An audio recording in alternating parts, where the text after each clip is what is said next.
Alrighty. And we're back. Yes. Hello. Oh, sorry. You guys had a lot of questions, and the chat was kind of flying by, and I was focused entirely on just talking to Ash, talking to Ramen, and just going over the points of discussion that we had. So I didn't get to any of the chat that you guys were going over. So that's what we're doing now. This is the chance for me to talk to you guys, one to one.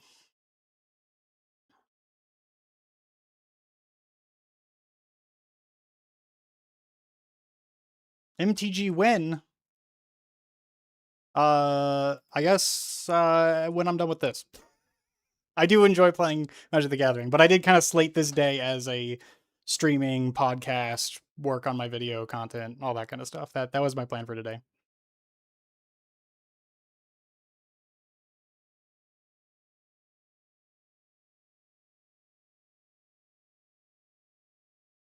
Let's see here.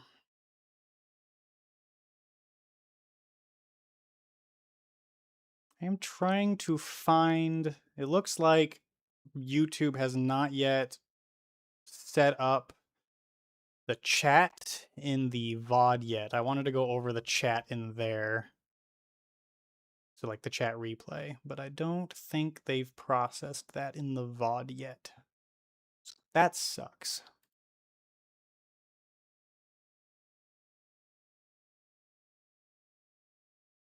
Unless I just don't have it set up correctly, which is also equally possible.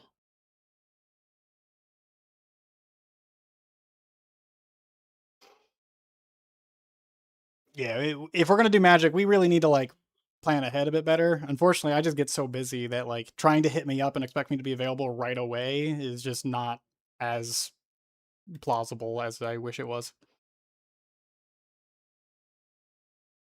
Yeah, no, when we mentioned Zeus, I mean, yeah, you did that whole deep dive on the Greeks and all the like plausible possibilities related to them. So I did find that quite funny.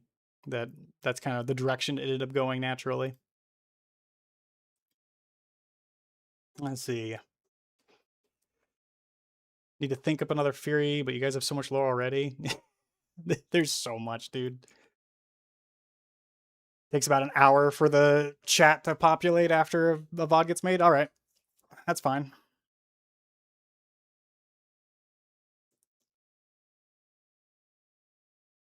Yeah, I'm just hoping I can go back through it and find some of the major questions that were asked that I didn't get to.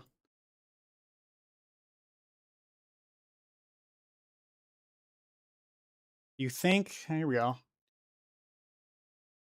Do you think the race M3 was talking about is the coordinate of Terra? The coordinate of Terra? The race M3 was talking about. I think you might have to be a bit more specific, because if you're talking about the 1.4 conversation we had with M3, she mentioned that they had the precursors or the foundation was having to sort of lock on to coordinates for Terra. And if you think about the ether side and real space being two separate universes, I view that as, Talos 2 is a moon. So Talos 2 is a moon. You have Talos, the gas giant. They're moving in space. They're actively going around each other. They're going around the sun. That's all movement in space. And they have to, from another universe, they would have to like find coordinates to lock onto to specifically be able to then like open up gates on Talos 2 without it just being like in the middle of fucking nowhere in space. That's how I interpreted that personally.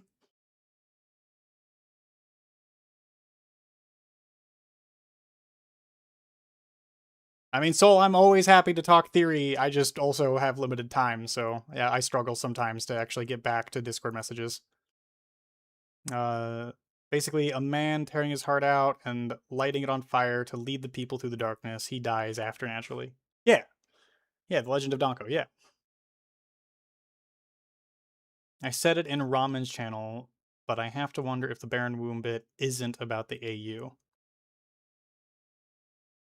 Yeah, well, that's the thing. As Ash was saying, trying to evaluate the lyrics is definitely like you're having to interpret things from very little information. We are having to connect dots that may not exist.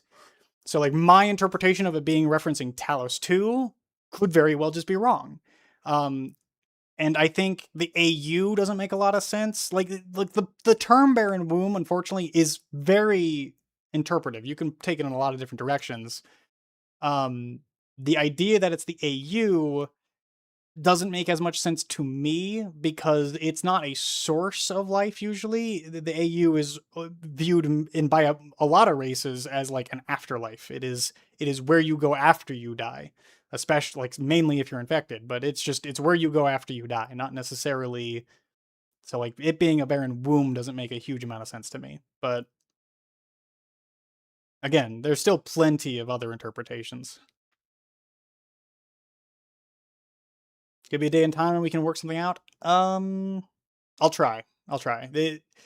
This weekend is really busy. I'm trying to get so much done. The fact that I'm even doing this post stream is kind of like I'm choosing to do this for like an hour or two, but I'm gonna have to get out of here so I can then finish up the next episode of Lore Archive because that's the next thing I got to get done. I got episode 2 of Lore Archive like written. I just have to finish the recording and then get it over to Dr. Patenger for editing.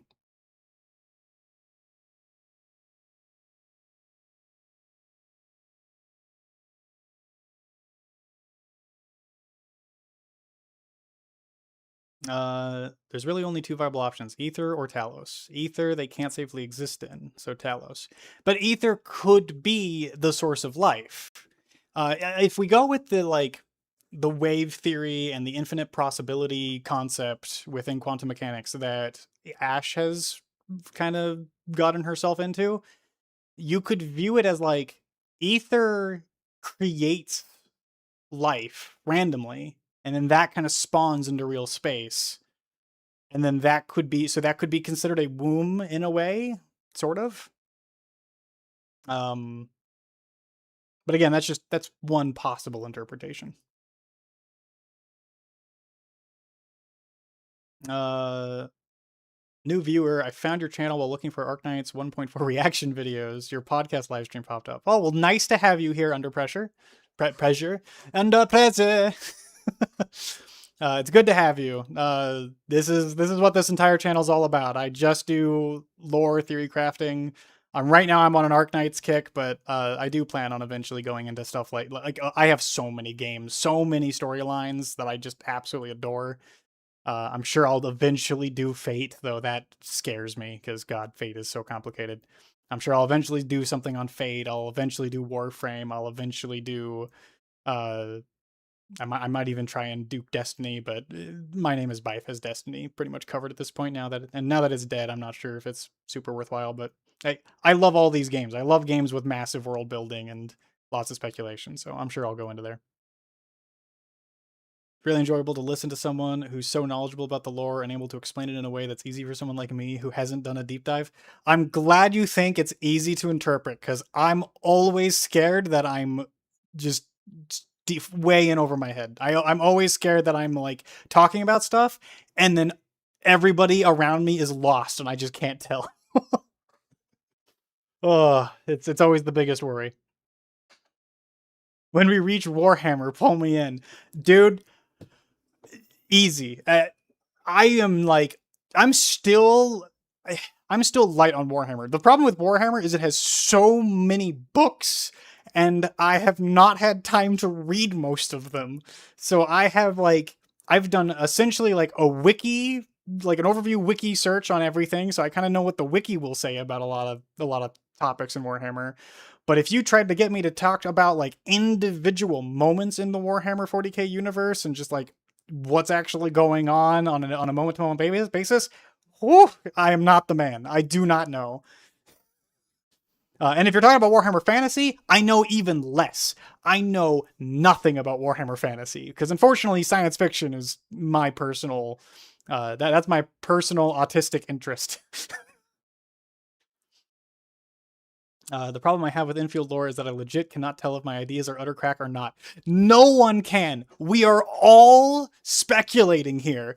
Don't even think for a moment that any of us know what we're talking about. We are trying to like speculate based on hints and like connections to the original game, and we're trying to pull all this together. But that's the fun of being a lore person for a game that's relatively new, is you have no idea where the devs are taking it. We are just making assumptions and best guesses. So there's nothing wrong with that. About them books, Horus Heresy. Tell me when, mate. Oh, isn't Horus Heresy like 40 something books? I remember that is like a massive series line. I don't even like I do want to do it at some point, but I'd have to set a lot of time aside for that, and I don't have that time right now. But I will. I'll tell you when. If I do it, I will tell you when. I promise you. 65 books. Oh, crazy.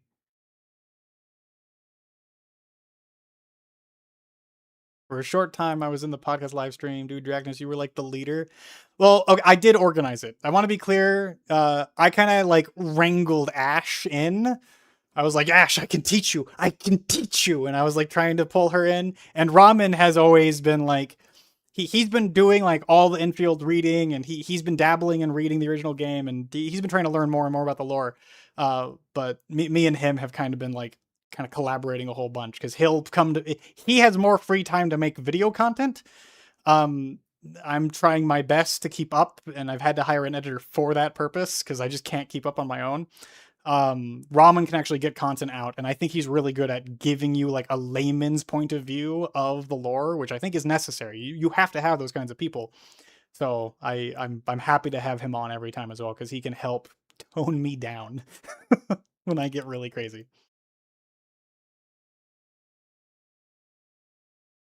I definitely don't, but I make theories anyway.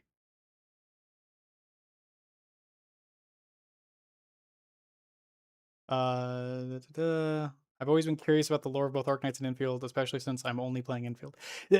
To be fair, Under Pressure, I made my channel at the beginning of this year explicitly, and I've had the channel for a while, I guess I should note, but I specifically started making content with my like infield, like Arknights infield, like lore. It was actually an Arknights story summary for everything I thought would be important going into infield based on what we knew from the beta and like the early previews and everything. And I did that video explicitly because I wanted to give new infield players a basis for the kind of universe they were about to get into.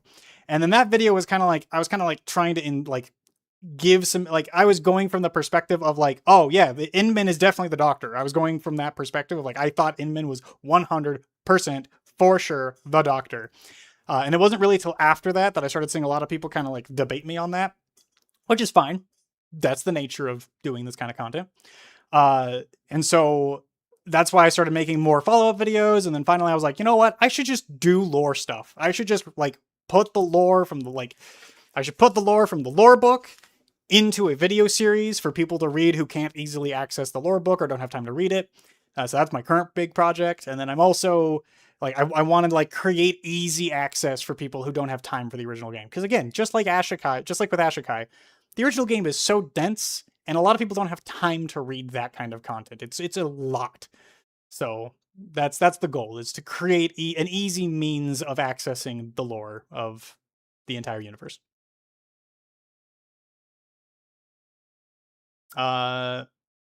When Zima Alter comes out, I can talk about it. Historic parallels. Yeah, I know you had like, you did an entire breakdown of that, and some of which I did take and I gave it to Terrastorian.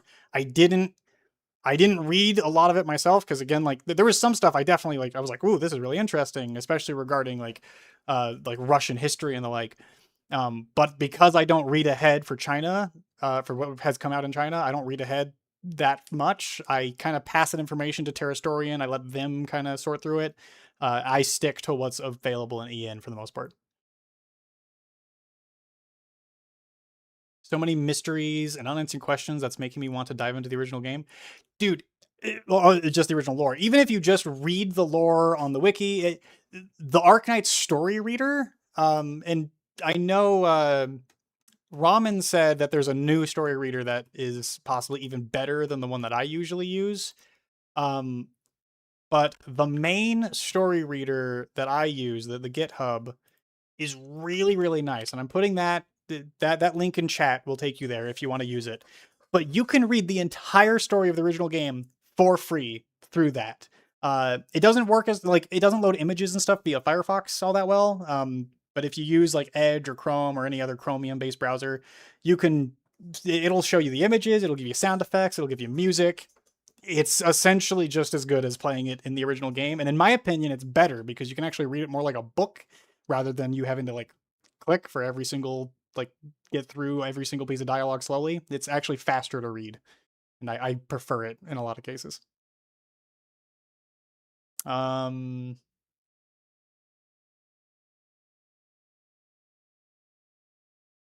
Not gonna lie, you are pretty underrated. You look like a fun guy who talks about lore. Well, thank you, Qzip.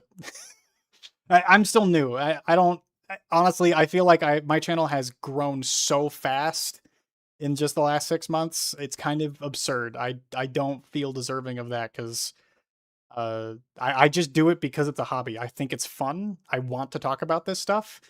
Um, so that's why I'm doing it. So if people enjoy listening to me rant about lore, then I'm grateful for that. That's all I could really ask for. Definitely going to check it out after this. Cheers. Yeah. Cheers, mate. Have a good day if you're heading out.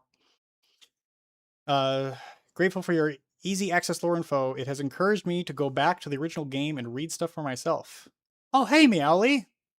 Hey. Uh, Meowly is someone who actually hangs out with me a lot in Ramen's Discord. So great to see you here. And I'm grateful for that nice positive feedback. I appreciate it. I enjoyed the podcast a lot. Thank you. I'm glad you did.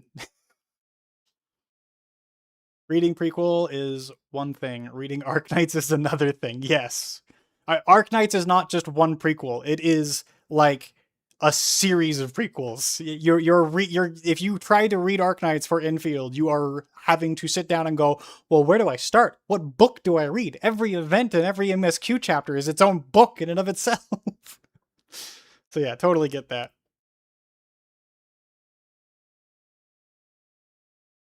Enfield felt like a new, fresh start to get into lore. It's a great starting point, but it definitely like, especially as the game has gone on, I think the devs want to integrate it into the universe, but integrating into the universe comes with the downside that you also have to explain everything about this universe that they have so much already invested into.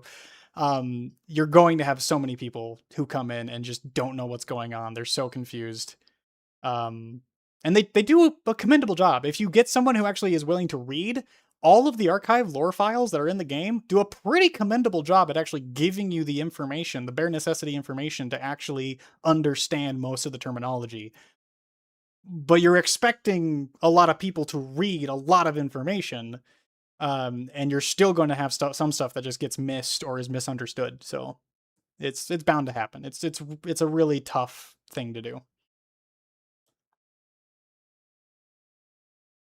I love diving into theories. Agreed, Soul. I just it's also so easy to get lost in your theories. Like you get one detail wrong that can spiral down into a theory black hole of just pure information overload.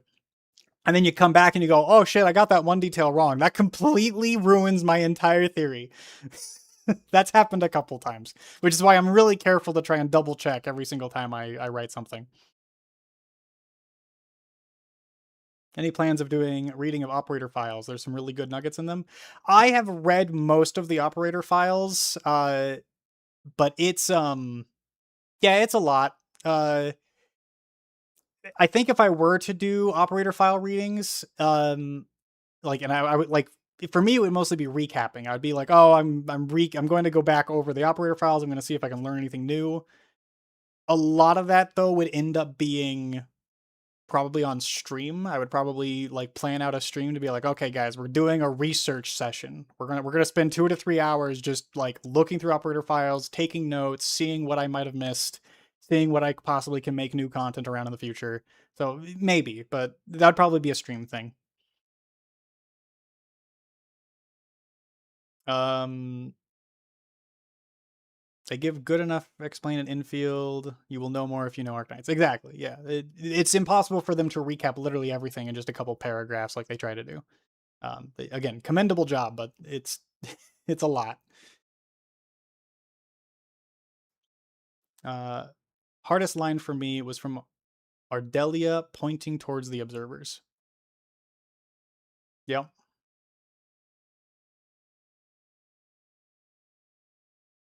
Ardelia. I'm in fact, actually, I said yeah, but now I'm like Ardelia. Ardelia pointing to the observers. So that was in Ardelia's profile, you think? Let's pull that up here. Let's see.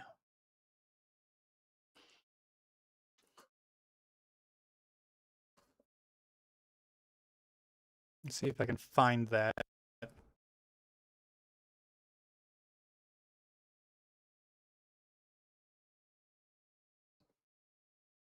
Because there's Mr. Dolly. Geology of Talos 2.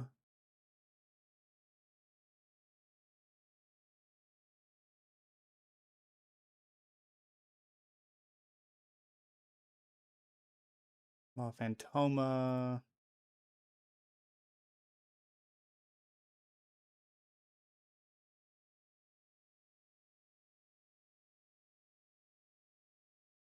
Which do you know which section it was? I'll come back to that. Oh, it was a trust line. Oh, so it was a dialogue line. Okay. I'll come back to that in just a moment.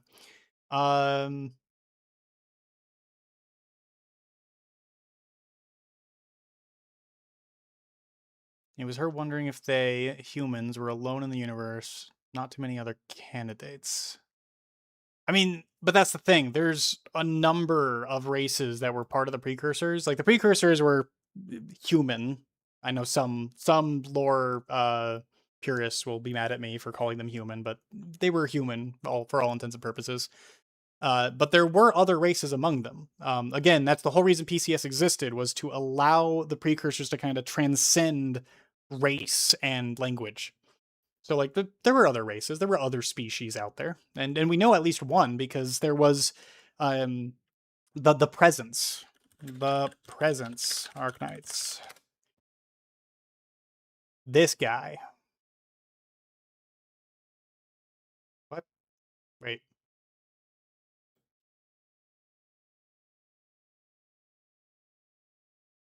Okay, this is either way. This guy here. This is the presence. That's a character from OG Arknights that we first saw in chapter 15. And the presence is like that they are a true alien entity. And they were assimilated into Originium, and they supposedly have been remanifested. I don't know if they have shown back up yet, but they have remanifested via Priestess into real space. So I'm sure we're going to get more of them in future.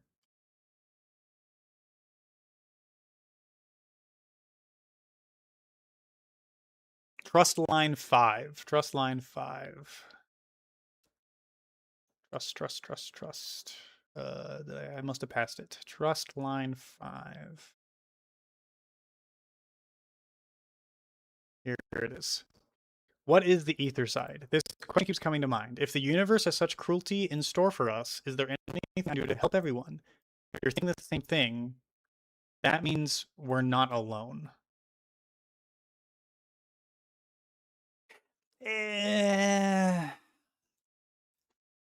Unfortunately,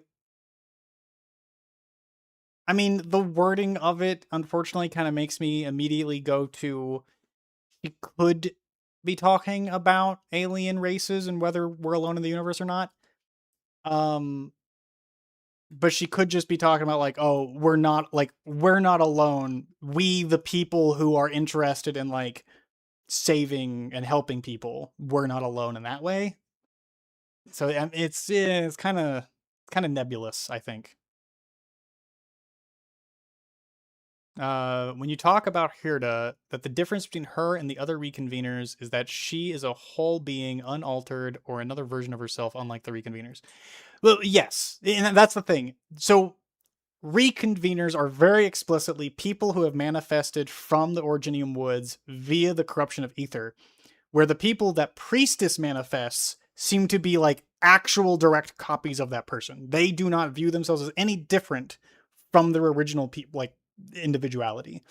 But the people that reconveners that get manifested because of that corruption, they have sort of like they have like a the mind, the personality, the memories of their past selves, but there's a bit of like a corruption in that code, and they kind of are disembodied. Like they don't quite feel like that is them. They feel like someone different. And some of them accept that, others not so much. And it just seems to be dependent on the individual reconvener. But it's definitely not a perfect remanifestation like what Priestess is capable of. And my camera is like struggling to stay on target here, but that's fine. Isn't Priestess a linguist? Couldn't the PTS be made just so that the predecessors could talk to the other alien life forms? I'm assuming you mean PCS, which is the law, as the Terrans call it. And we know that it was specifically made to talk to alien life forms. Yes, that was its purpose. It went further than that, though, and they definitely had like other intentions for it, but that was its original purpose. Yes, and Priestess is a linguist, and her involvement in the development of Originium seems to be rooted in the concept of reserving, like conserving information, conserving language, conserving the mentality of civilization. But it's also got its own language. She helped in the creation of the unique language that is Originium.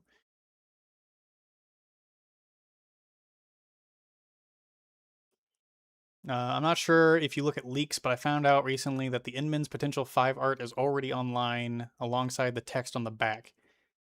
I have not looked at leaks. I'm not necessarily entirely against looking at leaks, but I also personally kind of think it's more fun to look at lore in the like intended view order. So like theorize and speculate based off what's already out rather than speculate based on like the stuff that we have no context for because it's leaked content. It's data mined and not actually something we're supposed to have seen yet. So that's my personal like take on it. I would rather theorize based on what we currently are being actively provided. Look at Ardelia's Topic Etherside. Topic Etherside. Etherside is something entirely new we have to face in Talos 2. There are theories describing it as a unique physical phenomenon, while others regard it as a strange spatial and temporal dimension. But I have this feeling that it's a forgotten and dusty room filled with old things that nobody cared about anymore. Maybe the Etherside has something to do with our origins. And that matches up with my own speculation on the Etherside possibly being, again, the origin of life. Perhaps the Etherside had something to do with the initial creation of life on Talos, and as such, life in the sense that of like what the ancients and elders are, where they came from. Again, if Etherside is like a realm of infinite possibility and not, and it kind of like constantly fluctuates, it itself isn't necessarily a livable location without something to solidify your being in it. But it could be letting out life via just its like random generation. I mean, in a way, that's kind of how survival of the fittest works in our real life, as far as we understand it, is life kind of spontaneously happens when the conditions are perfect.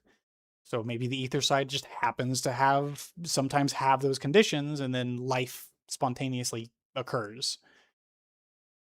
Maybe. Professor Dracnus, will this be on the test? You know, it's a fictional universe. I don't think there's going to be a test, but I mean, we did talk with Ramen about possibly doing some sort of like Jeopardy kind of thing. That could be fun. So maybe. Is that Meowly from Twitter based? Yes. Yes, it is. Please go follow Meowly if you aren't already. She's an amazing artist. As a Loy enjoyer and reader, I highly enjoyed the podcast. Thank you. I appreciate it. I don't know the abbreviation, so I just threw some letters. Oh, for PTS. Okay, yeah. Yeah, PCS. Personality cognitive synchronization. Hi hit me. Oh, hi it me. It could also be what Alecrios meant by barren world. Yeah, possibly. Again, it could be a lot of things. Um, I kind of decided to jump into that, and there's so much. Oh, again, if you want to see things in the lyrics, you totally can, and that's kind of what I was doing. Whew. Um, Ash definitely seems like the kind of person who prefers to take things as logically as possible, which is totally fair. Totally a fair way to go about it. I let myself go rampant with speculation, so I have a place for when I'm being 100% logical and I don't speculate whatsoever, and then I also just enjoy speculating at the same time. So I try to separate those two things. The podcast seemed like a perfect time to just be like, I'm going to speculate. I'm going to go all in on the speculation. Let's go crazy. So yeah.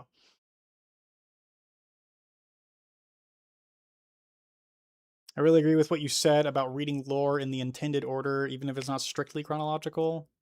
I've been working on a guide for personal use for both OG and infield. It's kind of reading lore in the intended order.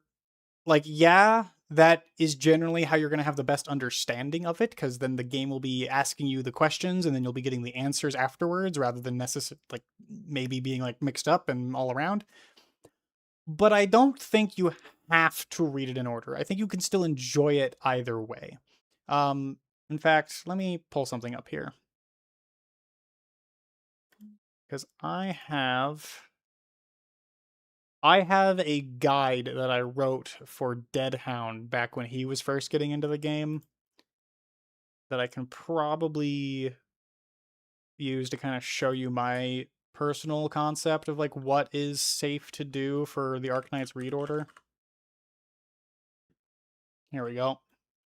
So I have this I got this story guide, and this is actually free to share. Anyone can access it, so I'll throw it into the chat here for you guys if you guys would like to take a look at it. Go away.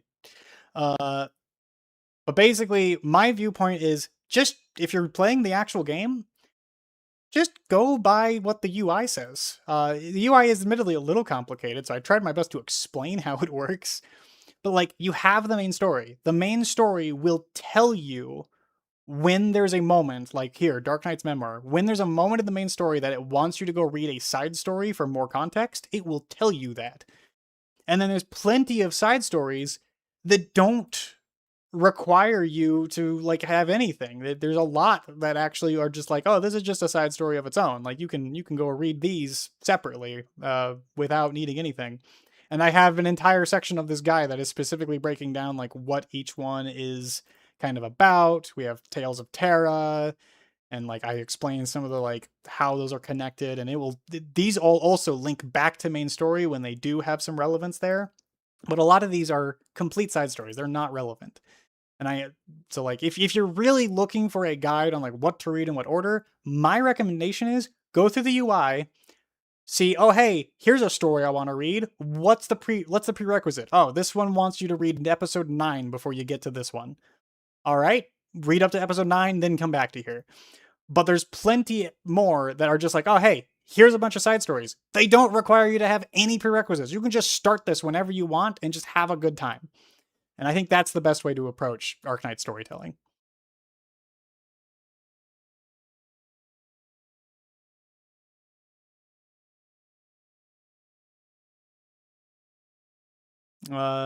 Relevant to the Angels Theory stuff, the pre-Alecryos fight music is the instrumental of the song titled Army of Angels. I did not know that. That's really good to know. Hmm. Because yeah, I very much think Alecryos like either connected with PCS right at the very end to like get a power up of some sort. I think that's what happened. That's what those like tentacles were. I think they were more like wings. They were one manifestation of wings to some degree, because the wings manifest in so many weird different ways. This is goated because I've been so lost in the menu. You're welcome. Yeah, that's the whole reason I made this, was to try and give more of a tutorial on how to read the menu in the first place. Um, I should probably make a video on this at some point, but I don't even know how I would do that or where I would begin. But yeah, and there's a couple ways you can do it. You could go by just the normal UI, which is what I recommend, but this button up here, movements, lets you see things in more of like an actual release order or a chronological order, if you so will. That's like unlock time tells you exactly the order in which they were released, if you would prefer to read it that way. So there's a couple ways you can go about it, and the game gives you all those options. This is why I'm like, there's not really a correct way to do it. Just like, if you're going to read something, check when it tells you to go read something else, and you might want to do that first before you actually go into it.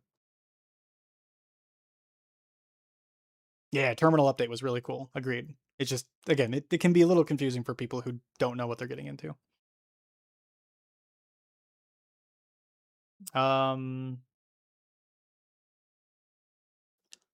Ursus events will become their own story once we get the next one, Global Wildfire, it's called. Wildfire is called. Not sure entirely what you mean by that. Could be something that I'm not meant to understand because I haven't read the CN stuff yet. He does get the Originium crystal pushed into his chest right before they pop out. True. And I legitimately don't know the relevance of that. It's honestly really confusing. I don't even like, why would having the crystal pushed into him cause the wings to pop out? What does that mean? I don't know. I really don't. I was really happy the Dark Forest theory came up. Dark Forest is so relevant to Arknights because the entire idea of the Observers, which the Observers are, again, they are the... Oh, this is the infield wiki. They probably don't have anything here. Yeah. The Observers in Arknights are the race that... I don't know. Hey, I pressed the wrong button. Oh, God. Observers, Arknights. There you go. The Observers, we know very little about it, but the Observers' whole concept is that they are a race, maybe a civilization of some kind, or even just a larger entity. We're not really sure, that was basically learning about these like all like the super advanced civilizations in the universe, and then they were actively like destroying them. They were wiping them from existence, and there was nothing we could do about it. The predecessors were literally like, despite their technological advancements, they were not a match, and they couldn't even begin to understand what the Observers were doing and how they were doing it. Which is why their only option was to hide. Literally, like, cover the world in a blanket that prevented the Observers from even seeing them. And so that's, like, Dark Forest is very specifically, like, the closest theory that we have to that. And there's even a moment in the game somewhere, I don't remember exactly when, it might have been chapter 15, where Oracle even describes what the Observers were doing as like, they are a lumberjack cutting down trees. The trees themselves are civilizations, and they are the lumberjack chopping the trees down without any care or without anything the tree can do to stop them. and the trees that look the biggest and most appetizing, the ones that would supply the most wood or whatever, are the ones that you would most likely target as the lumberjack. So that is the comparison that is made, which only further reinforces the dark forest hypothesis.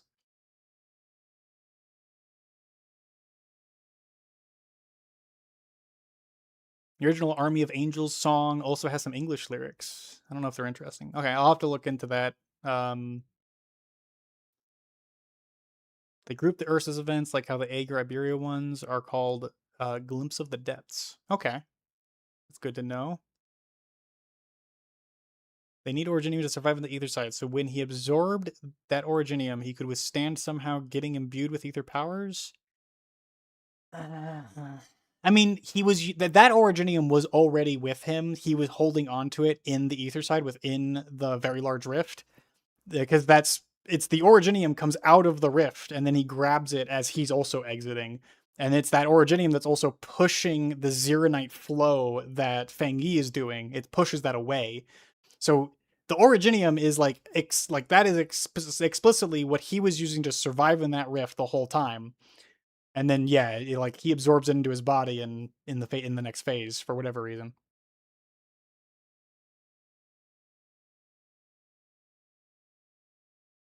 And we know they need the Originium to survive because that is explicitly stated by that's explicitly what is said by Neferith in the final cutscenes of 1.4.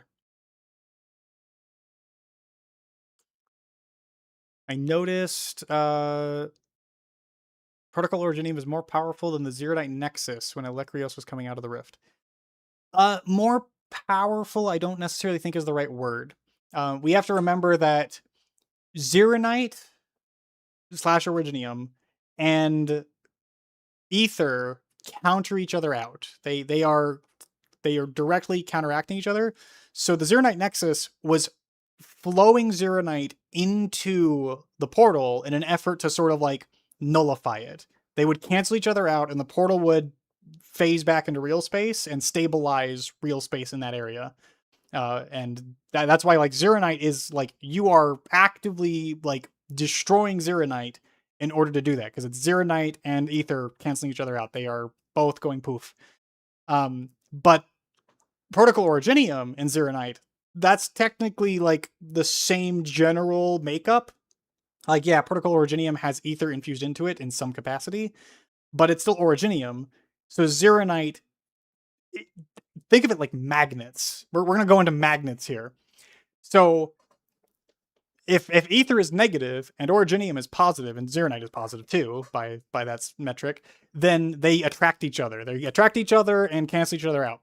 But then Protocol Originium, like what Electrios had, is another positive field, and Zeronite's another positive field. And so as the Protocol Originium exited, it was pushing Zeronite away. Let me 1 point infield 1.4 boss fight. Let's see. You know what? I don't want to show someone else's content for that. Let me just pull up my own playthrough here really quick. Do. And sweet. Turn off my sound. Okay, we're gonna go back here.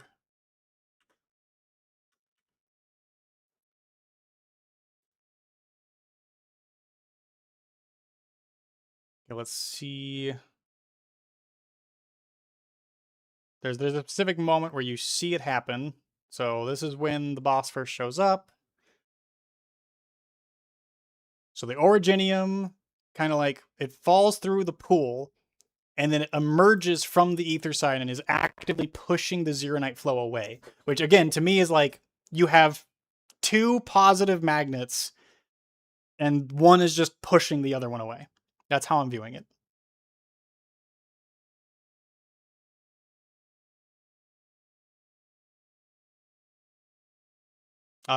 Soul says, "What is Dark Forest?" Okay, so the Dark Forest concept is the idea that there's actual, like, we ask ourselves in real life all the time, is there life outside there in the greater universe?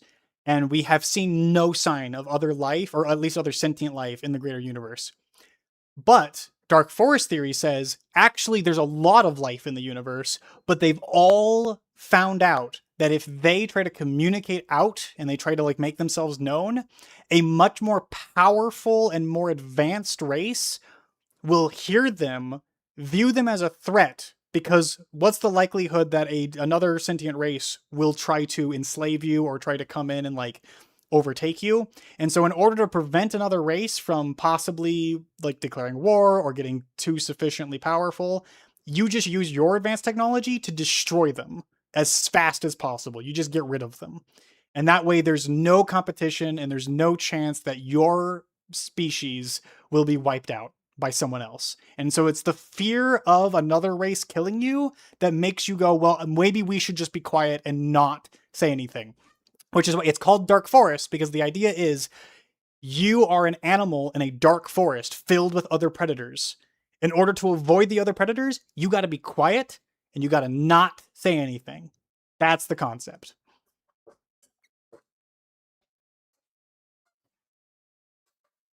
And so in this case, the observers are the predators, and the precursors are the wild animal that was too loud.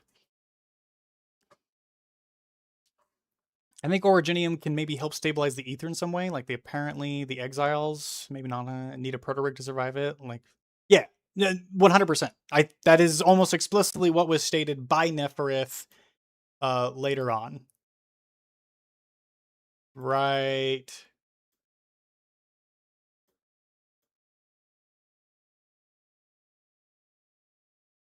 Here it is. How ironic. Originium was the Endmen's weapon to fight the exiles, yet the crystal also saved them from oblivion. Even as a precursor artifact, he must rely on plundered Protocol Originium just to cling to life in the ether side. So that is explicitly what Neferith is implying, is that Protocol Originium is how they have survived at the ether side. That is what stabilized their existence.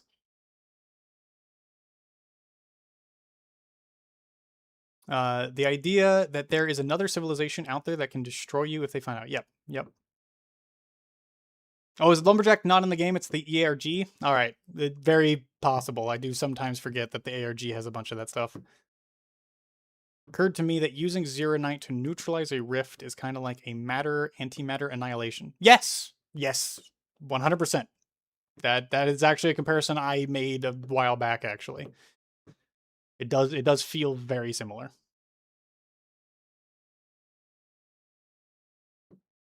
That is also what the Inman was detecting. It seems. Yes, yeah. When the Inman's like Protocol Originium was like responding, it did feel like it was responding to the Protocol Originium that Alekrios was carrying, somewhat. I don't know if the Three Body Problem series actually came up with the idea of Dark Forest, but it definitely, that is the concept that the Three Body Problem series absolutely like dives into. It really expands on the concept. 1.4 reveals that Originium and Ether share a layer of compatibility, if not an inverse relationship, like yin and yang. Yeah. And we've kind of always known that. Again, like even in Perlica's profile, there is mention of like Ether and Originium are considered like Ether is considered anti-life, Originium is considered life. They are considered pure opposites. They cancel each other out. That's been known for quite a while now.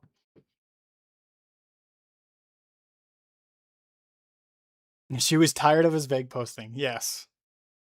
Who is he in that sentence? Unfortunately, you're going to have to remind me which sentence, because I'm catching up with chat slowly here. If it's Alekrios, then yeah. Alekrios had to survive in the ether side using Protocol Originium. What makes it plundered? Well, we know that Protocol Originium had to be made by Endman. That is explicitly stated as fact. Endman created Protocol Originium. And so any Originium that the precursors or that the Foundation are using to survive in the ether side are almost all for sure plundered from Endman, from whatever Endman created they had to take that Protocol Originium from Indman somehow. So plundered to me sounds like they had to kind of like steal it. They had to get a hold of it from him. I had a crack thought the other day. What is the chance of Char and Nefereth teaming up since they both rule over Landbreakers? Um, very possible, actually. I think it's entirely possible that, I mean, Char is kind of like following in the footsteps somewhat of Yakub, and Nefereth has also kind of ended up taking on the mantle of leading a bunch of Landbreakers, so it's possible that they could team up in the future. I could see it. But also Nefereth like has a whole bunch of other stuff going on that I don't think Char is necessarily aware of. But it's possible that Char joins her group in a way. Maybe he'll get a hold of his own form of ether and work with Nefereth in the future. I could totally see that being a thing in the future main story. The hypothesis derives its name from Liuzin's. Yeah, although similar concepts predate the work. Exactly. Yeah, maybe it's possible that Liu Zixin came up with the name Dark Forest, but the concept has existed long before then. I'm almost 100% sure because I remember reading some stuff similar all the way back from what's his name? Astrov, Eratov. We were literally, that was one of the topics I remember writing down in our breakdown. Foundation, the Asimov. So Asimov has similar concepts in a lot of his books. So I think that that's entirely possible.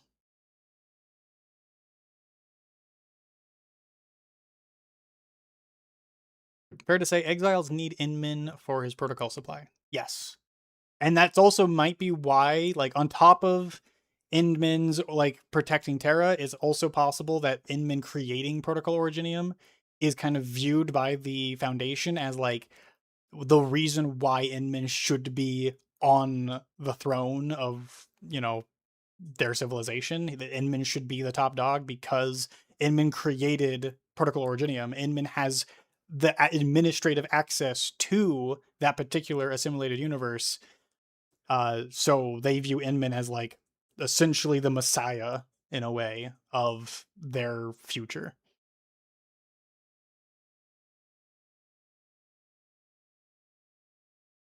I notice Alecrio said Maker is just deceived by her. Who is her? We don't know. I want to be very clear under pressure. We do not know who her is. It's mentioned twice, as far as I'm aware, because it's mentioned once here where Nefereth says, "Tell her that Nefereth has fulfilled her bargain, and we will meet again on Talos 5." So whoever her is seems to be whoever Ardashir is working for. Ardashir very much seems to like want Inman on his side and believes that Inman is the right, like, has the right path, or is going to have to take on the throne at some point. But we also do not know for sure if Ardashir is working for the Foundation. Ardashir was looking for the Foundation, but it's possible that his goal was actually to go get the plundered Originium. Maybe he may not have actually been working for the Foundation. He may have been working for whoever her is to get it. Now, the two big theories for who her is, and again, these could be entirely wrong, but the two big theories I've heard is either Young Death is her, because we know Young Death is directly related to Foundation, but that would mean that Ardashir is working for the Foundation under Young Death, and Young Death, we know Young Death like actively is also able to create constructs, similar to what she did in the prologue. Young Death is also the one that we fought the most, seemingly, during the original Agaloy War. However, there's also a possibility that her is Priestess, and that's mainly tied back to the idea that maybe Priestess has her own plans for what's going to be happening. Priestess wants to get the Originium back, and she does not want the Foundation to survive or be involved. She wants to continue on with just Inman. So that's also a possibility. But again, extreme speculation on both of them. We don't really know who her is yet. Kind of annoying the sheer volume of orgs and people who are extremely important to the plot, but we have zero depictions or representations of them.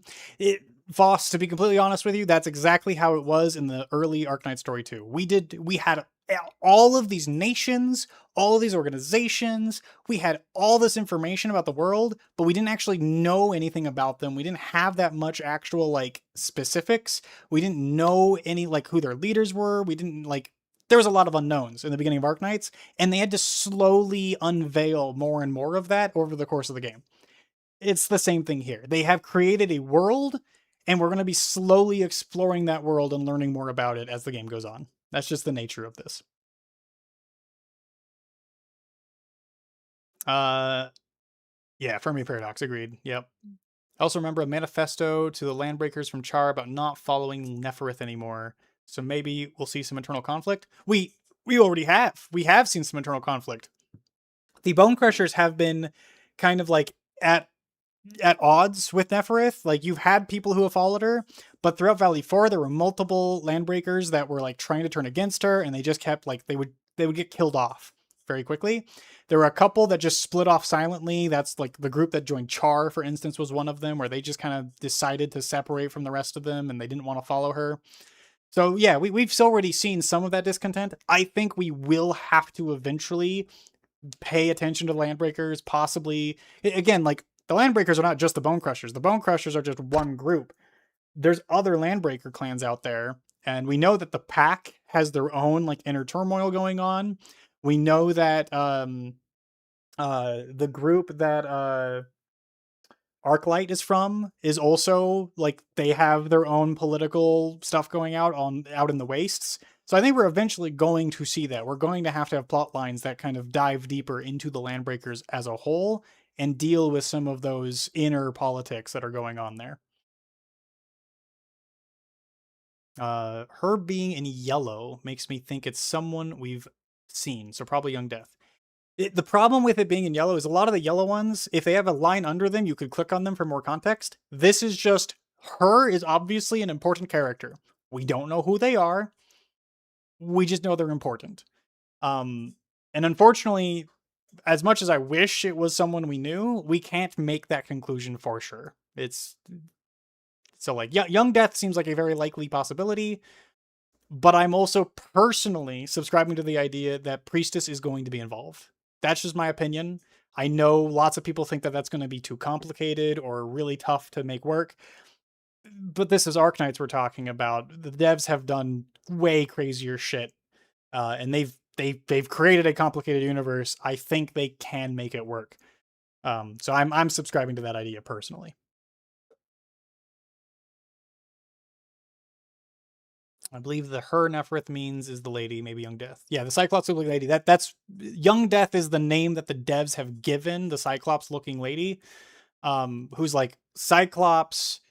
She has pointy ears, which could be Cyclops as well, or elf. She has animal ears too, though, like cat ears of some kind.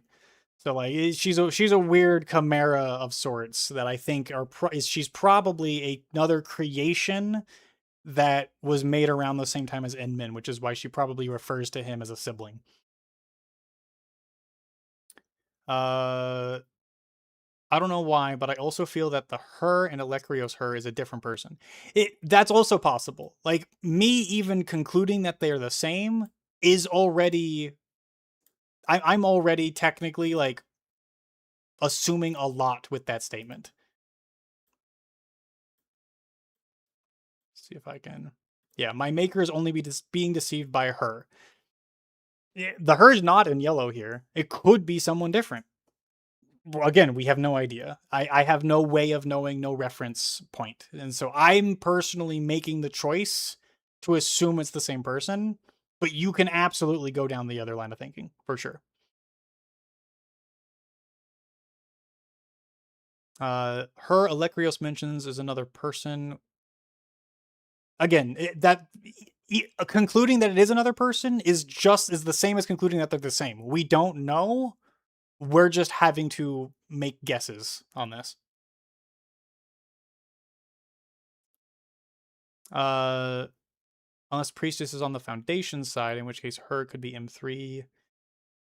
There is one other thing, and I'll bring this up really quick.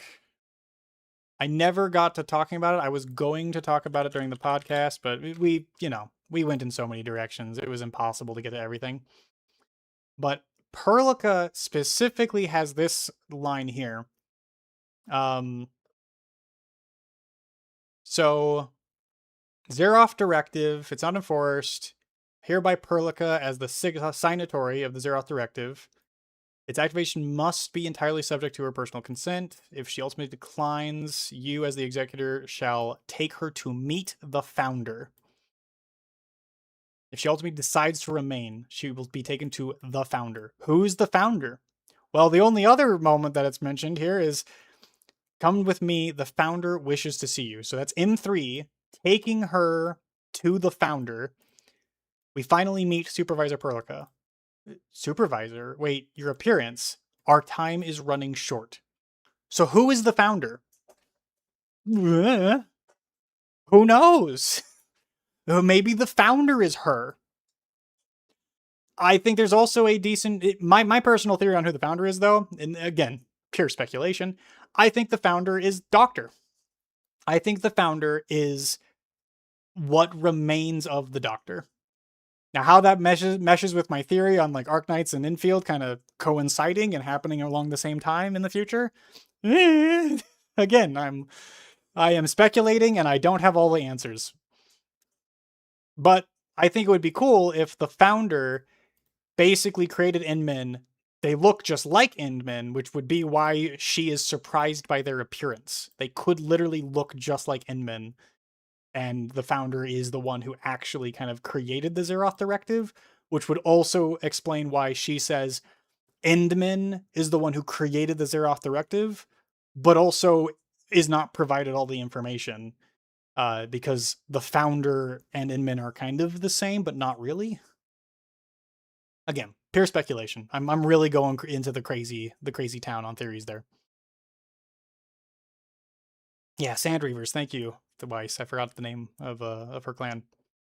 Have you verified the name Fenora that is being associated with Young Death? Fenora? To be completely honest, I don't remember the name Fenora coming up at all. Fenora. Yeah, I don't have any context for Fenora. I don't even know where that came from. Yakub is important for the plot, that's for sure. Yes, 100%. And Yakub was one of the 40 heroes. We know that for sure as well. Do you think the numbers of PACs floating outside of Dijang is telling us how many regions we will get? Maybe. I'm not personally buying into that concept, because if we assume that the number of PACs is the same as the number of regions we'll get, I feel like that would be assuming too much about like how far into the future we're going to be. I'm personally not going to assume that myself, but you could go crazy. I mean, if you really wanted to think that, I mean, keep track of it.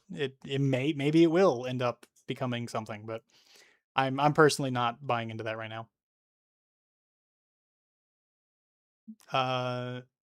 Imagine if we get Mega Evolved Spacefaring Seaborn and Infield, but the twist would be that they're civilized and want to be allies. Possibly. When this in IS3, when the Seaborn actually go to space and like move on, there are Seaborn that are left behind on the planet, and they literally end up acting like normal animals, and the people just kind of treat them like just other animals. So maybe that's a possibility.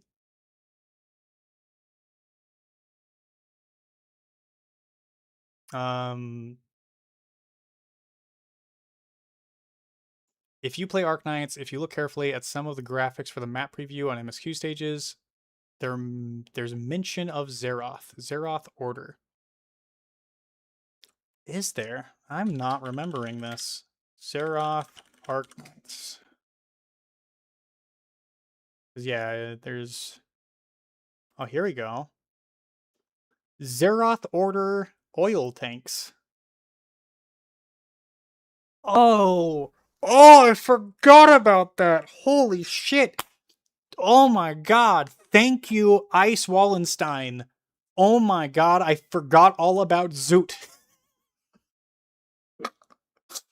Yeah, so PRTS, which is short for Priestess, is the computer system that we use to essentially interact with the game. It's kind of the explanation that Arknights uses for why we are playing a tower defense and we're deploying operators in the way we are. That is PRTS. That's the computer system the Doctor uses to command their units. And PRTS goes rampant in episode 15 because Priestess herself manifests and kind of blows everything up. And Closure creates a replacement for it called Zoot. And I completely forgot about that. And I forgot that the Z stood for Zeroth. So thank you for that reminder. That's incredible. Oh man, that makes me... I don't even know where to take it right now, but I'm going to have to really think about that one.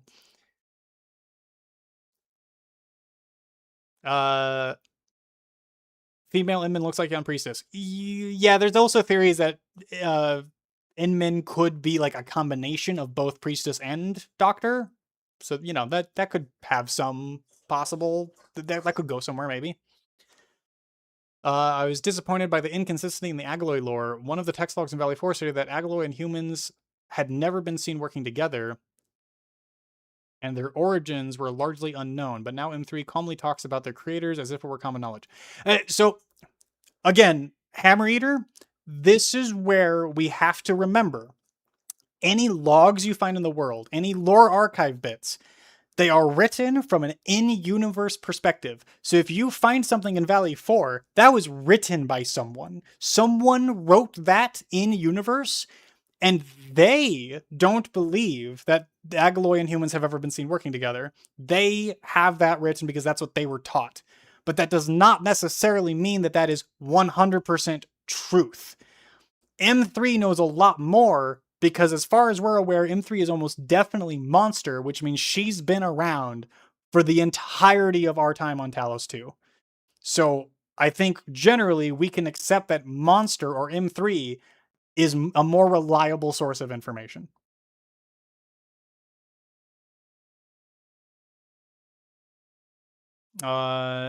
Funnily enough, the Foundation is mentioned in passing during the meeting between Perlica and the three leaders at the end of the Valley 4 final quest.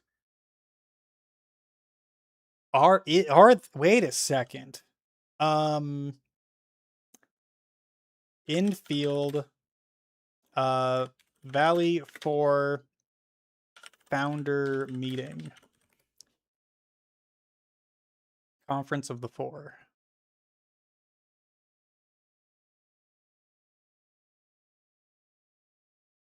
Let's see what we got. Channel is clear. Now connected. Now connected. I respectfully request the Assembly's attention as I brief the current situation.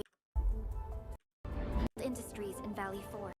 Given conclude that the Zeroth Directive is being targeted and obstructed. Must verify the sections in the report.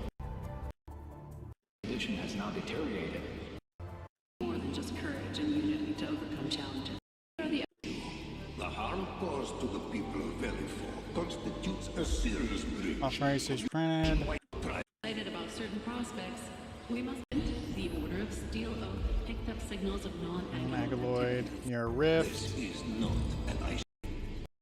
An altered tone traveled in the south, found tracks that we've never seen before. These tracks are And still these giving off tracks are ether still giving off emissions. ether emissions as we speak.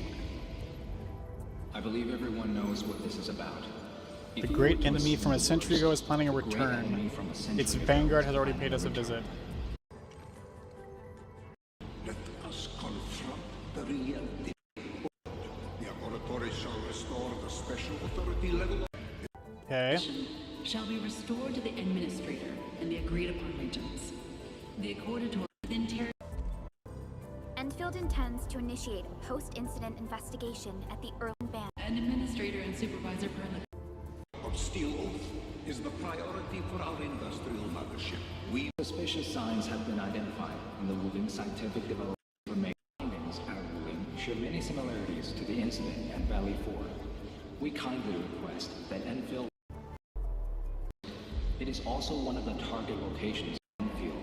I believe everyone understands. If there are no further matters, Okay, so they don't ever specifically mention the Foundation by name, but that could be the ancient enemy that they're talking about. Side by side for Arknights and Arknights Enfield, they would need to do a 150 plus. Yeah, so when I mentioned in the podcast the possibility of a side by side storyline, I did not mean side by side in the same time frame necessarily. I mean, we could see the gate open, we could see people go through it, and then we do a time skip to when the gate collapses, and then we're dealing with the repercussions on Terra for the next 150 years, and that's the storyline they go down.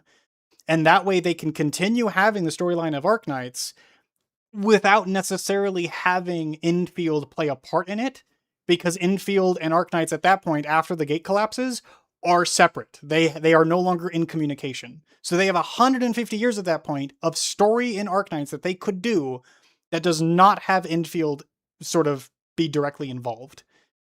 I think that's what I meant when I said they could have the stories existing alongside each other. If Young Death was there at the first Agaloy War, how young is she actually?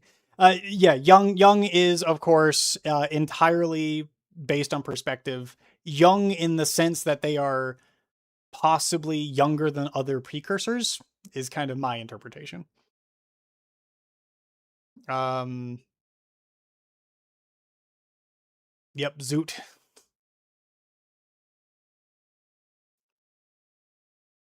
I don't know if it's important, but watching Japanese streamers, I notice Alecryos refers to her as Kanojo, while Neferith refers to her as Ona.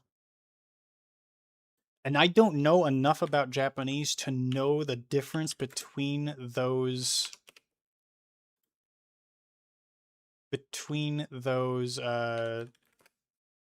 pronouns. Just woman or female. Nojo, Japanese meaning. Girlfriend or sweetheart?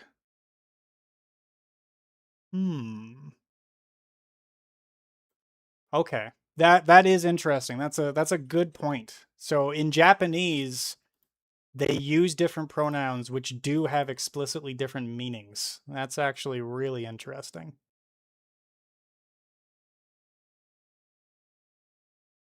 Okay. See, but the one where they use sweetheart, which one was it that did which? I would actually really like to know that, if you have that information. I noticed Alecryos refers to her as Kanojo. So Alecryos says it as if it's girlfriend or sweetheart, while Neferith just says woman, essentially. Why would that be the case? I mean, Alecryos probably knows more than Neferith in terms of who they are, so maybe Alecryos, because girlfriend / sweetheart, that it's kind of hinted that that's how Oracle kind of viewed Priestess in some way. So that, to me, that reinforces the idea that the her that Alecryos is referring to could be Priestess. But again, I'm jumping the gun possibly on that a bit. There's a file that explains how weird it was that the Agaloy were working with Neferith's labs during the Valley 4 incident, which if she was working with the Foundation, that would make sense. This is true.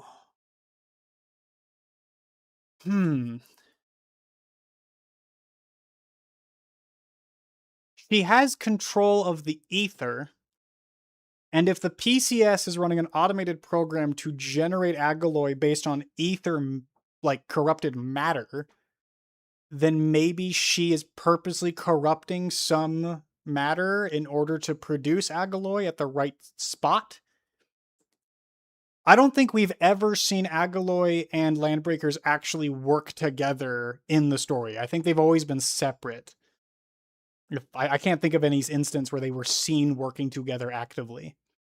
So I'm kind of thinking it might just be that she's like making Agaloy appear via ether manipulation.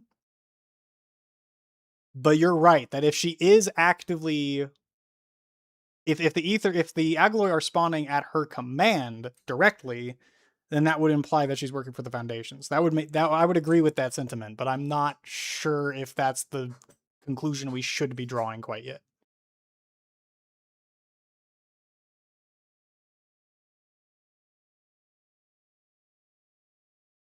Considering we now know the Foundation created the Agaloy. But was Neferith controlling anchors? Well, no, because wait, Neferith is the one that created the Marbaloy or whatever they call that boss fight in Valley 4. She created that thing by dumping like ether energy with like a humanoid thing inside of it into the ground, which seemingly like corrupted that area and then turned it into an Agaloy. Was she controlling the Agaloy directly, though, or was that her, again, just sort of like making use of PCS's ability to create something? I don't know. I really don't know. But you do make a good point that would insinuate that she is working for the Foundation. We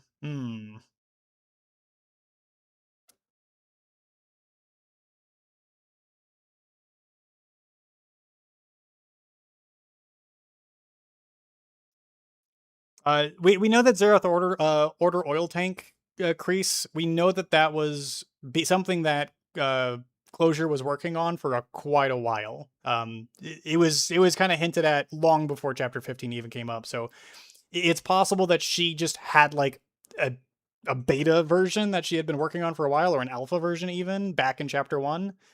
And we just only now finally got a working version. Zoot showed up in random stages. Yeah.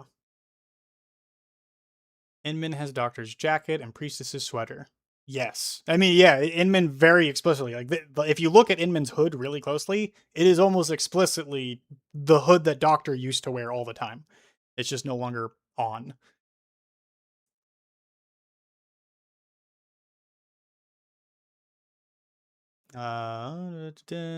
Ooh, you guys have talked a lot, and I'm very slow to catch up.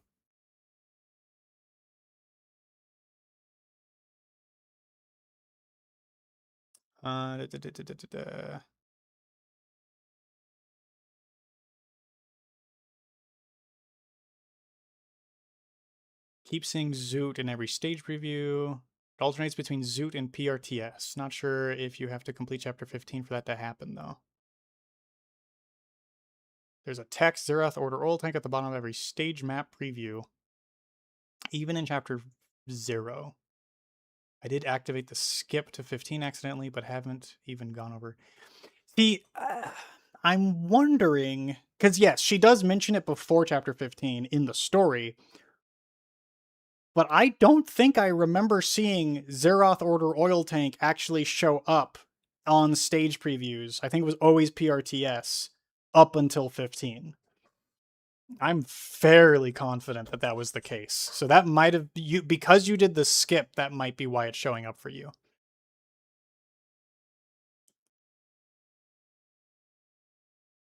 We all know it's the enemy from a century ago. Yes, Wander. I think it's very possible that they are talking about the Foundation. They could also just be talking about Young Death specifically. We don't know how much. Like, we can assume that all the founders, all the leaders of the main countries here are aware of the Foundation. I'm assuming they're all clued into like the highest level of classification. So they probably are, but yeah, they just don't say it outright, which they probably, the writers just didn't want to like specifically reference it right away. Does Monster take on a similar role in Arknights as M3 does? Okay, so this gets a little complicated. Diamond Dog. So Monster in Arknights is still a newborn. I want to be very clear. Monster is, as I explained on the podcast, Monster is a symbiotic entity that originates from Calcit. So like you have that monster. Where can I? Here we go. Seriously? They don't. Why do they not? I want like an actual image of monster. You know what? Images.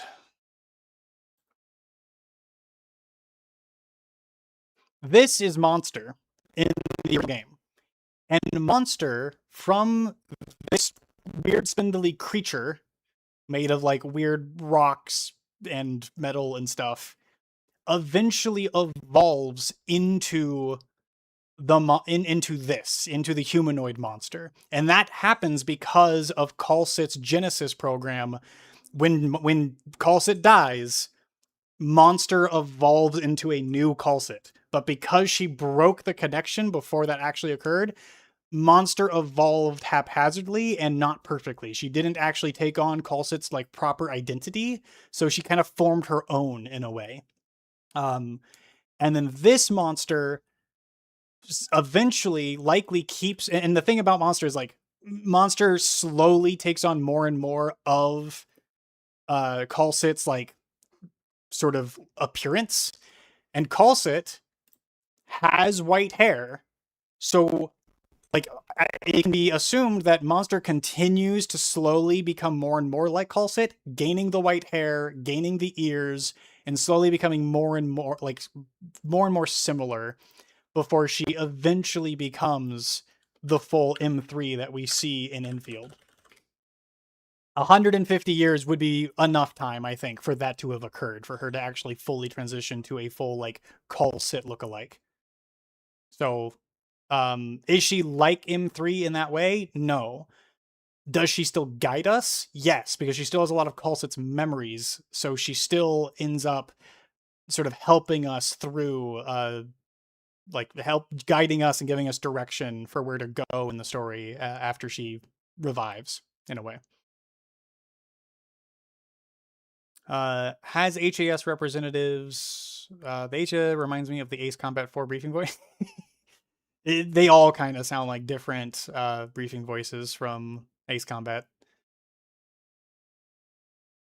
Arknight side stories are not in orders anyway. They're in some amount of order, but yeah, for the most part, you can kind of read them however you wish. It's a text on the stage map. Yep. Yeah. Well, so that Kanojo, when I was looking it up just now, seemed to be a bit more than just girl. It was more like loved one, like female loved one was more the kind of meaning it was taking on. Could also be indicating an age difference. Maybe. Or job title difference. So like it could be different people, as people are saying, but again, not 100% sure. They're coming because the pronoun is being said by two different people. It could be the same person they're talking about, but they're coming at it from a different context. They don't view that person in the same way. It's so either way, it's still like it could be either way. We don't know. We don't know. Any chance HG makes a different predecessor show up in Enfield? There's no explicit confirmation that Doc and Priestess are the last ones alive. So it's said that Doc and Priestess were the last ones alive on Terra. We do not know for sure if there's no precursors on Talos 2. There is no 100% proof that that is not the case. We know that M3 calls the Foundation the like legacy, the heirs of the legacy of the precursors. That doesn't necessarily mean they're not precursors. They could just be precursors. They could be precursors in artificial bodies, which is another big possibility, especially if we consider that Enfield is called a precursor, despite probably being artificial themselves. We don't know, but I think we should not rule out the possibility that there's more precursors on Talos and that's who's leading the Foundation.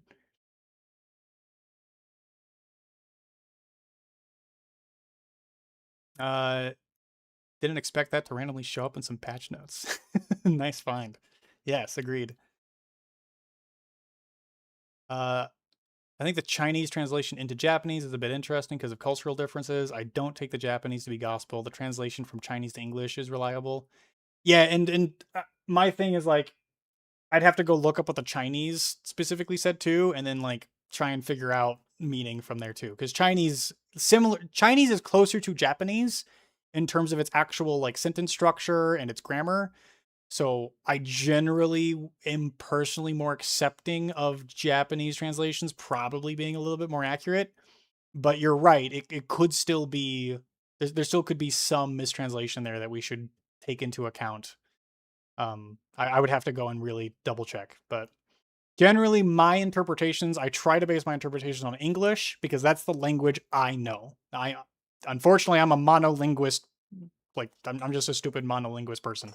So I will try to take into account when people tell me about other languages and the different interpretations there, but I'm not necessarily going to take anything as gospel without a lot of evidence and proof. There was a great video. Finished to watch the podcast. We'll add a little info about you talking about the thing in the far sea in the concept trailer. Actually, Thorn's altar files tease it. Does it really? Oh. Thorn Altar is one of those characters that had a lot going on, and I, at the time, was just busy with work, so I might have missed something. Well, we'll look at that. I'm going to try and catch up on chat a little bit here, but I have that up, so I'll take a look at that for sure. Thank you. Kind of thinking the title pronoun difference is more to do with how you refer to others from your own stance. Exactly. That's what I was thinking too. It could be different people. It could also be the same person just being talked about by two different people who have different viewpoints on that character.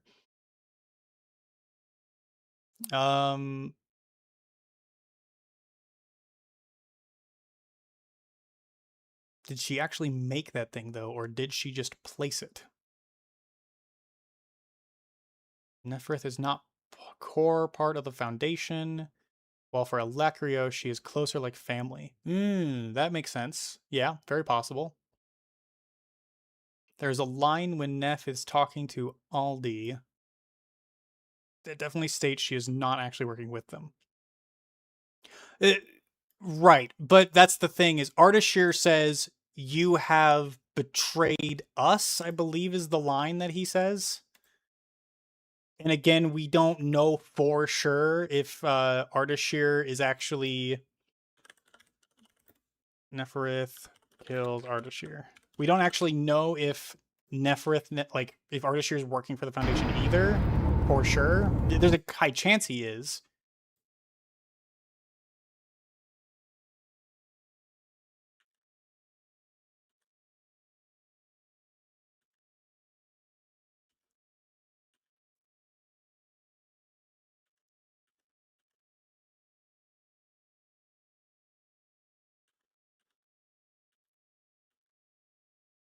Where did he say it?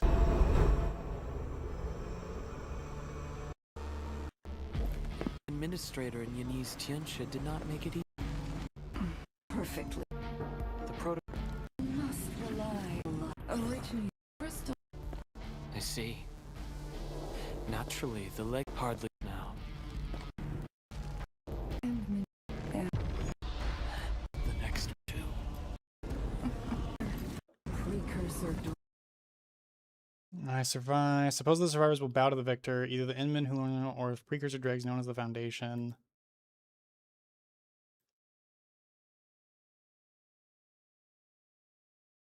I'm pretty sure he specifically stated, like, when did you betray us, or when did that happen? But I don't see that here, so I'm actually a little confused now. I thought I remember reading that, but maybe I completely made it up. I might be hallucinating.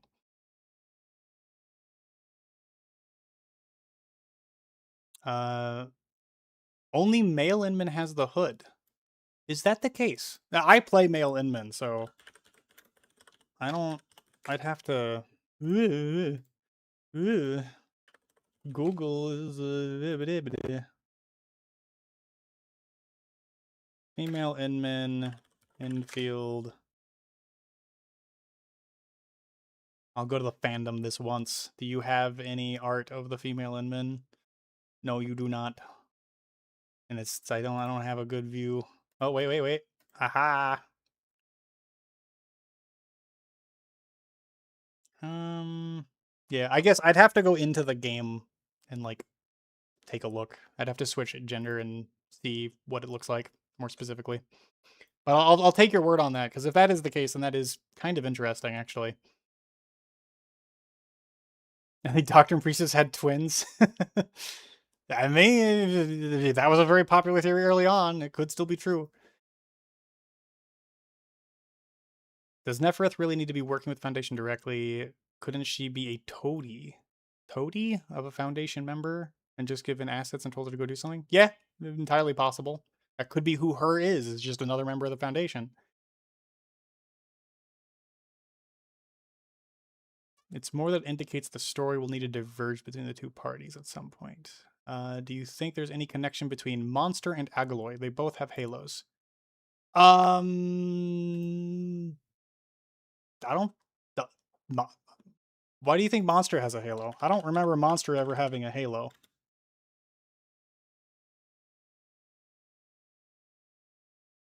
Like, I don't think there's... Like, I guess there's this art where she has, like, that red thing above her. There is this. This is a skin that she is getting in the future, where she does have, like, a halo behind her in the skin. But we have to remember, like, skins are not representative of reality. Like, there's a lot of non-canon skins out there.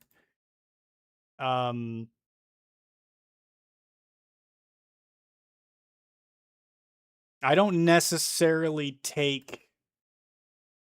Yeah, and this is a light that she is, like, summoning. So I don't think you should consider the, like, halo that you might see in some of the art for Monster as, like, the same thing as a PCS halo. I don't like, I'm fairly confident that the Agaloy are connected to the PCS. I don't think Monster is. Monster is her own separate thing.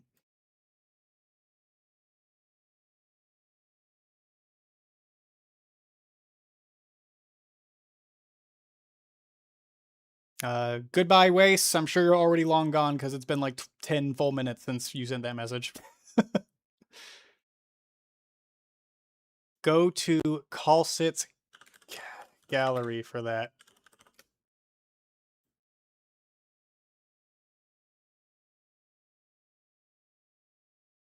Because we don't see a halo on that monster.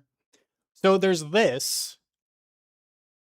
That's a Bloodline of Combat skin, and we know the Bloodline of Combat skins are usually like a future view of the character during like either a possible timeline or a timeline that just, or something like an event that just hasn't occurred yet. And we know that in this timeline, Originium is actively taking over the world.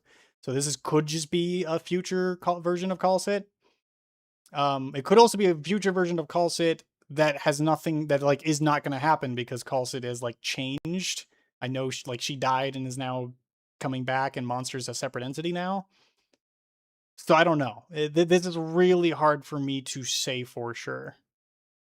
The halo could very well just be like Monster manifesting in a unique way and not actually connected to PCS. Kind of crazy that the Very Large Rift is referred as weak ether by M3. I mean, again, you got to keep perspective in mind. Weak ether could she might be comparing it to something way more massive than what the Very Large Rift was. We knew the Very Large Rift was like the biggest rift in the like civilization band, but that is excluding a huge amount of the planet. So the far north has way worse ether side activity going on. Yeah, M3 has a Rocky Monster hand in field. Yes, very true. And the thing about Monster, after Monster becomes, let's see, let me go back here. After Monster becomes humanoid, she keeps her hands like hidden, because if you can see here, her hands are still crystallized partially from her like actual like being monster. So I think that is what we're seeing on M3 is of her original like manifestation.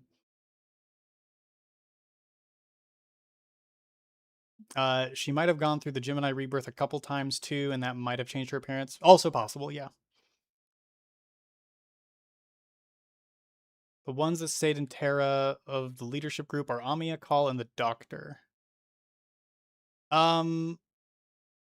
don't know that for sure, but I'm willing to buy that. I'm willing to think that that's probably the case, yeah. Who went to Talos from the Elite Ops? Can literally any of them live long enough for that? If you're talking, Kreese, I know you're talking to Similian there, but Khalsa definitely could. Amia probably not, but Amia is also connected to Civilite Eterna, and Civilite Eterna carries the memories of each wielder forward. So the future wielder of Civilite Eterna could very well be carrying Amia's memories. And the Doctor, again, regularly keeps himself alive and reverts his, like, aging via the sarcophagi. That's the whole purpose of the sarcophagi, is to essentially revert your telomeres back to their original states and essentially allows them to live forever as long as they can continuously use it. But it's also possible the Doctor can't use it anymore, and that's why Inman gets created. Who knows?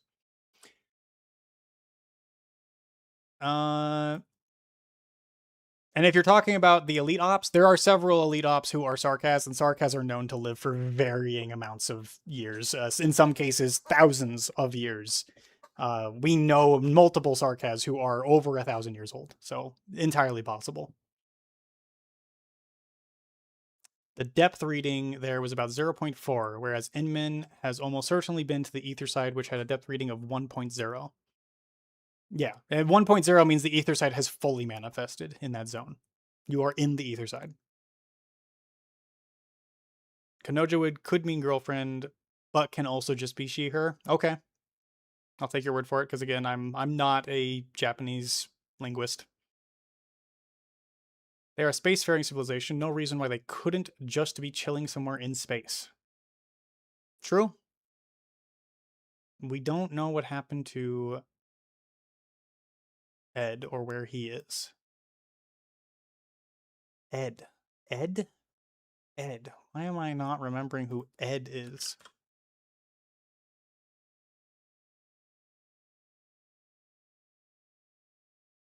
You'll have to give me more details. I'm not remembering who Ed is. I might have just forgotten a character.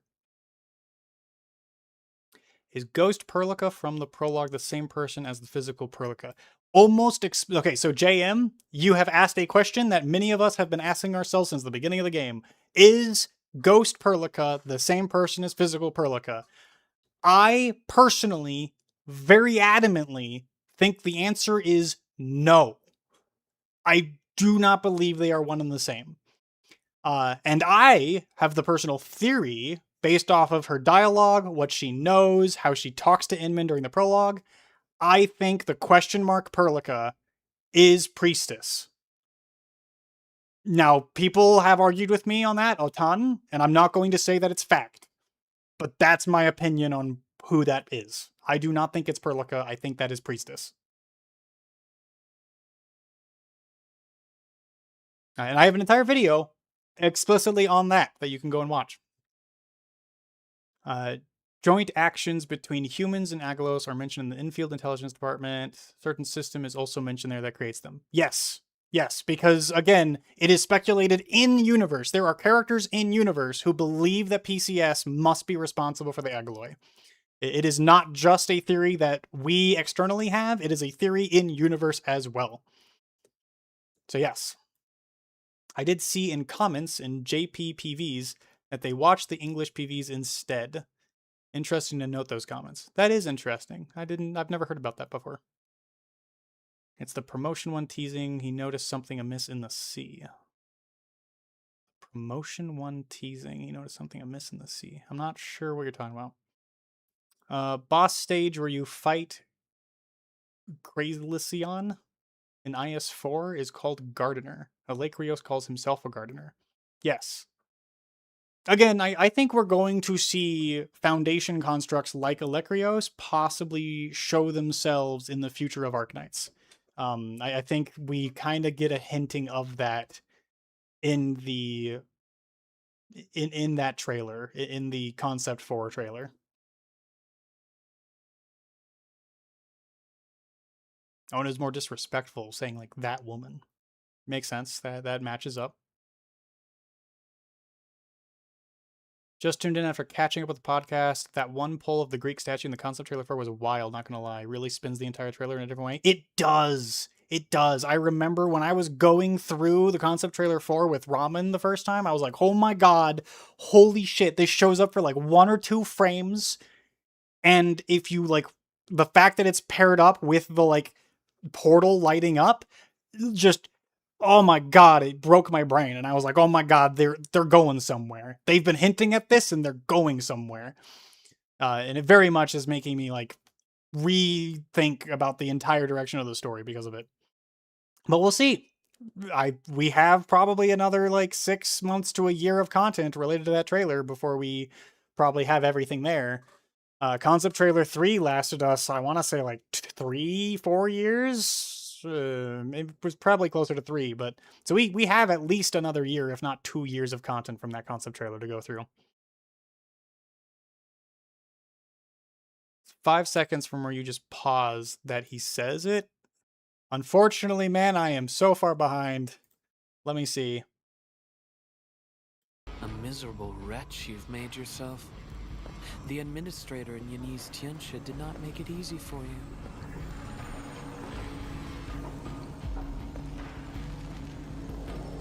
When did you first? Okay, I did miss it. All right. When did you first betray us? Again, maybe it's Foundation. It could also just be he's working for an organization that is like trying to steal the Foundation's Originium. I've mentioned that theory multiple times. I don't have any basis for it other than the fact that Ardashir is a vague posting bitch who will not tell us one way or the other whose side he's actually on. So, yeah. But cool. Thank you for letting me know that I was just a little bit behind that.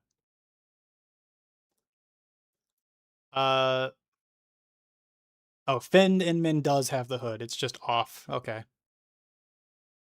Yeah, I hate the fandom wiki. I agree. I should clarify, she only has the hood, but not the duckbill. Okay, gotcha. Original monster sprite has a halo. Look closer. Really? I mean, she's got this thing. But like I just viewed that as like being a light that's coming off of like the body, and this is like a, you know, a camera flare more so than anything. This one's a bit more obvious, admittedly. But then it's missing the halo from this one. Like there's definitely no halo on this particular image. If anything, it just seems inconsistent. Like, I agree with you now, like, yeah, looking at these two, I do see what appears to be kind of a halo, but then it is straight up missing in other images. Where, like, everything else that has PCS connections, their halos don't turn off until they're dead. So I'm not buying that it's PCS connected, personally. I think if the halo means anything, that is more than likely a connection to the Genesis system that allows Monster to like communicate remotely from Calcit. So maybe the halo only appears when Monster has disconnected from Calcit entirely and is operating remotely. That could be the case. But yeah, I'm not 100% sold on the idea that Monster is PCS connected.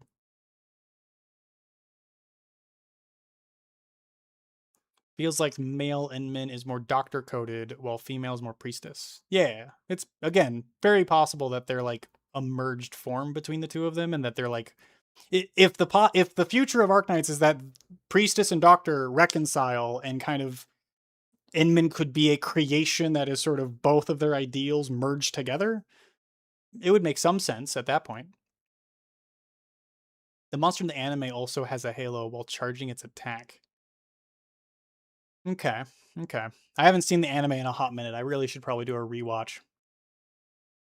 The original artwork by Lowlight for Pixel Fantasia shows the halo a lot more prominently. Interesting.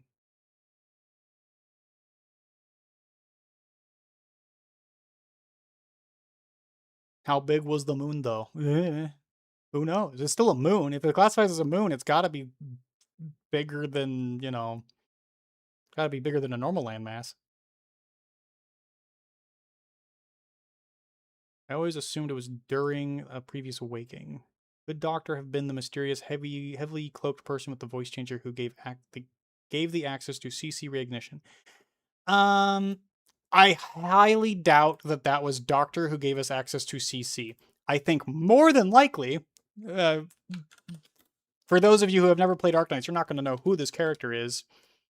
More than likely, the heavily cloaked, voice modulated person is a character from Arknights. I'm trying to remember his name now.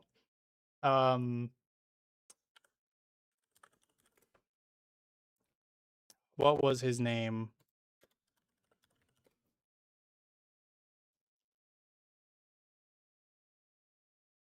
This is not getting me anywhere. I'm really struggling to remember his name. It starts with a C. Maybe someone cannot. Thank you. Cannot. I think the heavily cloaked person with a voice modulator is probably this guy named Cannot. Cannot Good Enough is his actual name. As far as we understand, he is a Sarkaz, and he is a traveling merchant who basically will sell you anything and everything for the right price. He's not necessarily a bad guy. He's also not necessarily a good guy. He's just a guy who sells you things. And he hides his body. He hides everything about himself. His identity is supposed to be very secret. I think this is more than likely the heavily cloaked figure with a voice modulator. And it would make sense that they're trying to bring back a character like that for CC.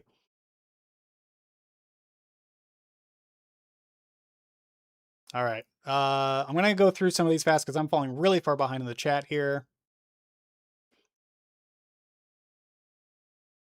Do you think we'll visit the Fallen Ark from PV4 and Arknights? Maybe going down the Aegir event line. I think we will, yes. Everything in the concept trailers we usually end up seeing in some capacity. We just don't know anything about it right now. I'm in game looking at both Calcit and Monster's artwork and don't see any halos. Not sure where people are seeing this. Yeah, I mean, I just pulled it up. There's definitely like some form of Halo looking thing, but I don't think it's the same as PCS's Halo. It's kind of strange looking. Pretty sure the Ghost Perlica has a different voice too. It's the same voice actor, if that's what you mean, but she definitely has a different connotation to her voice. I'm looking at the anime, don't see a Halo. It's possible the Halo only shows up when they're like charging her attacks, or again, maybe it's when Monster separates from Calcit and like goes remote. It could be that the Halo is like a remote connection to Calcit, similar to how Halos are essentially like telepathic connections to each other that PCS creates. So it could be similar technology, but not exactly the same. I think it's like Ascalon and Teresa saw. We see it happen in Master's Travels at the very end. It starts making rocks move around with halos. Yes. Yeah. I don't think it's Priestess because of the way she talks, the things she says. But the things she says is something that someone like Priestess would know. The only other possibility, in my opinion, of who Perlica is in the prologue would be Civilite Eterna. It could be Teresa, Amia, all the memories of Civilite Eterna. That could be Perlica. That's my only other theory, really, on who that could be.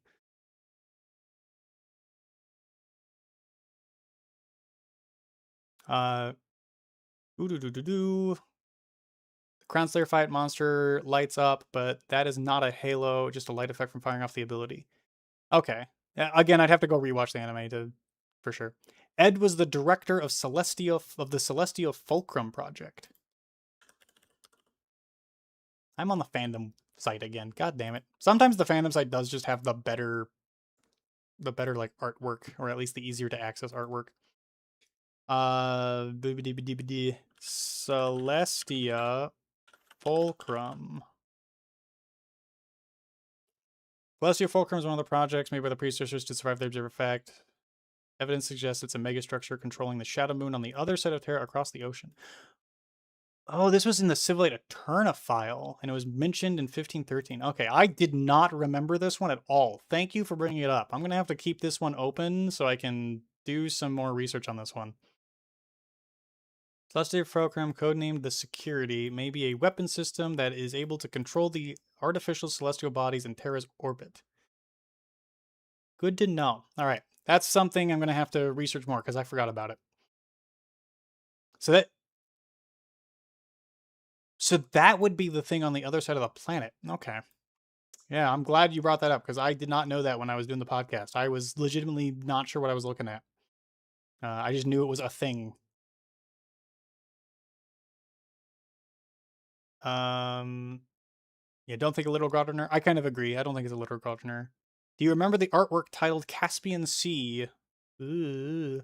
That was posted by the art director of Arknights back in 2021. It was this girl with large horns and a red jacket who looked like Amiya. I do not. I don't know anything about this.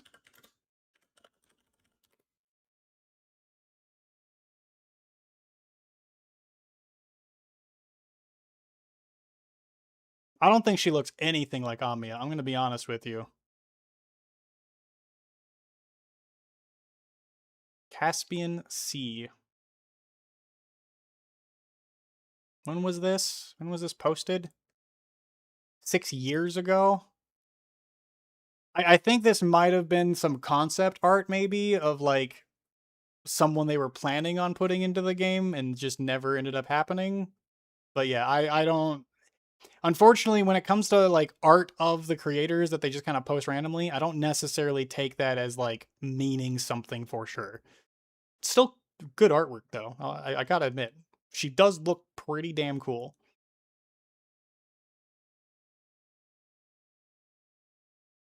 Are there different forms of halos? Halos can take shape in almost any way.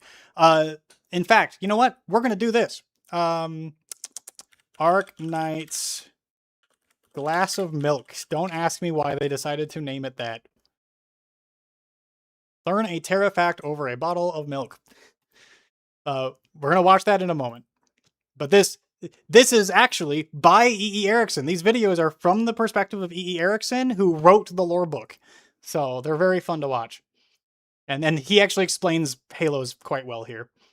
Artist Nefereth, yep, they're the same person. Or at least the one that they're talking about. And Nefereth betrayed the lady's wishes. Sorry, meant for Thorn Altar files. It's the promotion file to look at that may tease the C construct. The promotion file specifically. The promotion file. This one here. Every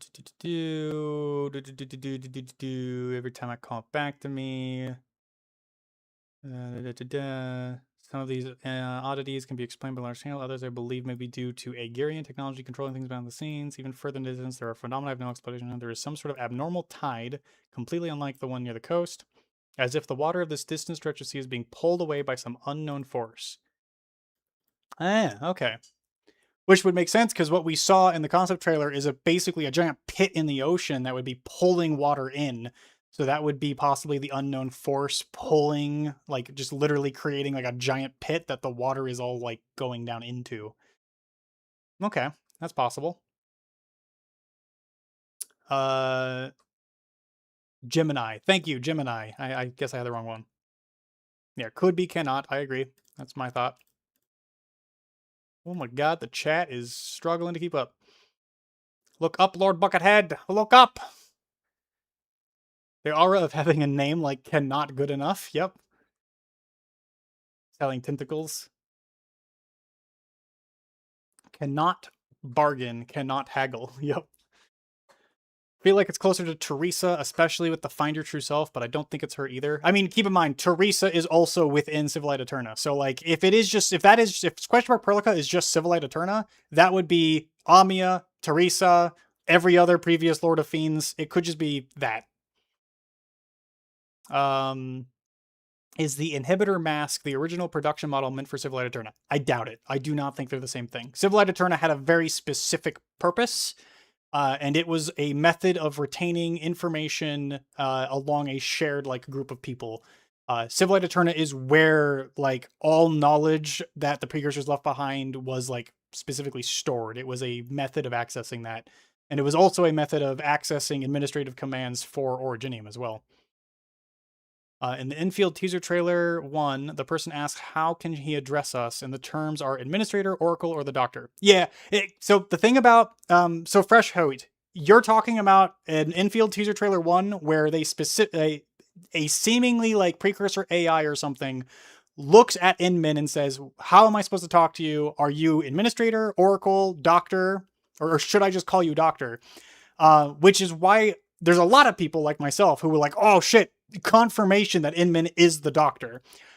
Keep in mind though, teaser trailer 1 was for the beta story, which has been changed heavily. There's a lot of differences between the beta and the full release, so that may not be true anymore. So take that trailer with a grain of salt. But it is a great point. While we are here, do we know what is the massive celestial structure that looks like the artificial orbital rings that we see in Kristen's EP? Probably also in game. Didn't play through Lone Trail yet. Artificial orbital rings. Just a second. What we can do is pull up Lone Trail. I can go look at the gallery and figure out exactly which thing you're talking about. If you're talking about this, that is literally just the effect of the beam of Hammer hitting the star pod. This is the twin moons that are actually behind the star pod. So this is just humanity getting to see the twin moons through the star pod itself. And yeah, that's the only things I think you could be referring to.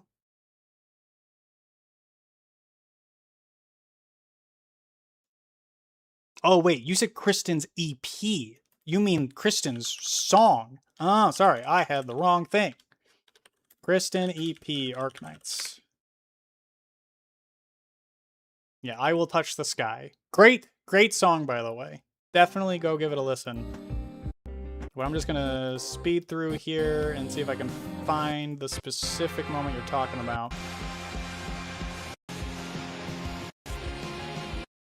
Because this is her like staring at a black hole, at like an event horizon. Which is probably more rule of cool than anything. If you're talking about this is just a diagram, I think, showing like orbital, like the way that like orbits are working. So yeah, I'm not 100% sure exactly what you're talking about. You might have to be more specific for me. A chatter during the podcast said that we saw the backside of Terra in a Chapter 15 CG, but was it ever confirmed that the planet getting its back blown out was Terra? To be completely honest, we were, both me and Ramen were looking for that CG. I could not find it. So I don't know what that chatter was talking about, and I don't remember anything from it. So if you find it, throw it my way. I will gladly take a look at that. Caspian Sea Girl is holding a violin like Amia, and her jacket looks like a Rhode Island jacket. It could be that girl is like what they originally were thinking Amia was going to be, and they just changed direction on like her character design. It's hard to say. Again, anything that's just like art that the director puts out is usually not canon, so we can't really say for sure. I wish we got an explanation on how people like Fed can hang stuff on their halos. Yeah, it's kind of interesting because we know that halos like are partially immaterial, things can pass through them, but also sometimes they do have physical properties. It might just be dependent on like if the angel themselves wants it to be physical or not. It's hard to say.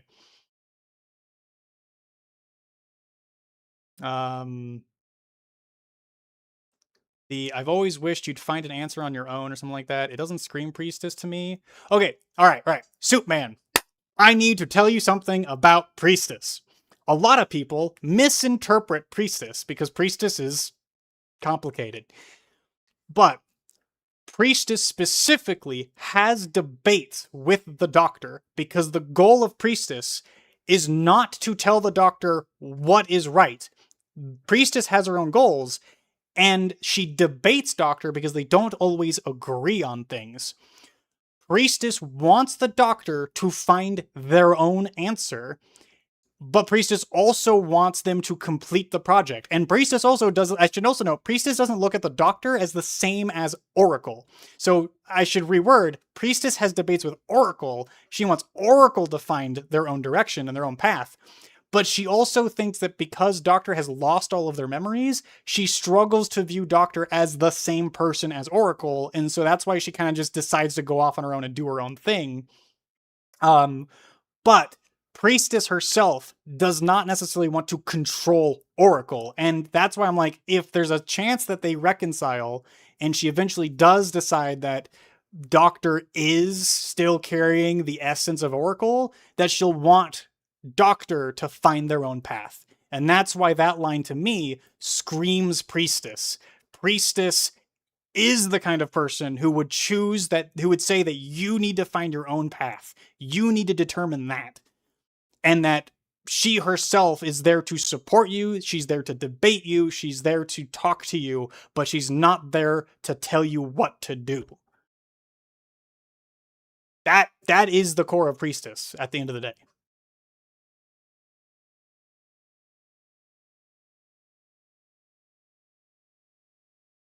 She's trying to convince the Doctor to work with her. Yeah, she wants Doctor to work with her.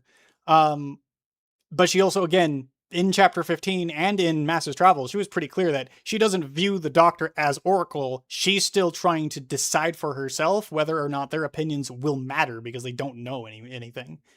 And again, that's something I think we're just slowly going to like uncover and have to come, like, she's going to come to terms with that over time. How we found out Arturia would become playable. Yeah. Again, I personally don't look into data mined assets, or at least I try not to. And when I do see them, I don't take them as at like face value too much usually. Beta story or technical test story. If you're talking about the trailer where the guy talks about Inman being Doctor or Oracle, I believe it was actually technical test. I think, yeah, I said beta, but I meant technical test. The very first one that had a very different story. The beta technically still had the same story that we have today, but the technical test was very different. So yeah, that's what I meant. Technical test. Inman's mask has the label AVCC01 engraved right on the front. Wonder if it means anything.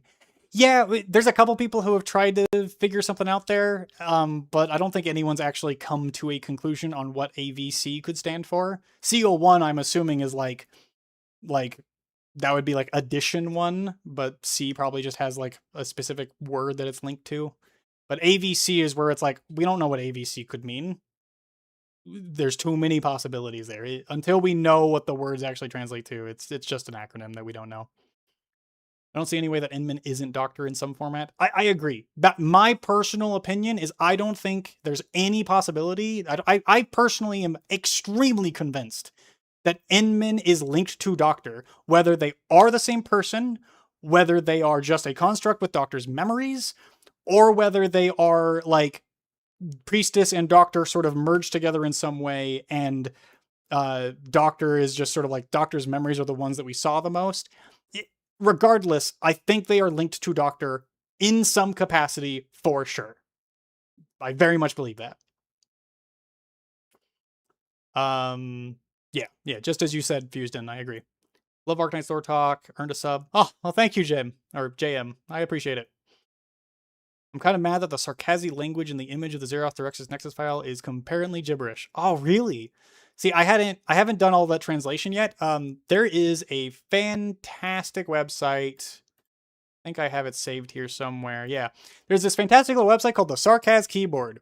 Now, this is admittedly meant for you to type in like English letters in order to get Sarkaz alphabet. This doesn't work every time though, because again, Sarkaz itself usually has like its own unique grammar.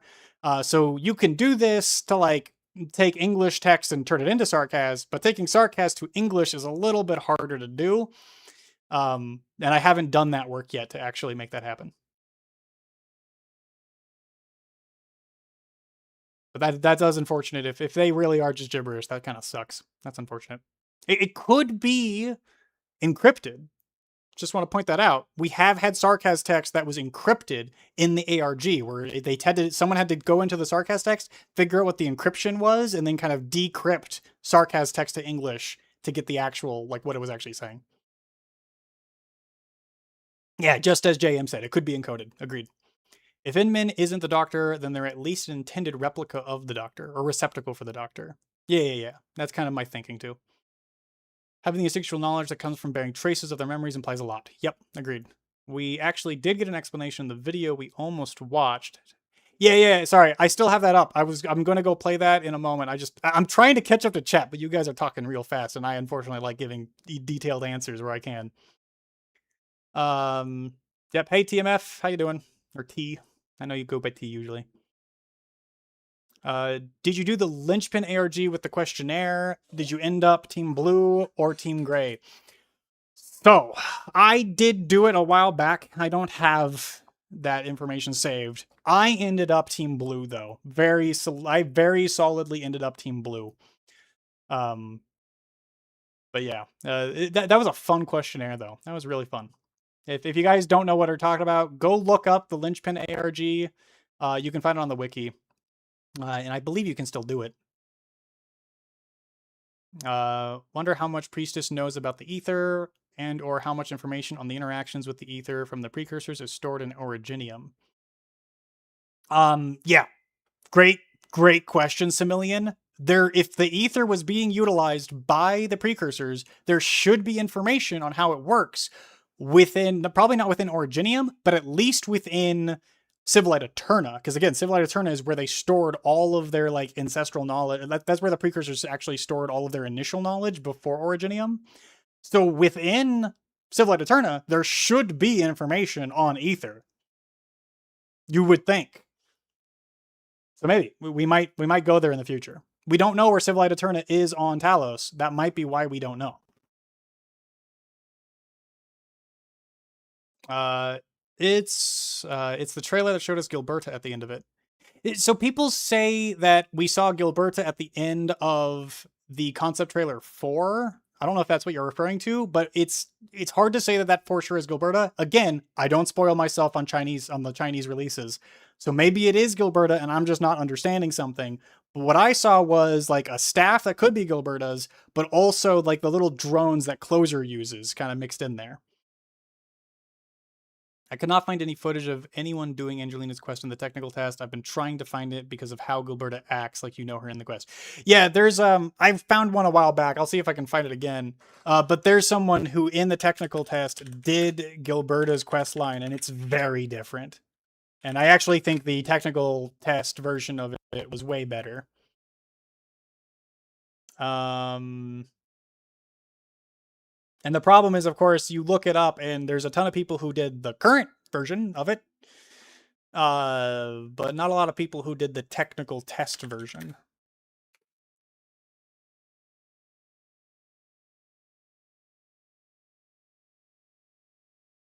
Yeah, I'd have to go find it again. I did find one a while back and I'm going to have to sort through all the people who just are actually playing the normal version.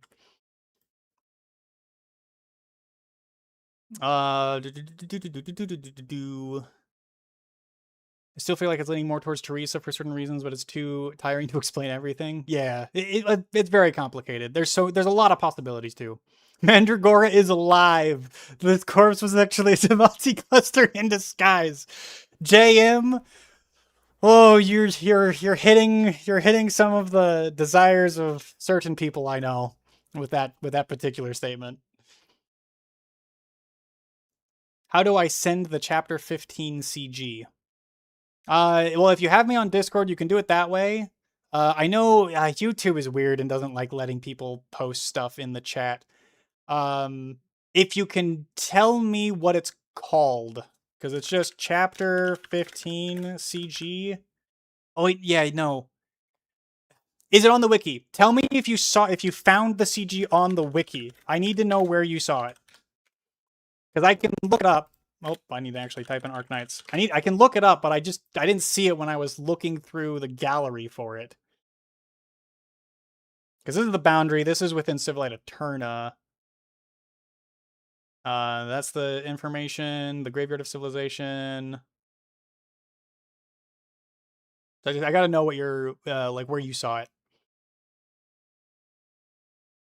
Chat could be as long-winded as Old Well. I am as long-winded as Old Well sometimes. I need to be completely honest with you. I know I am. Do you have a Discord for lore discussion? No, I do not. But you know what? I should probably make one. I do have a Discord that's in the works. I've been putting it together slowly but surely. I'm just super slow to get to it because I have so many other things I'm working on, and I want to make sure I have good moderation set up before I get it done. If anyone here, and on one hand, I'm tempted to just be like, hey, here's the Discord link. I already have it, and just let you guys join it. And then I can kind of like pick out some people, some moderators who can help me flesh it out since I don't have time for it. But I'm also like, I'm kind of scared of doing that without having everything set up ahead of time. Ooh, I'm debating it. I'm debating it real hard. Give me some time. You know what? If someone in this chat right now, the Terrastorian team has a Discord, but that's just for Terrastorian team. That's for their projects. I'm not going to jump on Akka to let me invite a bunch of people in there. That's not what that Discord's for. But I have one that I've been working on specifically for my channel so that we can have these kinds of discussions on the regular and so that people can talk lore in one place. If someone here is willing to sign up to be a moderator for that Discord, I will accept it, and I'll try you out, and I'll send out an invite and let people join, and I'll just need you to like help me flesh it out. But you got to know how to actually build Discord servers if that's the case. I need someone who can help me do that. So if there's someone here who's willing to sign up for that, let me know, and I'll throw the link in chat at that point. I have so many words to type at you. Dude, I get into some Discord chats where it'll just be private DMs, and it will be paragraphs upon paragraphs of text back and forth. That just happens sometimes. So I totally get you. I was referring to a guy who said infield trailer has a guy referring to Inman. Yeah. That was the technical test. In fact, infield. In fact, screw it. I'm not even going to bother looking it up. I have it literally saved here in my files because I made, as part of one of my videos, I specifically made a trailer for that. Was it this one? I think it was this one. Yeah, it was this one.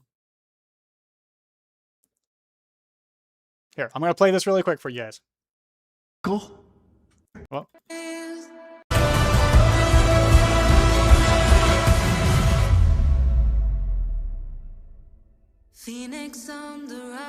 So this is for technical test 1. And they have this moment at the very end. Speaking of which, how should I address you? Administrator? Oracle? Perhaps I can just call you the Doctor. Yeah, you can't get more on the nose than that.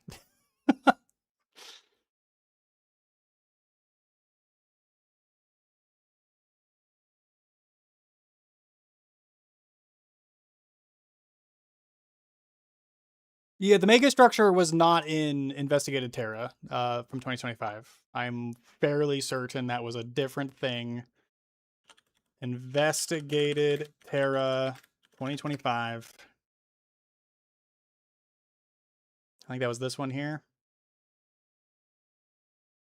And you said around the 4-minute mark?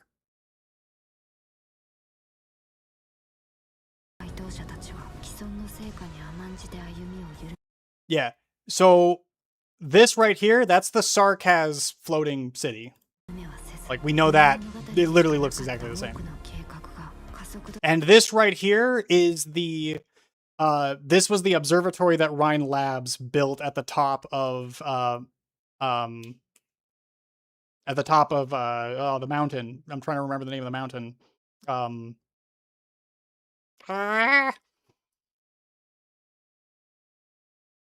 Starts with a K. Starts with a K. Arknights, Mount Carlin? Is it Mount Carlin? Yeah, it was Mount Carlin. So yeah, that's the observatory at the top of Mount Carlin. That has nothing to do with this mega structure that we see on the other side of the planet.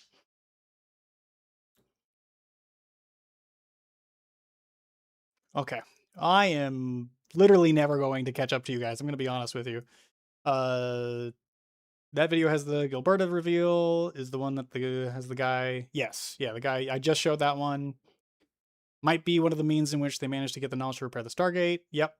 It's confirmed. Angelina Alt in PV4. You can make out the shape of her twin tails.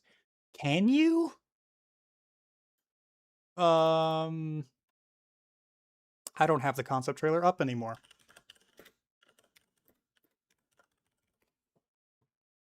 I didn't think you could see her twin tails. I was pretty sure you could only make out...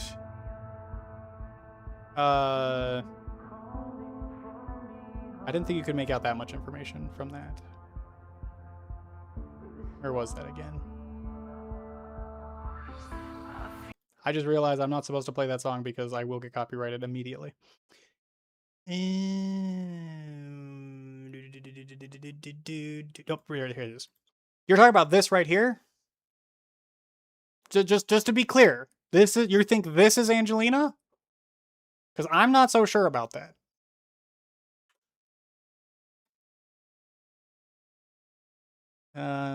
Actually, I should just use snipping tool.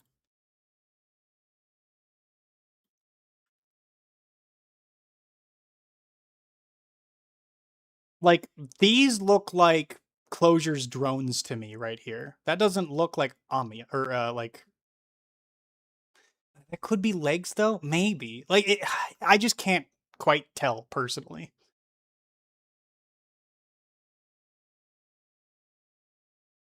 Called the Star Ring. It's in the episode 15 gallery.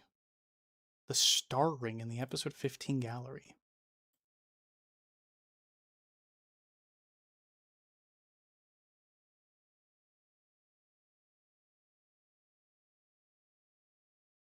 Oh.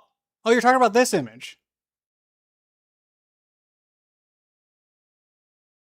See, so the problem... The problem with this image is we have no idea if that is Terra. We don't know if that's what we're talking about here. It could be.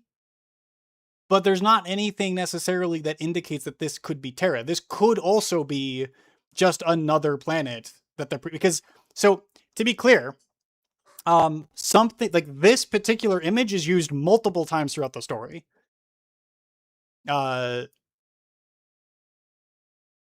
This particular image, because this is what Rhodes Island used to look like. It was this starship here. This used to be Rhodes Island. But this is used in Chapter 15, basically to talk to Hyrda. This is like the starship that Hyrda finds herself on in the memories of the assimilated, like the original assimilated people. But this is also used in reference to basically anytime like we're talking about precursors and like the old Rhodes Island. Like anytime we have a flashback, they use this image. So I can't say for certain that this is Terra and that is like the weird thing at the other side of the planet. Especially since there's a ring here and we don't see a ring in the other view of Terra that we saw.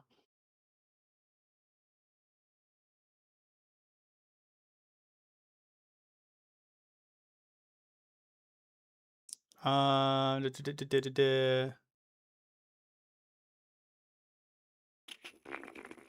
got so much. I want to get behind the scenes on how the Terrastorian guys argue.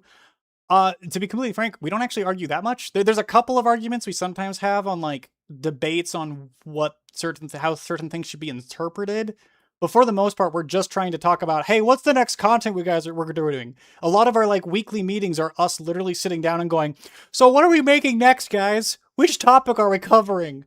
What are we going to make? And then it's like us basically like, a lot of the time it's us kind of going, should we make this thing? Do we have enough information on this? What kind of art are we going to use for this next video? Like, most of it is just us trying to decide what we're doing rather than actually like debating what exactly is true or not.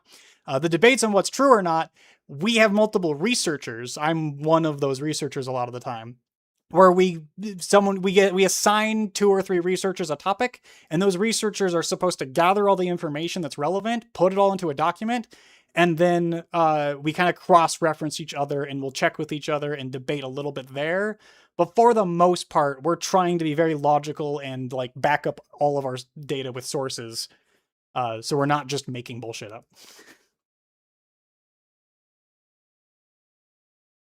Found a video of her quest in the technical test where she's helping you find the lost sarcophagus. Yes, the lost sarcophagus, which is not, they don't even mention that in the current game, but there was a lost sarcophagus that like apparently Inman was inside of, and we see it in the comics, but it's never fucking mentioned in the current version of the game.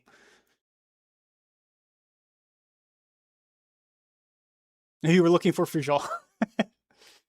I can visually help set up some basic stuff for Discord server, but nothing super advanced. I mean, Meowly, of all the people here, you're one of the few that I would actually trust for, like, easily, because I've had plenty of communications with you at this point.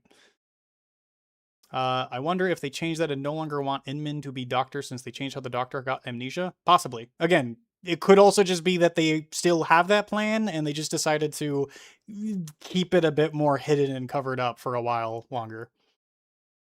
It could also just be them going, we don't want to scare away the new players and think that they have to go play the giant game that we have as our prequel.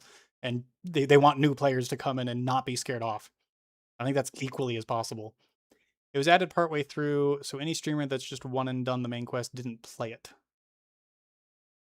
Okay, not sure what you mean by that, Foss. I'm pretty far behind still. I'm like 7 minutes behind. Yep, Carlin trade, yep. No further after the Rhodes Islands projects. Oh, further in this trailer? Oh, you know what? Yep, you were right. It was literally just a little past that. We have some ships approaching this giant waterfall, looks like. A civilization far flung from its own infancy might reach our lands, pull apart the curtains, and observe our act as it defies everything they wished. All right, you were right. It was actually there. I'm gonna, you know what?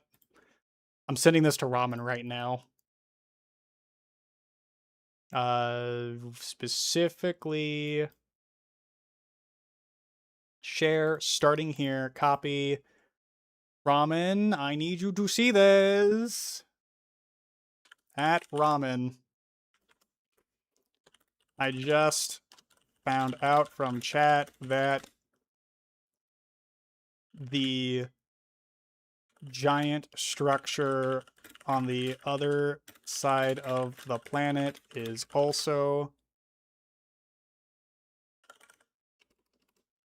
at the end of this trailer too. Perfect. Oh, thank you for that. I love it when I'm proven wrong. Read faster is crazy. Indulging our questions, Lore Master. Well, thank you, Banjumbi. Banjumbo. I love your name. Bajumbo. The key is to get used to maintaining 5 simultaneous conversations. I already am like kind of doing that. I struggle. I have ADHD. It's easier for me than most people, but I still struggle a little bit. Just to get your own linchpin, then we'll always be in nonstop discussions. I don't know if I want that. That sounds like... I already have ADHD. I have my own discussions with myself in my head all the time. I don't want more people in my head. Enhance. I tried to enhance as much as I could. I see the Twin Tails. You saw the Twin Tails? I don't think I see the Twin Tails. Like, I guess this could be the Twin Tails here? I guess it could be. Again, that still looks like Closer's robots to me, though. But it could, maybe she's just Angelina with Closer's robots with her? Maybe. Again, I don't know the context for this either. I don't know why she's, like, floating around in space, or maybe this is not space. Maybe she's using anti-gravity arts and doing something crazy. I don't know. I don't know enough. Again, I haven't actually, like, looked closely at her altar in the first place, so I can't really say for sure. That doesn't look like Gilberta's staff anyway. That's the one. That's Terra. That's not Terra. Okay, people are now, like, debating this image. Okay, I'm catching up to that now. All right. The staff top left looks like Angelina Lawrence. Since the spaceship, the staff top left. Yeah, you're talking about that still. The spaceship, is that spaceship still about? Wishdell mentions it in one of the home screen dialogues. So the spaceship became Rhodes Island. To be completely clear, this is Rhodes Island while it was a spaceship. The Rhodes Island landship was this adapted to a landship because this was found buried in Rimbilliton, and then they renovated it into a landship because they couldn't figure out this technology. And that was done by, like, Calcit was the one who made that happen. Yeah, the spaceship saw a lot of dying worlds. So yeah, there's a chance that, like, this is just one world that we saw die. It may not be Terra specifically. There is no character quest in the technical quest, only main mission. Perhaps you watched beta, not technical test.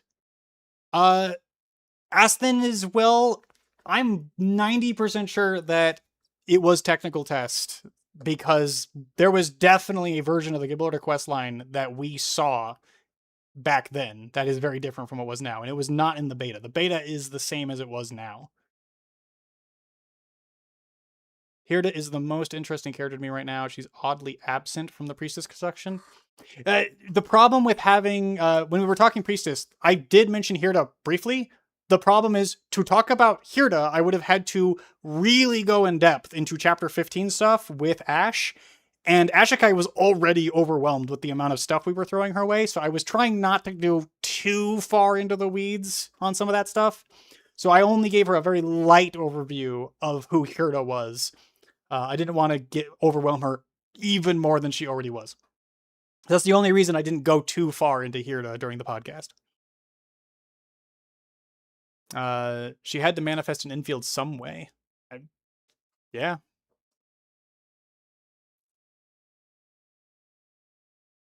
T, if you're in, if you want to talk to Akka's the lead. You got to go talk to him. He's the one who would, if you're interested in helping out with Terra Historian, you got to go convince Akka that you're worth pulling in because he's the lead of the team.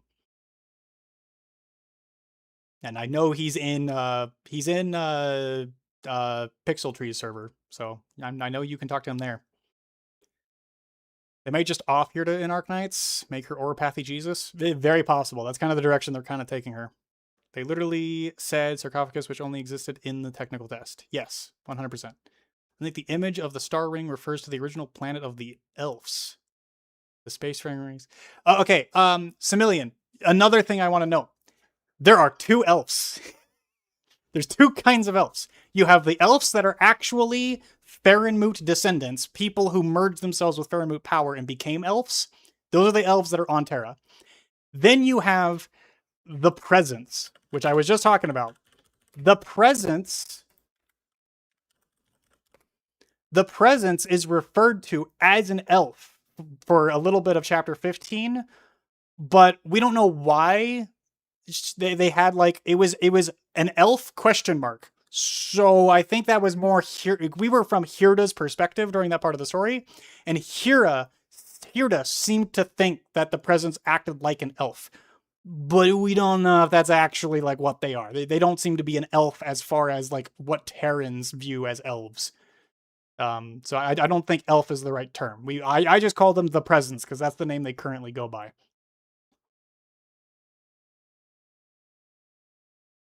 Theories on Lycia. I'm sorry, I have none. Lycia is a complete unknown. We do not know anything about her outside of she seems to have been adopted around the same time that Perlica was. She's another orphan that Inman raised. That's all we know about Lycia. We know nothing more. It's not a character I can even begin to speculate on. Does she use fire arts and look a lot like Tallulah? Sorta. She does use fire arts. She does have a draconic looking tail. She does kind of look like Tallulah a little bit. But I don't think that necessarily means that she is a reconvener of Tallulah. In fact, I don't think she is at all. And that doesn't necessarily mean that she's a descendant of Tallulah either. It could just be that she's just similar to Tallulah from like a design perspective, and that maybe that was an accident. I don't know. But I have nothing I can really go on when it comes to Lycia. We just don't know anything about her. AFK elves are relatively recent precursor creations, a fusion of Farenmoot and precursor cells. Yes, thank you, Arison, for giving more detail on that. Yeah, at least 2 Farenmoots are known to have cultivated them. Yep. What exactly stops those ships from circumnavigating Terra? It's mainly Seaborn. Seaborn have been preventing ships from circumnavigating Terra for quite a while now. And no, the Seaborn are way too goddamn powerful for just a normal big ass battleship. So I'm gonna pull up the map again. We're gonna go into some Lore Abadiah. Where is my map of Terra? Map of Terra. There it is. I was using this during the podcast, but notice how Iberia has this like massive, weird like encroachment of water that has like reached all the way up to Siesta and it's like kind of invaded them. That's because Iberia had the most powerful naval vessels in the world. They had the greatest navy ever made. And then the Seaborn attacked and completely like a massive wave completely destroyed Iberia and caused like a whole bunch of these areas to get sunk under the ocean. And it destroyed the vast majority of Iberia's navy. So now Iberia is like we have no real naval presence, and all we have to rely on is the Aegir. But the Aegir in the story of Arknights right now, like currently in the modern era of Arknights, the story has literally just recently made Aegir start to work with the land dwellers more. So there's a chance that they're going to help us rebuild the navy and be able to finally circumnavigate the world, which we just have not been able to do because of the Seaborn. So we're getting there. The Seaborn made it really hard. Ocean also gets weirder the further out you get. Yes. Soul, a lot. There's been a lot of discussion. Terra being a supercontinent keeps most countries from exploring the sea would be my guess. I mean, yes, but also the Seaborn, mainly. The Seaborn really are a big part of it. Yeah, I'll trust you that that's Angie Alter for now. I just literally don't have context for it, because again, I don't look at sea and stuff. The Aegir say they abandoned exploration attempts in the past, but they're vague posting. Yes. I mean, they abandoned exploration attempts because they were dealing with Seaborn. Legitimately. They struggled with the Seaborn, and that became their primary focus. They could not let the Seaborn get out of hand, and they've been struggling to maintain that. Iberia, which had the best fleet, was overrun by Seaborn. Yep. What do you call... I'm not going to say that, Tarot Destroyer. How long has this been going? I didn't realize there was a follow-up stream. I didn't plan a follow-up stream. I literally was like, you know what? There was a lot of discussion happening that I didn't get to talk about in the podcast. So I just planned a follow-up stream spontaneously, just randomly. So it's the stream itself, this follow-up stream has now been going for 2.5 hours. So yeah, there's a lot. Continent only really has 2 bodies of water that would encourage cross-water interaction. Yep, agreed. That's how we got to Talos. Fuck the gate. We're going the good old way. Yeah, Djang is our first and only spacefaring ship that we are aware of.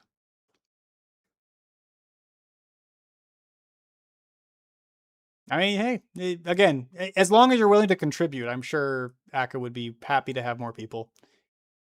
But it's up to you. Terran Telosian civilization isn't advanced enough to estimate their location in the galaxy. Correct. Presence looks like an eyeball on an astronaut suit. Yep. It's actually like, the presence is like a bundle of nerves behind the suit as well. It's actually like its own thing. It just puppets the suit for some reason to like interact with people. Yeah, she does appear in the Perlica childhood manga. Yes, Lycia is there, but again, we don't know much about her other than she was another orphan that the administrator adopted.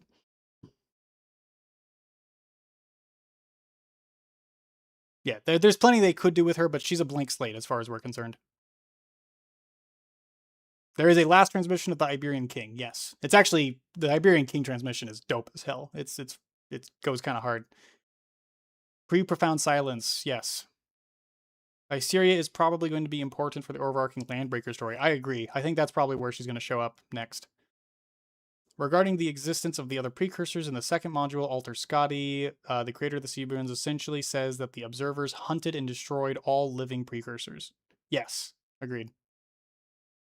Have you seen the Arknights Spring Gala 2026? It's pretty cool.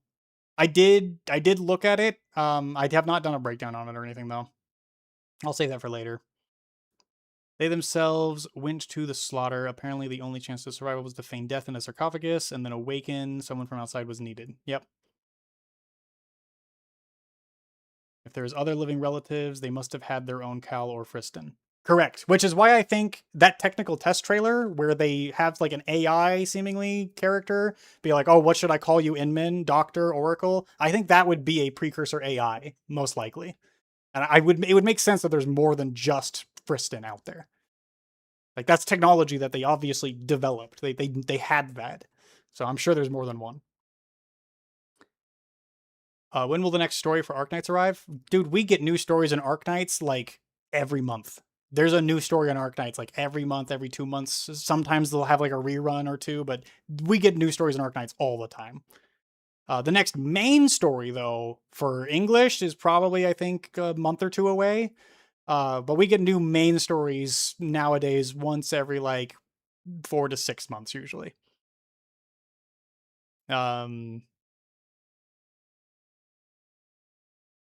Yeah, check. Yeah, exactly. If you want to know what the story release schedule is, check the CN schedule, add 6 months. We are exactly 6 months behind the CN schedule, and it's been like that since the game came out.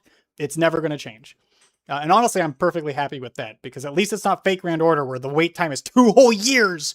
Holy shit, that was... Oh, it's such a pain. I hate that Fate Grand Order was 2 whole years behind, and they never tried to fix that. 6 months is much more bearable. It also lets me plan. Like, I like being able to plan ahead for my roles, too. I'm going to be honest. That's the one thing I do spoil myself on is upcoming characters. I'll at least look at what the upcoming characters are and then plan for that. Presumably nobody is stopping the Seaborn in the unknowns parts of Terra. It might be all Seaborn at that point. Possibly. We also know, we were told early on, I don't know if this is still true or if it's been retconned, but there were originally 3 different Seaborn gods, like 3 firstborns. One was Ashar Mallah. I don't remember what the other 2 were named or if we ever got names. But Ashar Mallah is the only one we've really had interactions with, so I'm not sure if like those other 2 or even care about the land.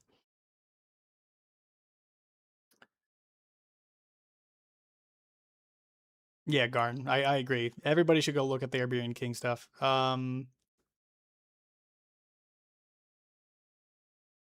Yeah, there's definitely an intermediate society of Landbreakers. Agreed. We're definitely I hope we learn more about them.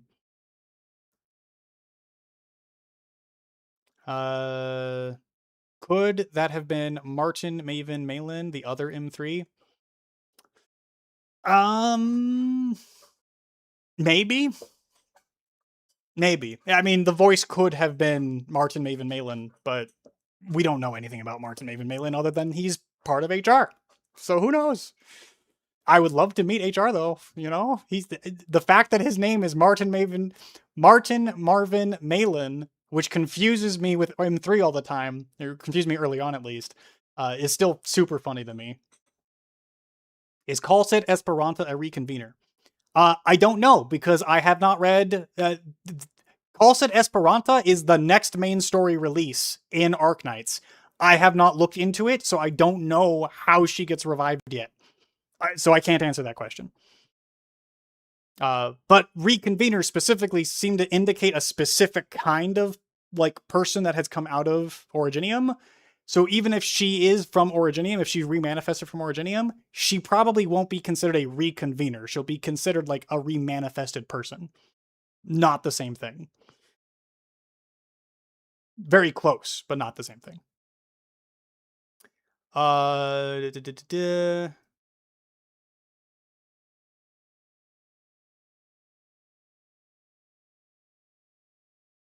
Arknights used to be a whole year behind. They accelerated us to 6 months.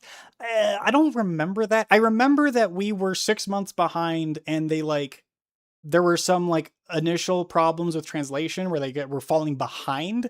So maybe they fell behind by a year, and I just don't remember specifically. I've been playing since the game came out, and I remember it was 6 months even back then.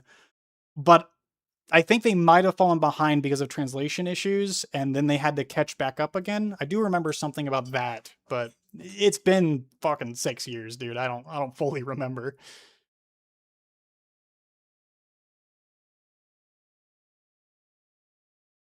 Let's see. He almost caught up. Time to throw him another 10 minutes answer curveball. Yes. I'm trying to catch up. Yeah. Too flat to have the most extreme landbreakers, be a casual bandit raider. I kind of agree. One of the seaborne Faramoots fused with the ocean itself. I do remember something about that, but I'd have to go back and reread a lot of that. I don't remember the specifics. Cerula Arbor is the one Izumik fuses to. Its death was what triggered the profound silence. Oh, I need to go. I need to go reread a lot of that. There's so much lore there that, unfortunately, I just don't remember. Wasn't Cerula Arbor a terraforming project? Was it? It might have been. A few months I designed a handy infographic with all the known region countries of Talos 2. Is there any way I can send it to you? You know what? I saw above Miali was willing to be a mod in my Discord server. So you know what? I'm going to do what I said I was going to do, and I'm going to create an open invite for my Discord server. We're gonna go ahead and do it. So give me one moment. I'm literally going into the server right now and creating the invite. I'm gonna have this one expire, so this isn't gonna last forever. I'm gonna just set it for I'm gonna set it to only work for 7 days. But that's just so that we can get the server like structured, because right now it's got no structure. I got 0 structure in this Discord server right now. I was still building it. But because Molly said that she's willing to be a moderator, I will put it in here. So feel free to join that. Please don't raise too many shits. Don't do too much crazy stuff. And you should be fine for now. And in the meantime, I gotta find Miali. Nope, that's not how you spell her name. Where did I put you? Where did I put you?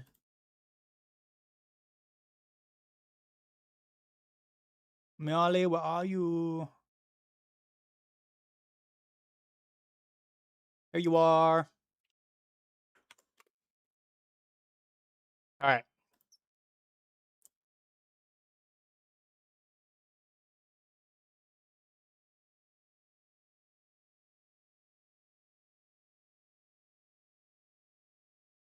Oh, okay. Miali was faster on the trigger than I was. Incredible. Let me make Miali an immediate add role. Oh god, did I not even set up the role? Oh no. Roles. Oh god, I didn't even set up the role yet. Well, one moment. Boop, boop. I'm going to just give you full permissions, Miali. Do not abuse it.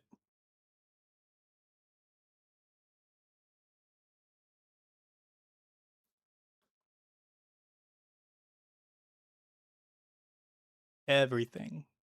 You get everything. And we will fine tune this as I find time. But I trust Miali enough to not abuse this.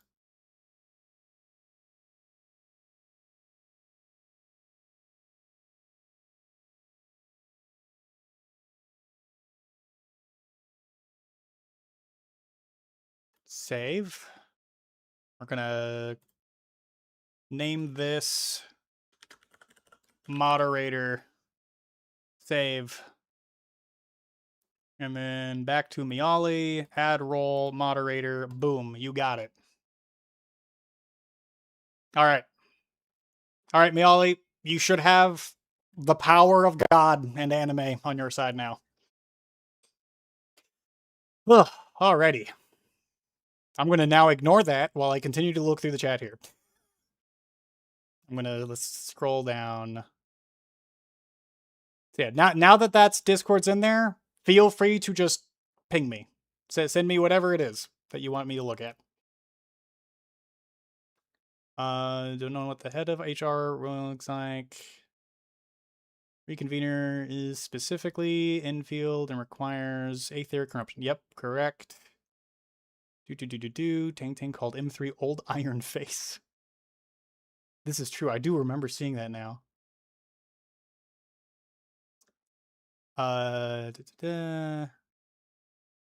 Quick, ban him from his own server. You guys... no, Molly, don't delete the server.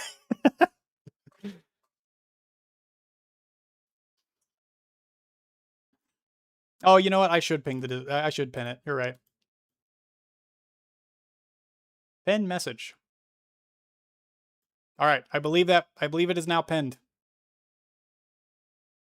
Yep, it is pinned now. There you go. Now I am become death, the destroyer of servers. Perfect. All right. Now that I'm caught up, sort of. That was a good distraction to allow me to catch up.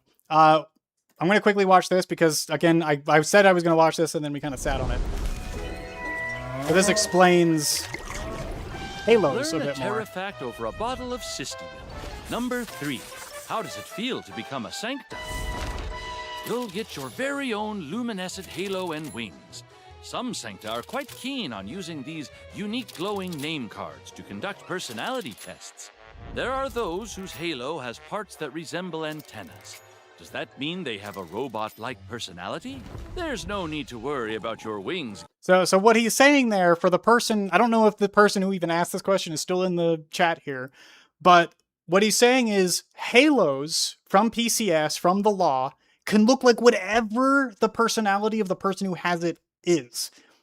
So the fact that Agaloy have very standardized halos that all look very similar is most likely because they don't have personalities. They are literally like the law granting life to a completely like unsentient object, a complete what's the word for they're just objects. They don't have personalities. So the halos literally don't manifest in different ways for any of them. But for people, they manifest very uniquely based on personality. Inanimate, thank you. I don't know why I forgot the word inanimate. But yeah, for inanimate objects, I'm sure they just kind of spawn in all very samey looking. But for people, they look unique. Getting in the way during bedtime. The black wings and black halo Lie do down look really as nice. usual I agree. And they'll simply go through the mattress or sofa. For they do not occupy any physical space. It sounds far better than a tail already.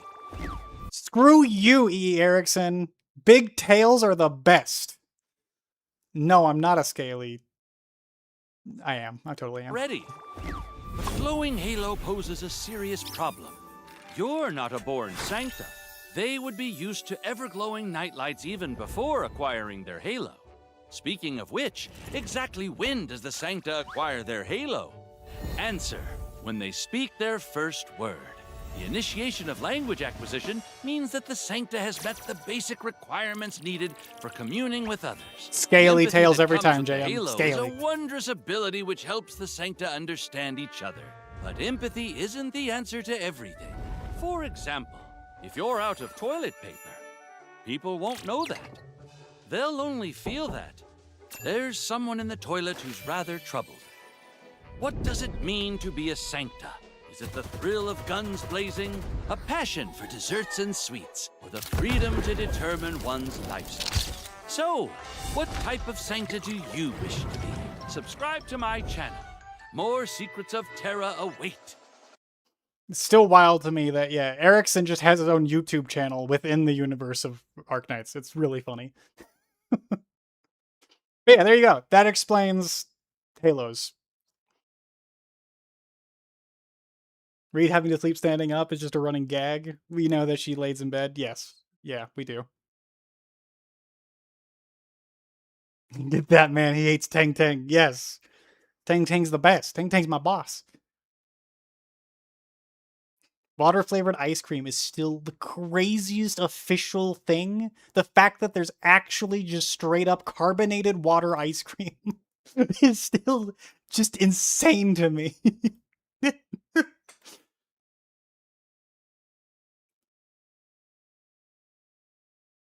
Must be hard to cheat on your partner as a Sancta. Yeah. I mean that's one of the reasons why Sancta are specifically noted to be like generally like very peaceful with each other, because they kind of know what each other are feeling. So if you're truly in love with each other, the Sancta like know that innately. They don't have to believe each other. They just know. So it's kind of hard to, like, if you're going to fall out of love with your partner as a Sancta, you also know that because you're just going to feel it. So there's not really going to be any chance to lie to each other about that, I don't think.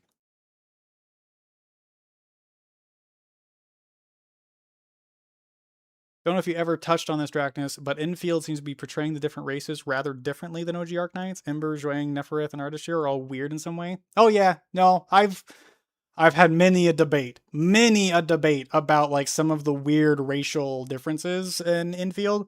Zhuang Fengyi and Mifu especially have been really big ones that we've talked about.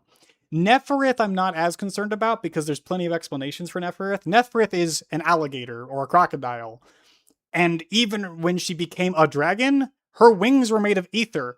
Her actual body could still very well just be, you know, a fucking alligator that just she added ether wings to because she just sees herself as a dragon.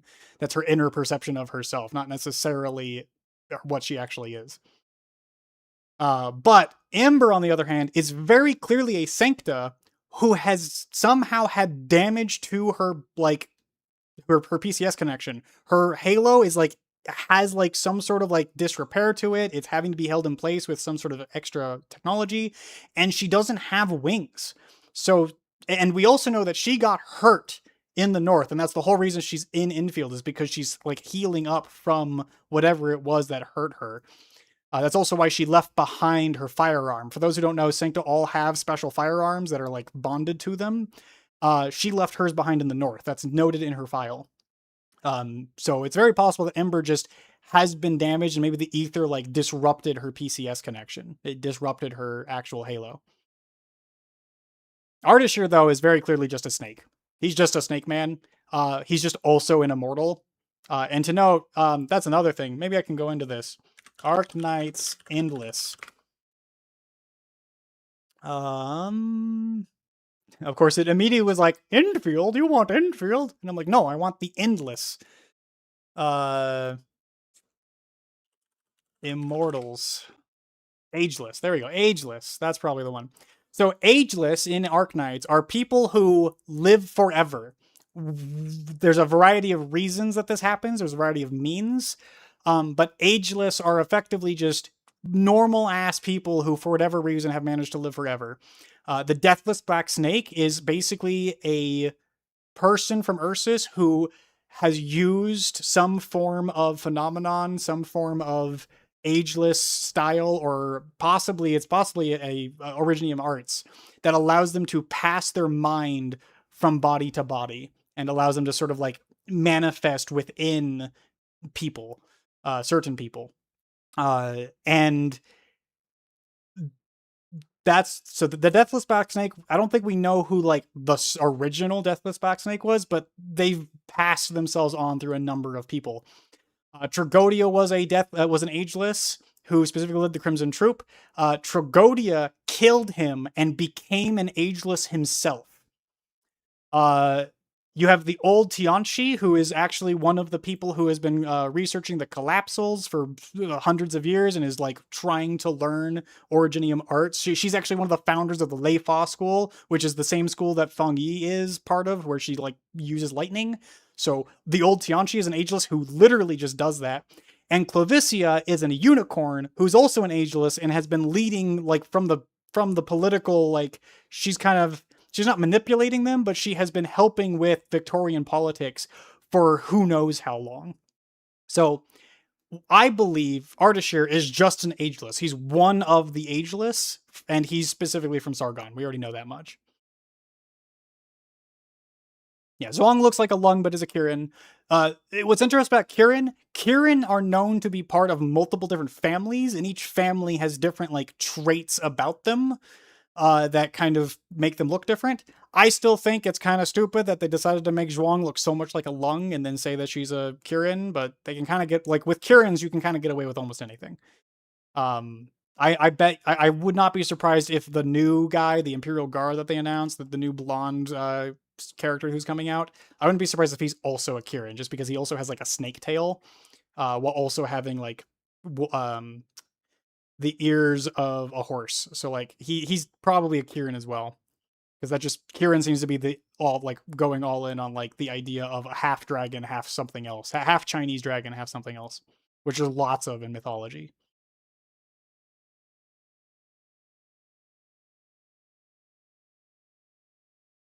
Yeah, you know what? Let me pull up the Neferith dragon form. Can I find? Here we go. There's probably a better view of this in game, but I'll just use this for now. But basically, if you look really closely, her arms are made of the wings are made of ether.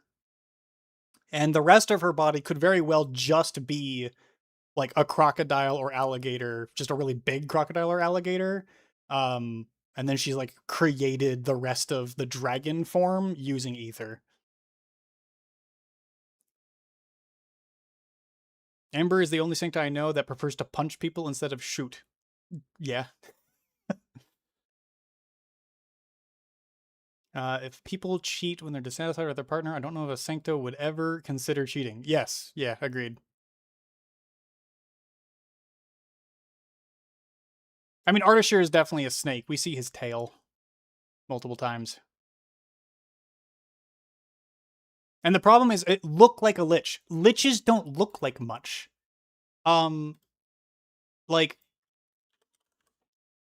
the problem with liches is we don't have a lot of examples of them, but they have pointy ears, they wear big brimmed hats, and otherwise they just look like people.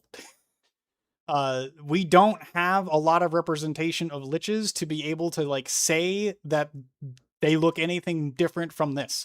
And hell, this particular lich, she's got like what looks like a horn, but that doesn't transfer over to Fremont, who's the most well-known lich in the game. So the horns don't seem to be a requirement. So liches are kind of nebulous. We don't really know what they look like, and we don't even know if they have tails or not. And Ardashir definitely has a tail, so Snake seems perfectly reasonable. And his teleportation arts seem more linked to ether, where liches didn't use ether. Liches had their own originium plus, like, they had their own, like, special subdimension that was unique to their biology, and then they used originium arts to kind of enhance that effect, similar to a lot of other Sarkaz abilities.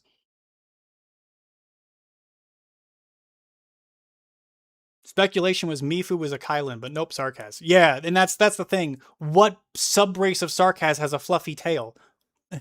That's the thing I'm still confused by, is what is Mifu? The only Sarkaz subrace that we know has fluffy tails in any capacity are actually same race as Patriot. I keep blanking on it for some reason. Wendigos. Yeah. So Wendigos have art of them where you can kind of see, like, there's this right here. They kind of have like a fluffy tail somewhat, but a lot of them look like really ragged or not like all that well developed. So it's possible that maybe because Mifu is like, maybe she's a Wendigo like crossbreed, like half Wendigo, And so her tail is just also like much more intact than most other Wendigos have been, because most Wendigos are like really crazy combat people and have just been through a lot of battles, and all the ones we've seen are like really ragged and not well put together. So maybe she's just a young Wendigo, like or a young Wendigo crossbreed. But that's pure speculation. There's nothing that indicates what she actually is. Although she is really strong, and Wendigos have really crazy strength, so that's kind of maybe. But again, pure speculation. A crush on someone as a Sancta, how awkward it would be? Yeah, it does seem like it would be pretty awkward.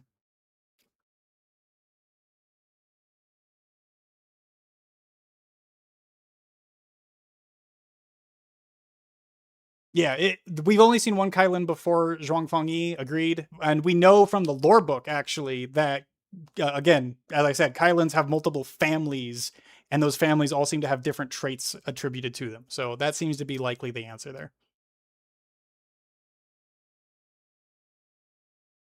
Yeah, some races changing in 150 years is also not that far-fetched, especially when you consider that Originium forces human evolution. The reason all of these people look human in the first place is because Originium sort of, like, push their evolution towards looking like the precursors, towards looking like humans. That's the whole reason that's a thing. So forced evolution is definitely occurring, could play a part, maybe. Yeah, ageless. Yeah, thank you guys for correcting me. I'm just late on seeing them. When you stack Originium Ultranium, yep, you just said what I was just saying. Lorebook even says that Draco characteristics vary by bloodlines, enough so that Tallulah and the Terra twins may as well be separate races. Tallulah uses fire as well. Fire. Yeah, well, the Terra twins are more like the royal. They seem to be more closely related to like actual royal Dracos and pure-blooded Dracos, who their fire was much more magical in how it functioned. Like Reed's fire is consuming her own life force to breathe life into others or consume or like burn them, while Ablana's fire specifically like killed people and then sort of like raised them from the dead as restless souls. She could bring their souls back using her fire. So they worked in opposite ways, but originally both types of fire were usable by like a single Draco. They just got split up between the twins. Yeah, elemental life, elemental death, exactly. Ember is suffering from PTSD. Yep. They all have some infinite connection with Originium. That's what we know for sure. With Deathless Black Snake, it doesn't even have to be pass. It could just be endless copies of the same mind. Agreed. Yes, we know for sure that there's at least 2 Deathless Black Snakes active at once. Because there was one in Tallulah, and there was another copy in a Hippogriff that was like a teacher in Ursus. So yes, Deathless Black Snake is interesting because unlike other Ageless, the Deathless Black Snake seems to be able to replicate itself. It's not even clear the Ageless have a consistent... Yeah, no, the Ageless do not have a consistent immortality mechanism. They all are immortal in slightly different ways from what we've seen. They're not using the same mechanism. They're just called Ageless as a group because they're all undying entities.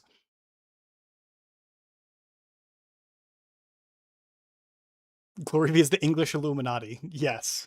He's the unicorn. The unicorn Illuminati.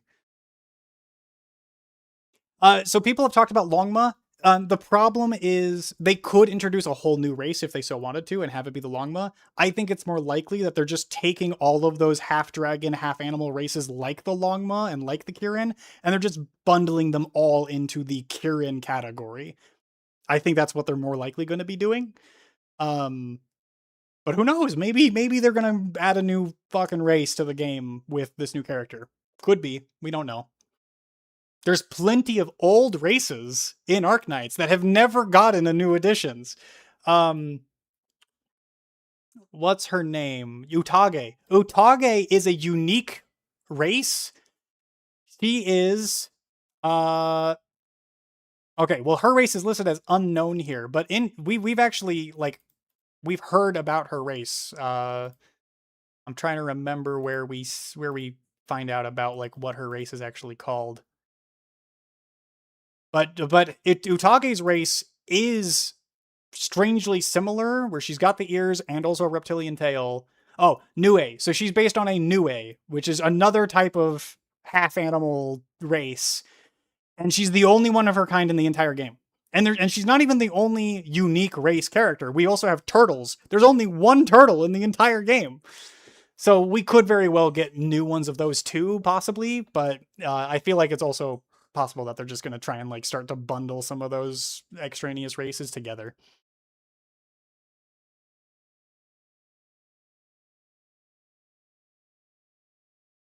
So Keelan and Kirin, yeah, they're described differently in mythological documents, but in Arknights they've kind of bundled them together. They don't seem to differentiate them that much.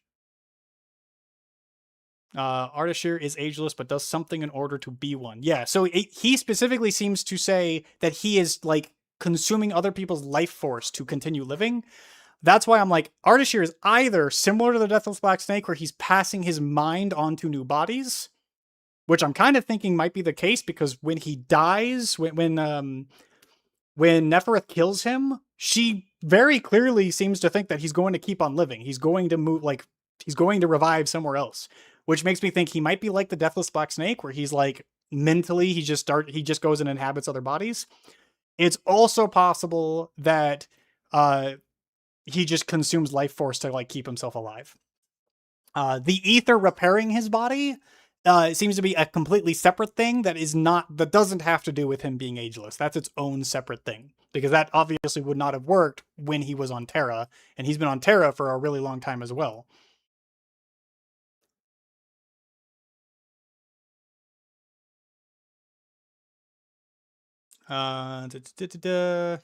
Reed's power is stated specifically to be the power to increase cell activity in the same way that heat causes matter to vibrate faster. Yes. With Priestess' Awakening, we know how else Originium changes. Chapter 15 already states that Oripathy has been mutating recently. Yes. Oh, and again, the way that Originium does its stuff, the way that Oripathy works, all of that was not how it worked originally. Farchaser, the first king of Sarkaz, altered the way that Originium was operating on living creatures, and that's what made Oripathy a thing in the first place. It was never intended to assimilate people that quickly. It was meant to be a very slow process that allowed people to live a full life and then die, and then the assimilation occurred.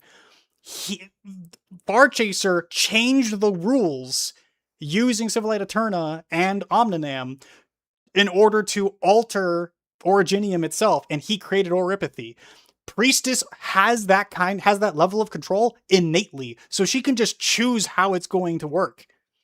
And we're seeing that live, actively, in the current story.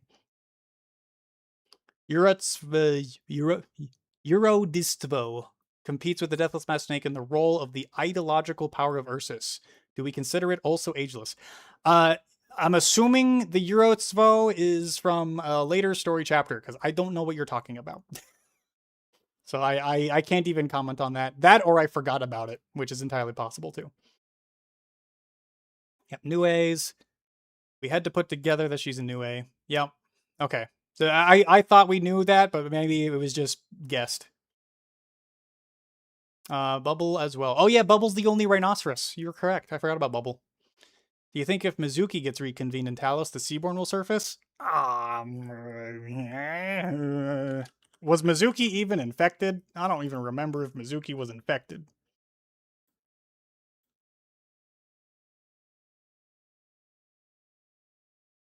Yeah, Mizuki is not even infected. I don't think he can be reconvened.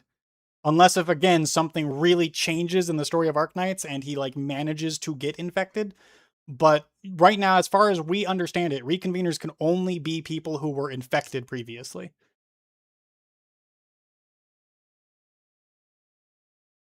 And yeah, I'm not even going to, like, think about the implications of Mizuki being reconvened. I'll just not even go there right now. That's too much of a headache. Liches additionally master an arts called Exile, which can literally erase one's existence immediately.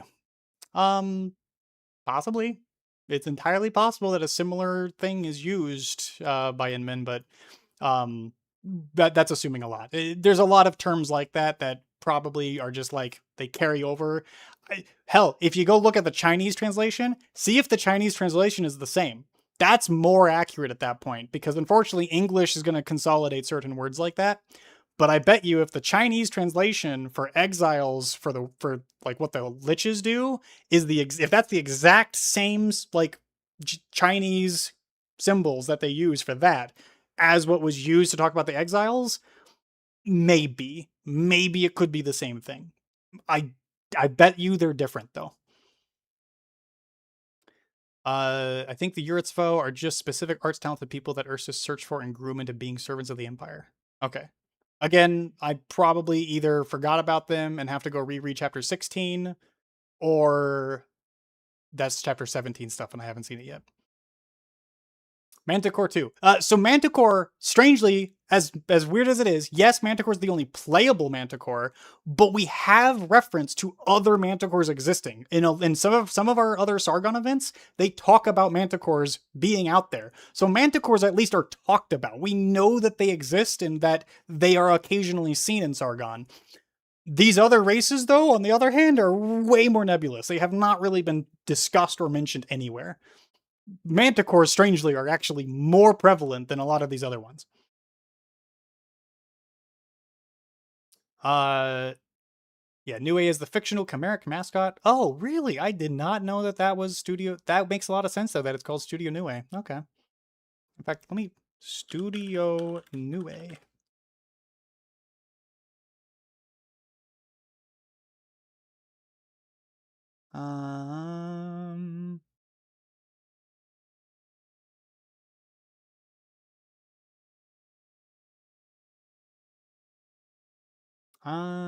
You know what?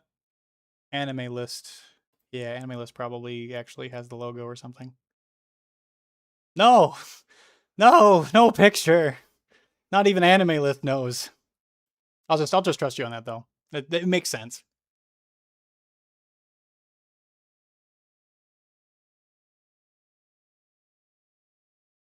We get more info, not much, from Sui talking about Ardashir's death. I mean, we get a little bit, but like, yeah, I mean, she even actually no, you're right, because Sui, yeah, So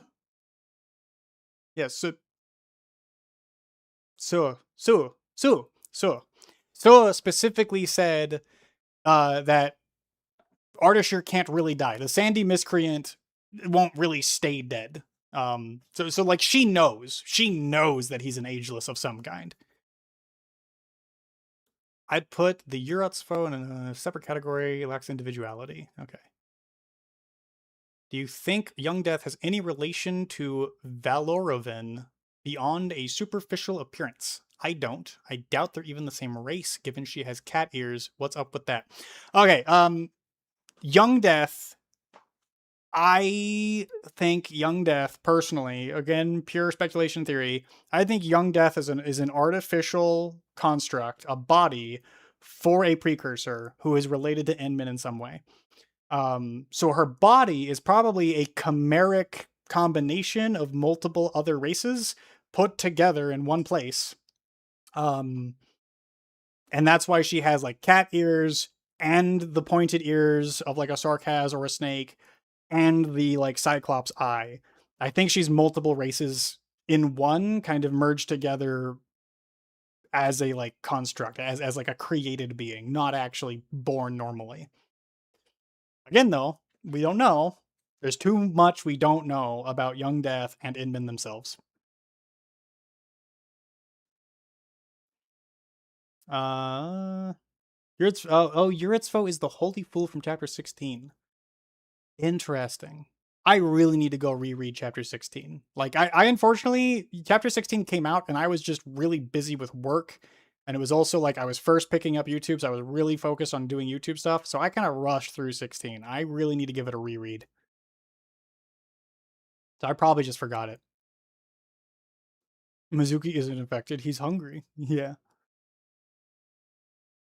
Scene is the only Pelosa. Blue Poison is the only Honora. Koro is the only Petrum. Yep. Scene is a sloth. Blue Poison is a Blue Poison Dart Frog. And Manticore is a Manticore, and Karara is a turtle.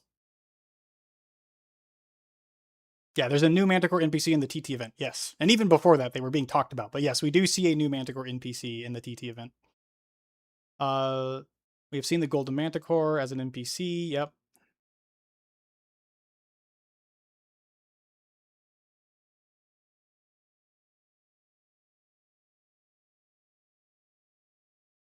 Yeah, Petrum villages are mentioned, but we have no idea where they are. And they're kind of like, they're only mentioned in her profile. They're not mentioned in the story elsewhere.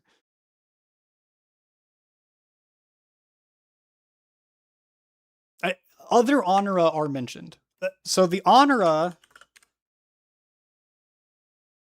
So specifically, Honora are mentioned in Blue Poison's profile as essentially being experimented on. And so like you can find them in Sargon and Bolivar.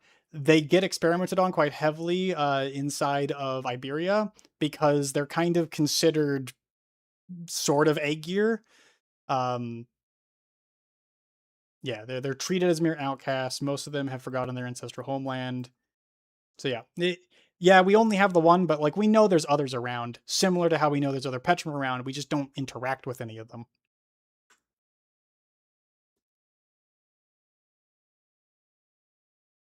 Yeah, and I'm caught up. Look at that. I caught up. Woo! I did it.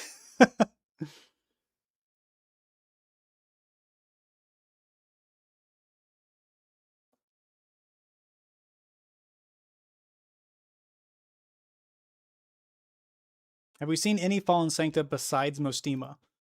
Well, yes, actually. Let me pull up Masses Travels and pull up the character list for you. There's one NPC from Masses Travels that I really want to be a playable character so bad. She is so badass. She looks so goddamn cool. Here we go. No, these are outfits. Where's the NPCs? Where's the NPC list? Game, where's my NPC list? Is it under synopsis?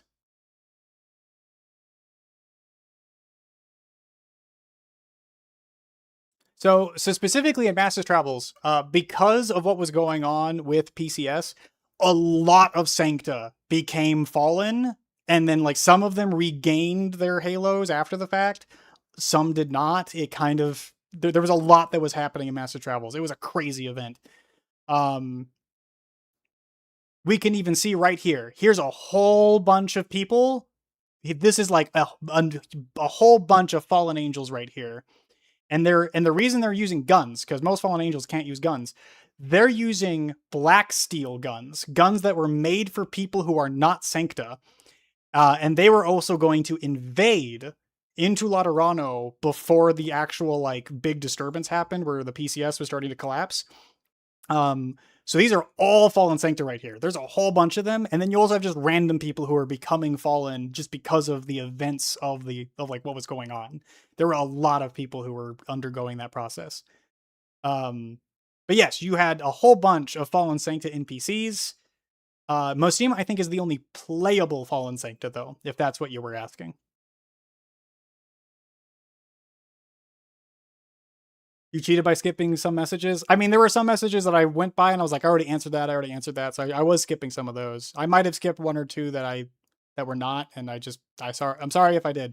Feel free to repost them if you don't think I answered your question. Yeah, the big armored woman. This is why, like, where's my NPC list? I like my big armor woman. I want to see her, but I don't remember her name, so I'm kind of sad now. Where's my NPCs? But I don't see NPCs. I'm very sad. Fallen.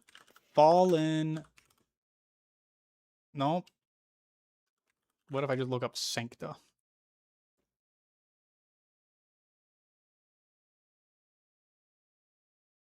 Here we go. So this is her with her helmet on. But this is another Fallen Sancta. This is an NPC. I think we're gonna get her as a playable character eventually, because she's just too badass. I'm gonna be honest.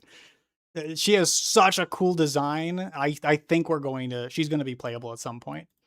And by the end of the event, she's also like very clearly like she's not a villain, she's not evil. She just and like a lot of the things, a lot of her motivations kind of got resolved in that storyline. So I think she's going to have a later event and then be playable. Aurelia? Okay, I missed you saying the character name. I apologize. Her name is Aurelia. I looked away right as you were typing that. I'm sorry. Technically, for a period of time, all Sancta became fallen during the Master's travels. Yes, pretty much all of them became fallen temporarily because they had to defend themselves from other like Sancta that were like artificially being created, which was causing them to fall. Because fallen Sancta, they fall when they attack each other. Attacking another Sancta, specifically like shooting a firearm at another Sancta, causes you to fall. That's just part of like one of the laws. Arknight seems to really be the game of, no, you cannot have your favorite NPC become playable. You will accept your random new 3-star, 4-star, and 5-star. Executor is also fallen. No, Executor is not a fallen. He has a black halo, but he did not fall. He's just a like really weird, super logical thinking person who also, because he's so logical thinking, he's also actually like the best person to interact with PCS. Executor is the reason why PCS ended up shutting down. He's the one who basically had a debate with a machine and won the debate. So that's, yeah, Executor's a badass, but he is not a fallen Sancta.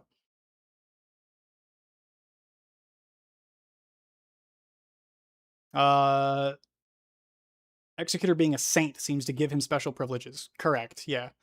He is an exception to a rule because he is a saint. Saints under the law get special permissions that allow them to sort of bypass some rules.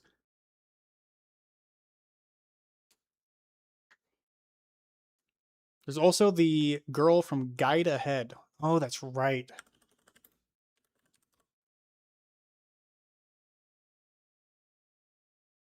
You know what? Actually, wait. The girl from Guide Ahead is...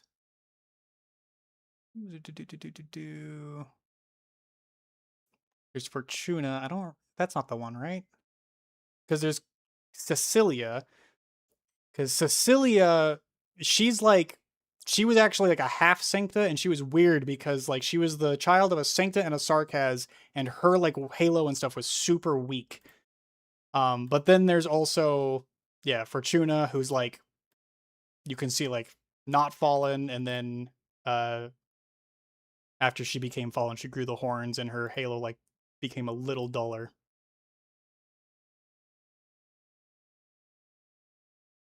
Giant penguin monsters with PV4. Those are the Peng administrators' ancestors. Sure, we'll go with that. Sent me the thing on Discord. Okay.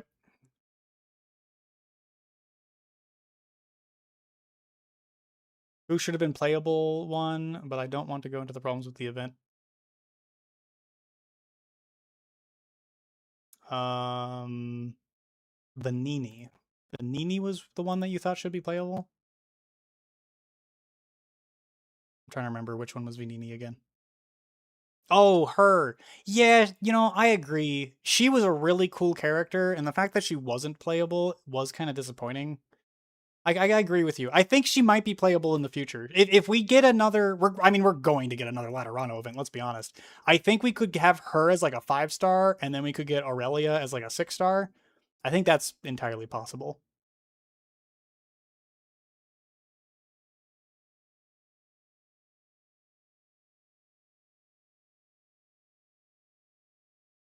All right, see you, JM. You did send me that image. Let me go check it out.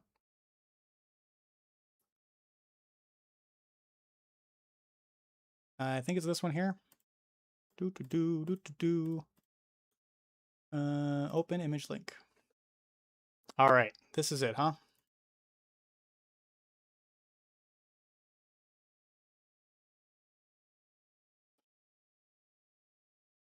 So what is this? This is... Ooh. So these are all like major cities on Talos 2. So they're using images from cities that are on Terra as like a representation for the explanations of some of the cities on Talos 2. Which isn't a bad way to do it, but yeah, it's not necessarily the same. It is interesting though, because a lot of Valley 4 actually does look like Rimbilliton designed areas. That is very interesting.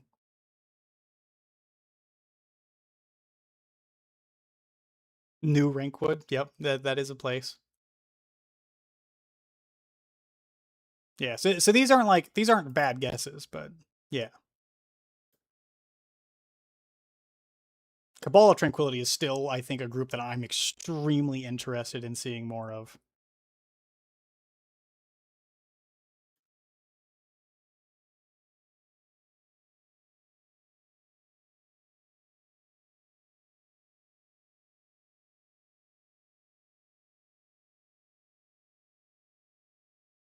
You almost mute Gunsmith Apprentice, yep.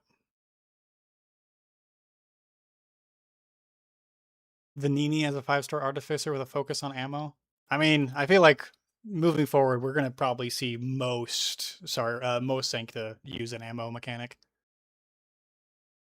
Give me a Paganini or give me death. I do love myself some Paganini. He was pretty damn cool.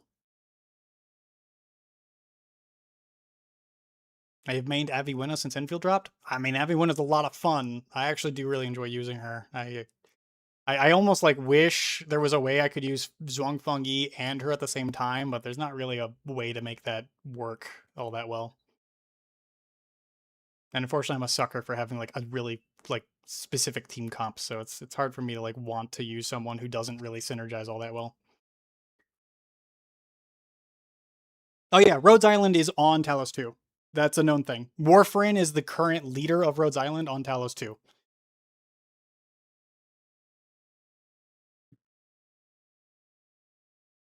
If the Foundation are specifically a breakaway Terran faction who got into precursor stuff, we got a lot of questions for the Cabal. Yes. I mean, the Cabal of Tranquility specifically are there to research precursor tech. So I'm also extremely curious. I think we're going to have to start working with the Cabal more often in the near future. And I hope that's sooner rather than later.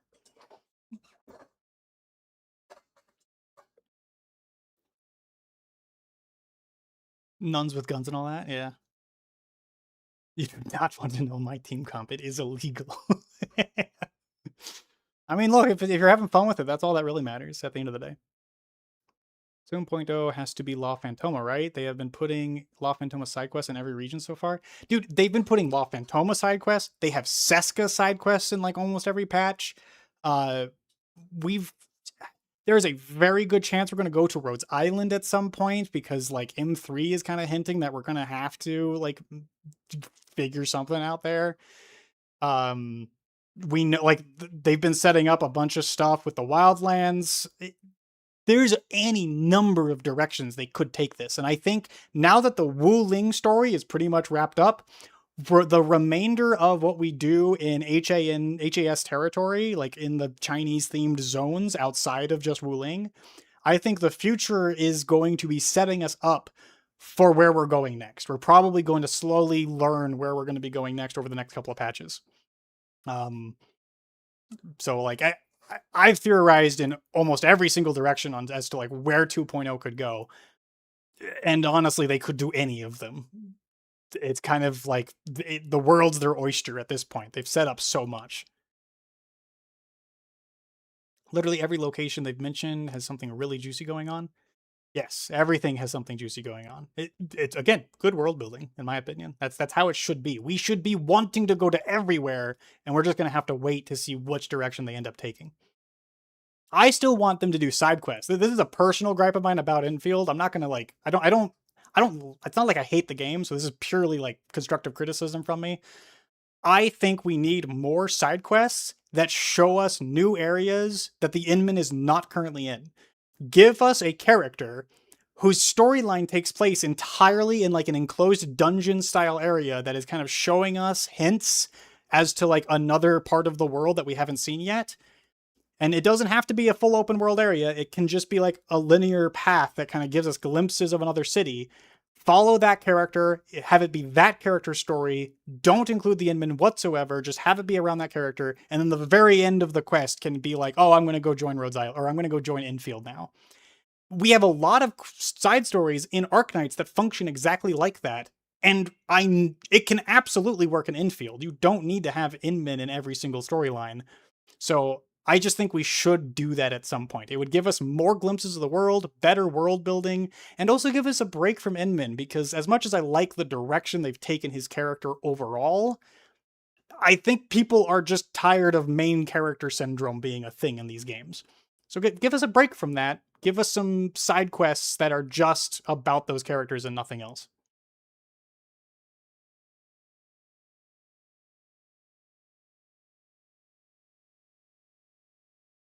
Do we now know where the land ship is? Because visiting it in 3D would be peak. I mean, there's multiple land ships on Talos too. There's only one that's like full city scope that we know of, and that's the one that is the industrial mothership that is helping out the Steel Oath. But we don't know where Rhodes Island is, if that's what you're asking. We do not know where that is currently.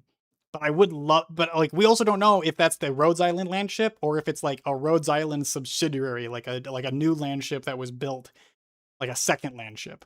I would love to see it in 3D too, though. I want to see land ships in 3D. Land ships are so goddamn cool. I would love to see one in 3D.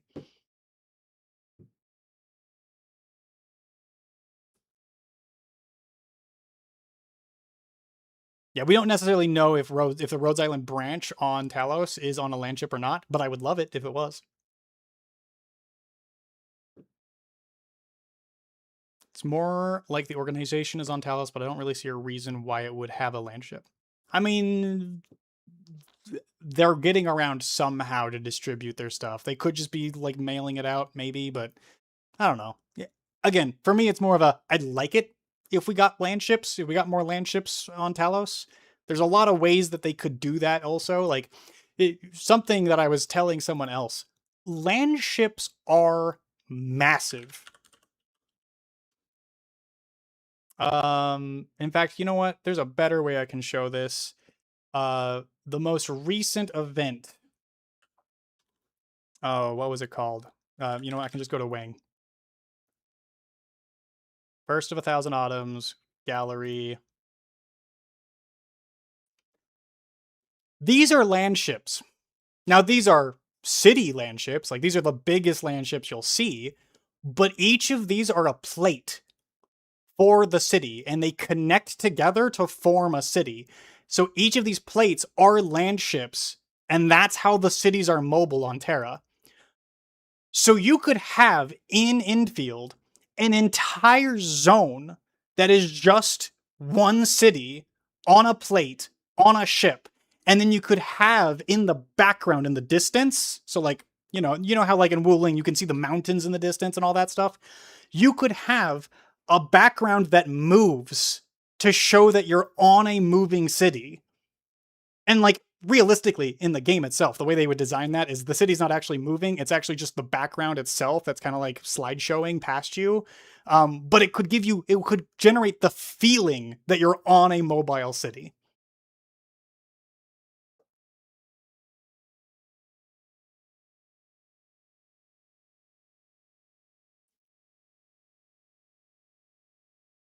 I would love more Depan story. I agree. We got a pretty good amount, but I love Depan. He's one of my favorite characters. Yeah, just being able to like roam around on one of these land ships would be awesome. Looking over the edge of a land ship would be amazing. Like, yeah, like the big land ships especially. Like, if you watch the anime, in the anime they like Rhodes Island has to like get onto Chernobog, the plate for Chernobog, and they have to like get grappling hooks and they have to grapple up the side of the plate of the city because it's like 600 feet tall. Like they have to like climb the plate of the city. These things are massive.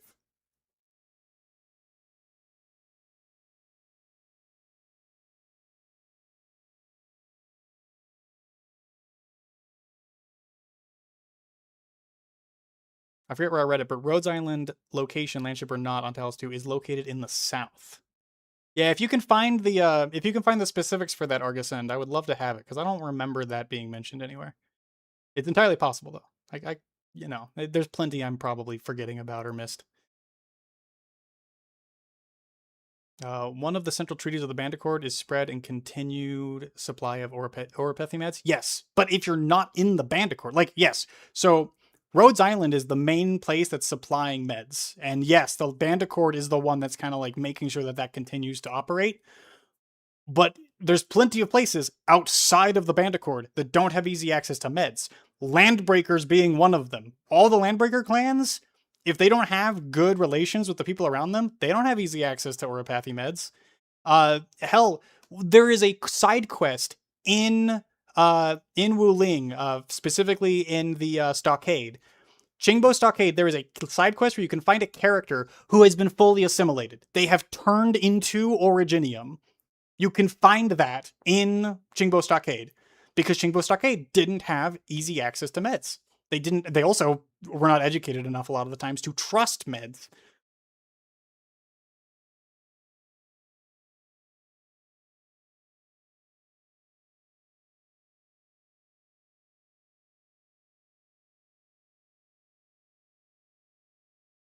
Yeah, Warframe had the rest of the Accord by the metaphorical balls. True.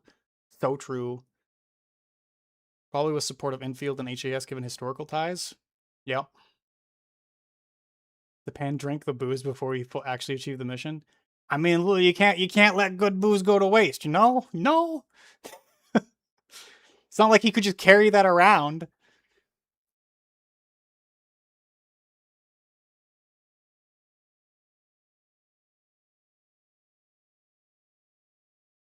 Bro is addicted to streaming. I don't get a lot of chances. I work so much in my real life. This is my chance to kind of like have discussions and come up with ideas and stuff too. So, but hey, Ramen, how's it going? Good to see you again. Is may as well append. I forgot where I read it to every one of my messages. No, but I get you. Right? That happens a lot to me too. I have to go and like research, figure out where I heard certain things all the time.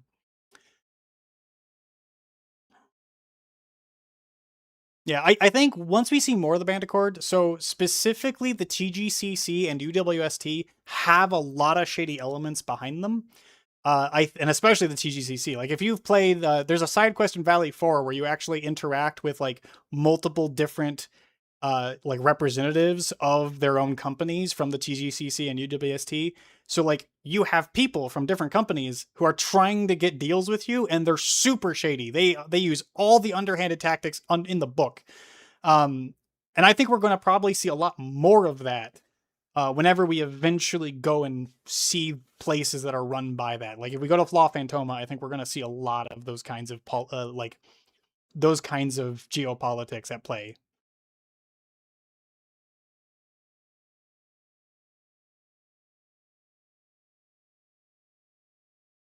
The only reason Stingbo Stockade aren't just declared as landbreakers is because Wuling basically feels guilty over igniting hostilities because their guards panicked. Well, also, Qingbo Stockade seems to have originated from HAS.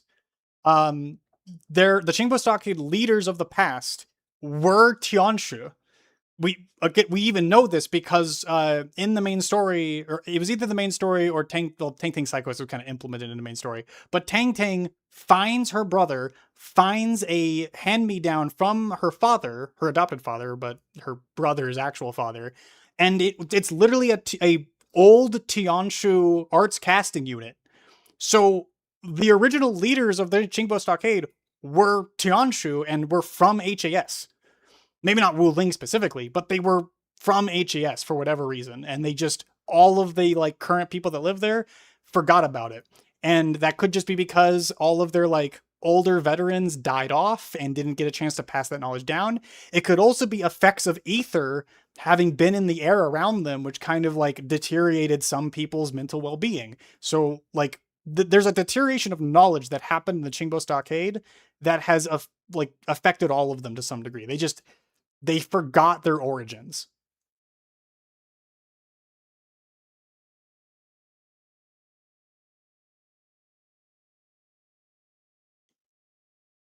Pan Yuan, the former Tianshi, maybe have broken his promises, but Depend, the operator, has done no such thing.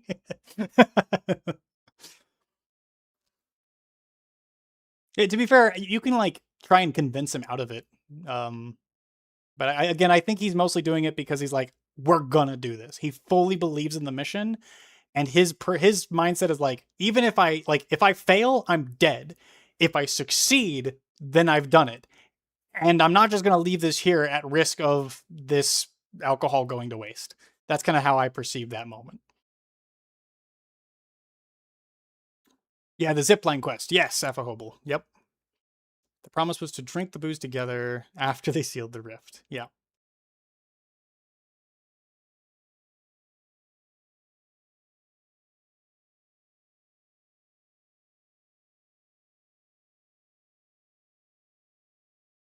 It was mentioned that Qingbo Stockade was founded by people from Hongshan who fled from the humiliation war. Oh, I think I might have missed that particular bit, but that makes a lot of sense. That makes sense. Forgot or covered up their past. People probably feel ashamed for fleeing, even if they had a very good reason for it. True, also possible. Annoying to me that they made such a big deal about everyone upholding their promises. Yeah, I can get that. Tang Tang's gun. There is a premise of how Stockade was formed and why the Tianshi led people out of the... Oh, okay. I don't think I read her gun's lore. That's a good point. In fact, I got so many things open. Here we go.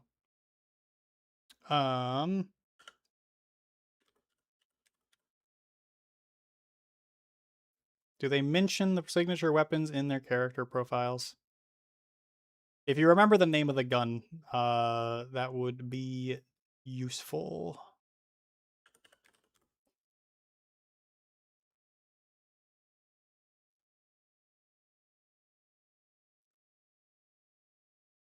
Oh, there it is. Brigand's Calling. We found it at the same time. Thank you, though. Here we go. God, these weapon segments are so big, actually. I need to read more of these. I've kind of been relying on Ramen to kind of tell me which ones are interesting a lot of the time.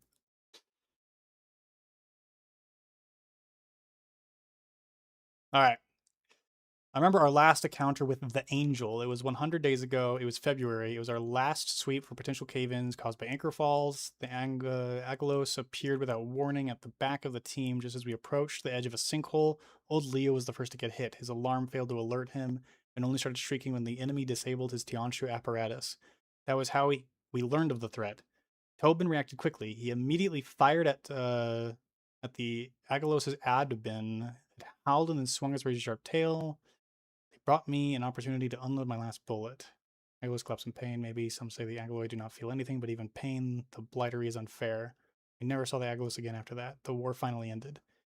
The investiture was held at their base at the north. They organized it to praise and award soldiers who performed admirably. As the only survival of Outpost 158, I walked in the middle of the column of awardees, flanked front, back, left, right, by veterans like me. We're all war heroes now, dressed in brand new uniforms fitting for the investiture. Speaking of uniforms, the last time I got a new outfit was during my first arrival at Talos 2. The local committee at the Frontiers organized a mass marriage to uphold the spirit of the Black Hole Protocol. 52 pairs of newlyweds from Jan Ursus Victoria, settling down and starting families in this foreign world. I was one of them. I was young, but crossing that gate drained every ounce of courage out of me. Old Leo was young too, just passed the Tianshu administration exams, and so proud of himself. He took my hand and told me to have no fear. Liu promised that we would, together, overcome every obstacle of this world and build our new home upon this planet. And so I marched alone down the lengthy path towards the investiture platform. The cheering of the crowd was passionate but distant. I counted the awardees and could not even finish. The war finally ended. The aftermath of the war was worse than we thought. Refugees from the north kept coming in. They brought news that everything we built was gone.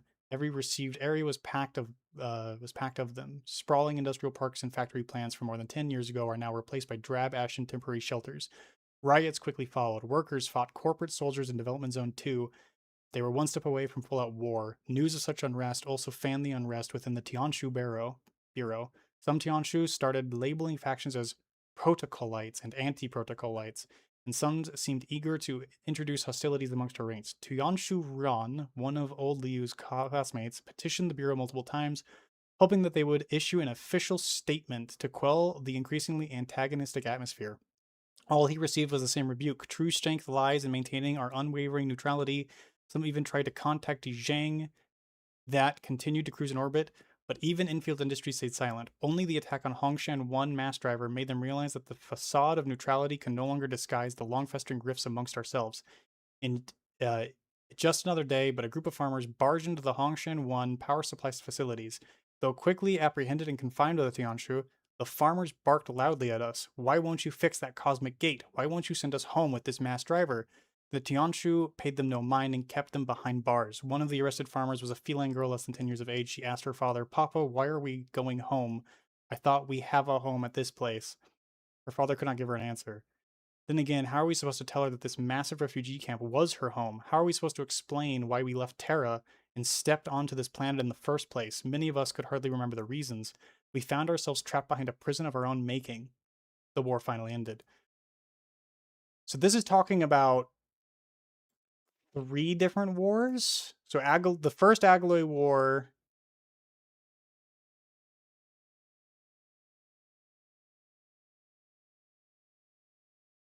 Not is that, but that this sounds like the Humiliation War right here.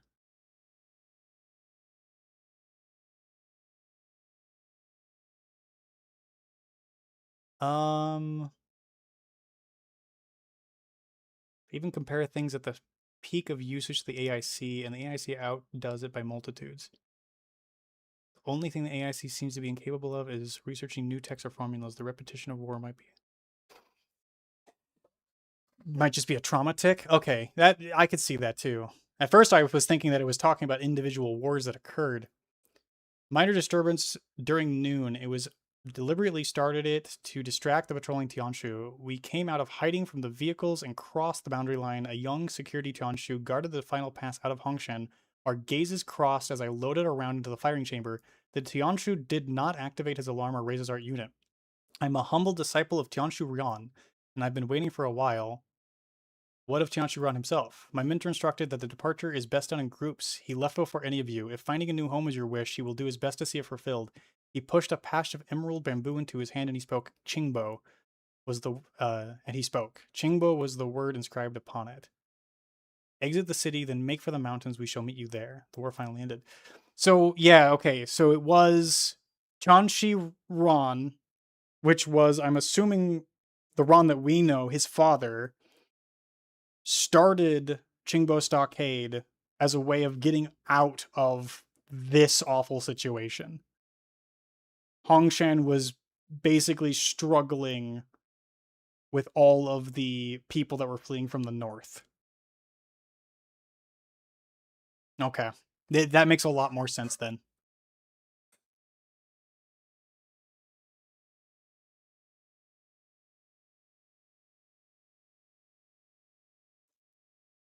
The Humiliation War is only politically separated from the First Aglos War for anti-landbreaker purposes. Yeah, probably right. And the way that the speaker is trying to convince themselves the war has ended, something tells me the Humiliation War is a collective term. Yeah. It's probably multiple, like, smaller things that occurred that resulted in the Humiliation War overall. And honestly, I wouldn't be surprised if we find out in the future that Yakub actually was not, he didn't purposely start the Humiliation War, but I wouldn't be surprised if we found out that he was actually blamed for it. He ended up being a fall man for all the leaders of the Civilization band. I would not be surprised if that's the case. If the Humiliation War was more of a, like, civil war that occurred because of unrest, and then they put the blame on Yakub because he was an easy target.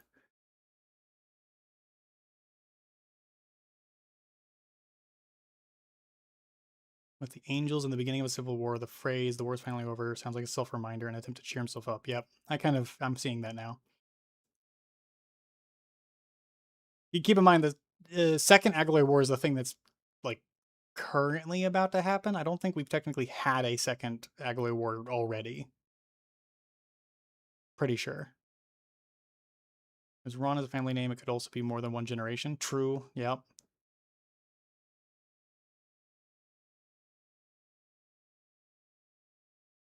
Talks about going through the gate, which had been closed for what, 150 years? Surely it's multiple events bundled in this description.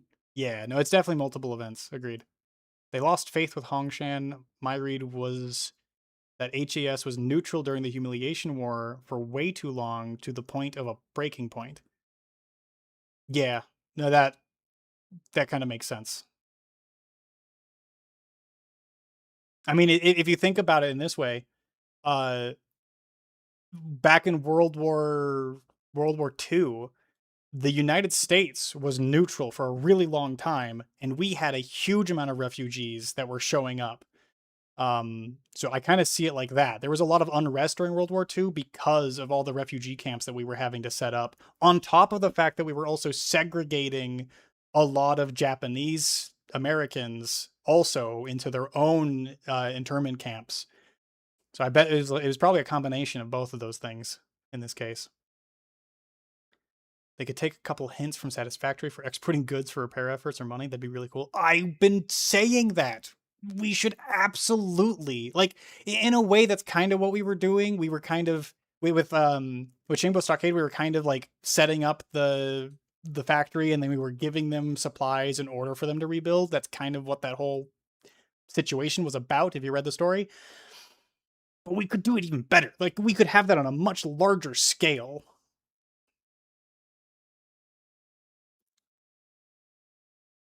Considering that they had civilians they were forced to endure. Yep. One of the specific topics in the weapon description is also the unrest felt by Terrans who were trapped in Talos 2 because of the closure of the gate. Yep.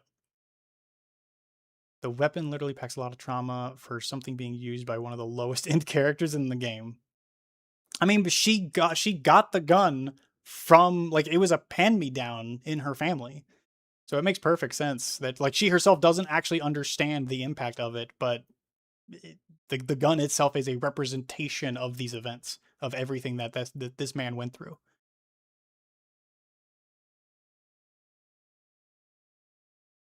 The weapon store is a EULA tank thing had to scroll through. Oh, that's hilarious to think about. World War II was just an American immigration program. That's the conspiracy theory. Yeah, I'm not gonna go there. That's conspiracy theories conspiracy theories in fiction. I will gladly partake in all day long. Conspiracy theories in real life, I'm gonna lay off of those for now. Read is more that all the events in this weapon description happen quite quickly right after the other. Yeah, I don't think they're necessary. Like, we got to remember that the First Angloid War and the Humiliation War were not that far apart. I think there's a timeline, I believe, right? Yeah. Yeah, so we have the first century, 0 to 15, so 5 to 15. So the First Angloid War was 10 years long. Forced migration of the Telosians, where they had to force migrate to avoid the war itself. We had about 4 years where Inman went and fought back, and then right at the end, Originium got contaminated. The Civilization Band was founded right afterwards. Oh, so there was a second Angloid War that I had forgotten about, I guess. Okay. So that one person in chat was right. Establishment of the Landbreakers in 90. Koob Myson, the Warlord of the Wilds and former hero, named a bandit army, occupied a large Originium cultivation site. Yep.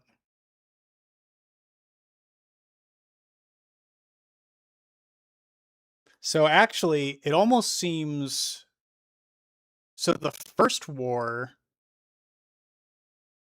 So in that weapon description, the first war occurred. We know that that's what they were talking about initially.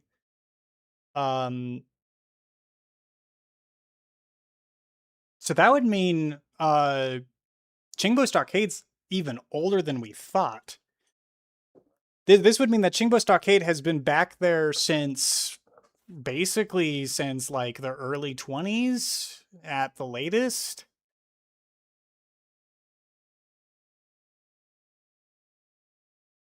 Unless if we take it completely literally and we say that each one was the ending of a war, which means First Anglo War ended. We have a forced migration and the unrest that occurred there, which you could consider like its own little war. Second Agaloy War. So the Second Agaloy War occurred somewhere between the establishment of the band and the Landbreakers. So you could almost say that like war. That's 3 wars. I mean, it could still just be like an interpretation, like guys like repeating to himself that the war's over, the war's over, the war's over. It could also be taken literally that like these are the different events over time, and this is like different people that had this gun passed down, possibly, or maybe even same person. It was just a long living person.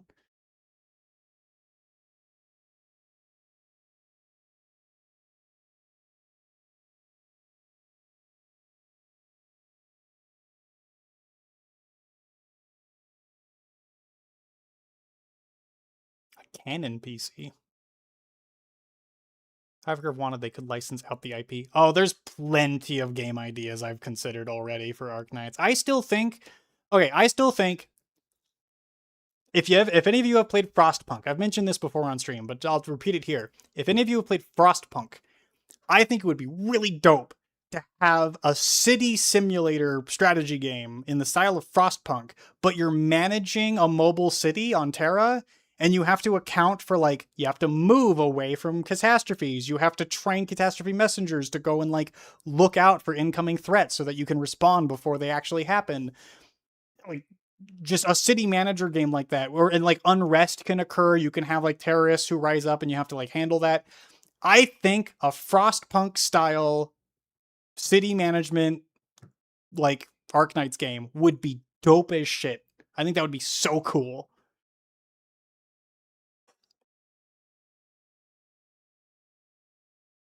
Chingbo Sakai being around for 120 years makes a lot of sense, especially with the loss of knowledge. Yeah, I think it being around for like towards the beginning of this makes a lot more sense for how much knowledge was lost over time.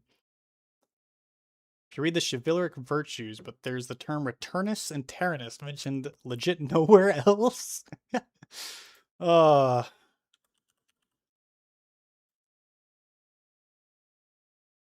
is a much shorter one. Definitely not a returnus. I'm no Terrence. I'm definitely not a returnus. Talos is my sole focus. Interesting. I love random things like that because that's just stuff that they couldn't bring back in the future whenever they want to.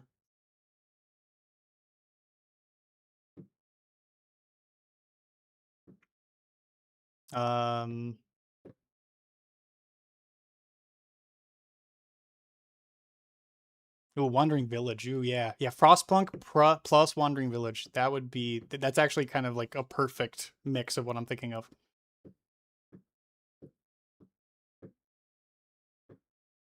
Good idea. Let's write it in feedback. I mean, I have actually put that one in feedback before. But again, like making a whole new game when you have 2 mobile games that you're actively like supporting is a lot of work. I doubt they're going to be making another game anytime soon.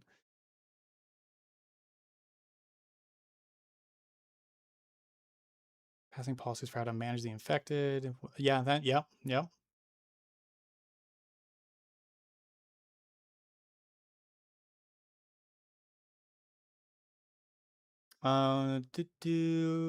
Excitement. Little Yakubin is right. Yakubin. Interesting. Says we preserved a few forms of entertainment from Alterra. We got the why am I so passionate? Why do I I'm not a returnist. Do you think friends, I'm a man of the moment. I care about the now. Sorry, I read so much faster when I'm not speaking out loud. So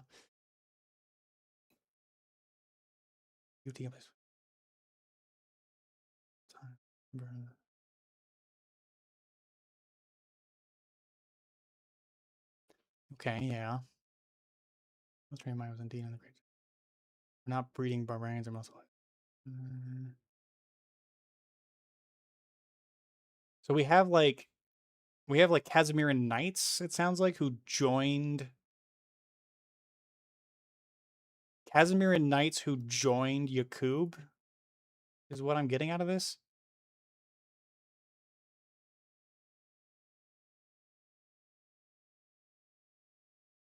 Investments, of course, investments.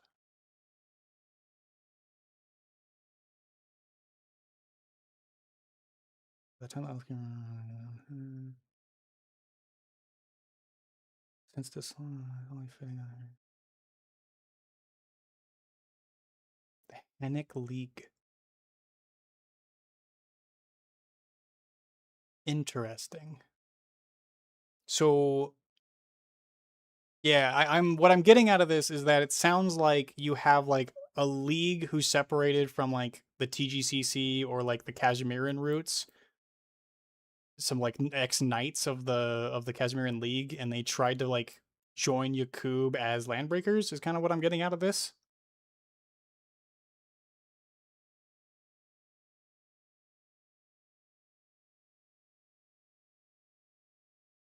Yeah, Protocolites and Anti-Protocolites. It could just be like a cultural difference, but it ultimately means the same thing. Who's Shayan Crad? Yeah, that's a... I don't have a reference for that name. Is Shayan Crad also separate in the wiki? No, it doesn't look like it. So that name's probably not mentioned anywhere else. They just started a new Casimiran Major on Talos too. But they mentioned Yakub though. They mentioned, unless if this is a different person entirely, but it's such a similar name that I'm just like, I don't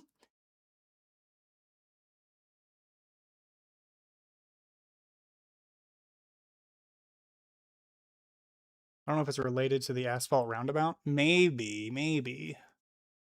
By the way, I assume you have a note, Delio, for dissecting the lore. Have you heard of a software called Obsidian?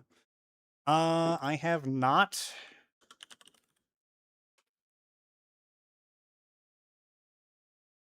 Oh, you know what? I think I've seen it used. Yeah, I've seen this get used by what's his name?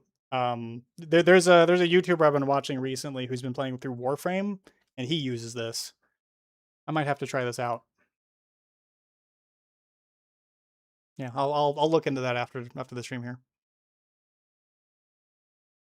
Yeah, right now when it comes to taking notes, just a second. This is how I take notes. Good old paper notes.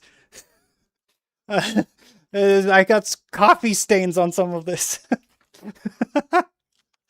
So yeah, I could probably use an actual proper note-taking application.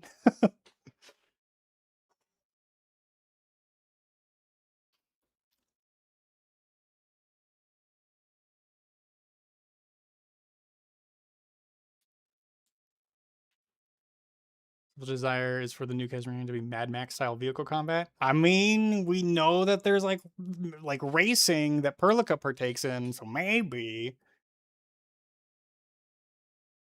Handwritten notes are so good. It's very ADHD. Yeah, well, I have real bad ADHD, so yes. That is almost exactly why I do it.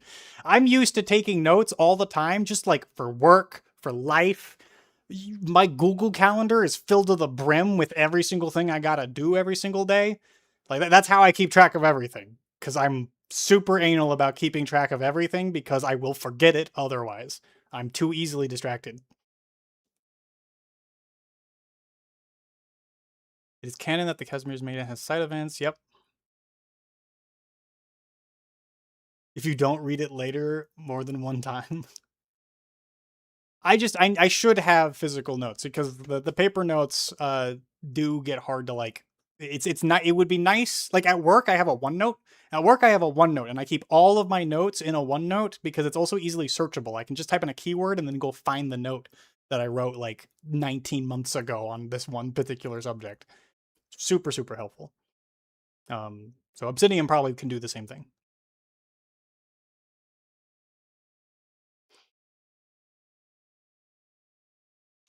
Oh yeah, yeah.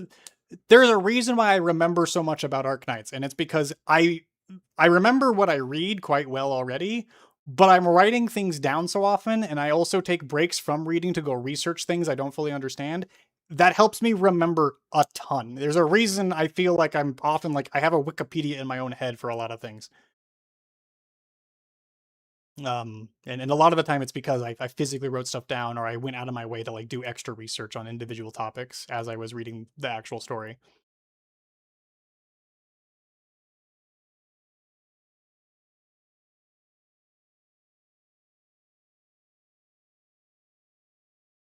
Unnamed notepad files. Yeah, Z, I used to do that. I used to make unnamed notepad files. I stopped because I would lose track of them. Just a little bit of behind the scenes here. These are my drives. I have multiple terabytes worth of drives. And like I have games and stuff on here. But this is like my video and streaming drive or folder, which has a whole bunch of stuff in it. But if I go back, here's my actual hard drive. This has stuff going back years, including Dungeons and Dragons. Like I have so many folders of Dungeons and Dragons stuff that because I used to do a lot of DMing for Dungeons and Dragons, and I'll probably eventually return to it when I find time to do so, whenever that is. But like I have so much shit. I keep track of essentially like everything, and I used to, as you can see here, I used to keep track of things in like the stupidest, silliest ways you could possibly keep track of things. Old images and concept art that I commissioned. I used to like, I had like images for all the different characters I'd run. All the different maps that I would like find online or I would build myself. Where is different puzzles and stuff that I made and or like found online as well. Like and that's just one folder of so many folders. It's insanity.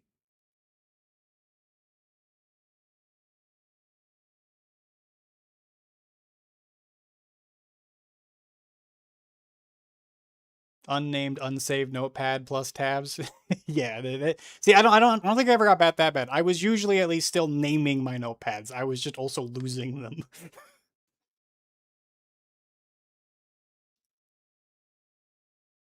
Why does your Scarlet have storage? Why does my Scarlet?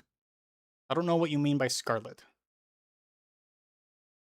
DM and Arknights based campaign? Dude, I have actively planned out an Arknights based campaign, and my problem was I didn't have any friends who were interested enough in Arknights to want to play it. And nowadays I'm just too busy to run a D&D campaign. Like I just don't have time for it now. Even though I probably could easily find people now who'd be interested in joining for one, but I'd have to put time aside for it, and I just don't have that time right now.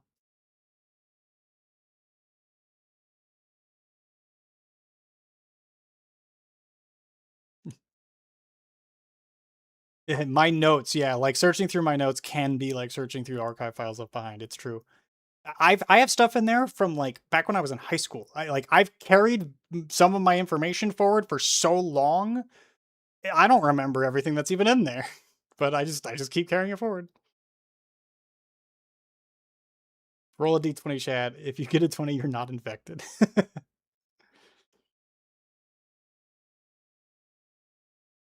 Oh, my Scarlet Solo. Yeah. So, oh, look down here. Look down here, camera. Look down here. Can you not move that far? Okay, I can't move that far. Yeah, I have a Scarlet Solo. That's like my that's my headset DAC and amp combo. I don't know why, but for some reason, it counts as an object. Like, it counts as its own storage drive. I don't know why it does, but just that's how Windows detected it. And I've just been like, I'm just gonna let it do its thing. It works. It works, so I'm just not gonna question it.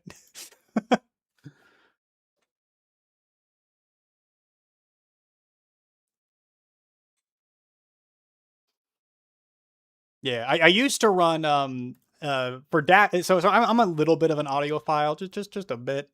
I used to run a DAC and amp combo that's called Shit. Shit Audio. That's their actual name. I was running I think it was called where is it? I don't know if they even sell it anymore. The Full of Shit was actually my first one. I really liked the Full of Shit. It's so, don't question the name. That is literally what it was called. It's called the Full of Shit. But the Full of Shit was pretty great. I upgraded at one point, and I don't even see it anymore, but I upgraded to one to a different one a while back. I just don't remember what it was called. But unfortunately, that new one broke quite often. So I got rid of that one. Oh, my camera needs to reset again. But I got rid of that one, and then I switched over to the Scarlet Solo because it ended up, like, the Scarlet Solo was, like, a little cheaper, and it kind of did all the same stuff that I wanted. So I just ended up going for that instead. But I remember the Full of Shit, for $109, this is a really nice DAC amp combo.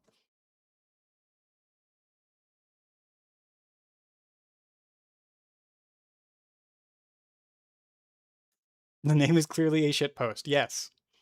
I've seen their ads. They're so good. Full of Shit ads or the shit ads are really, really good.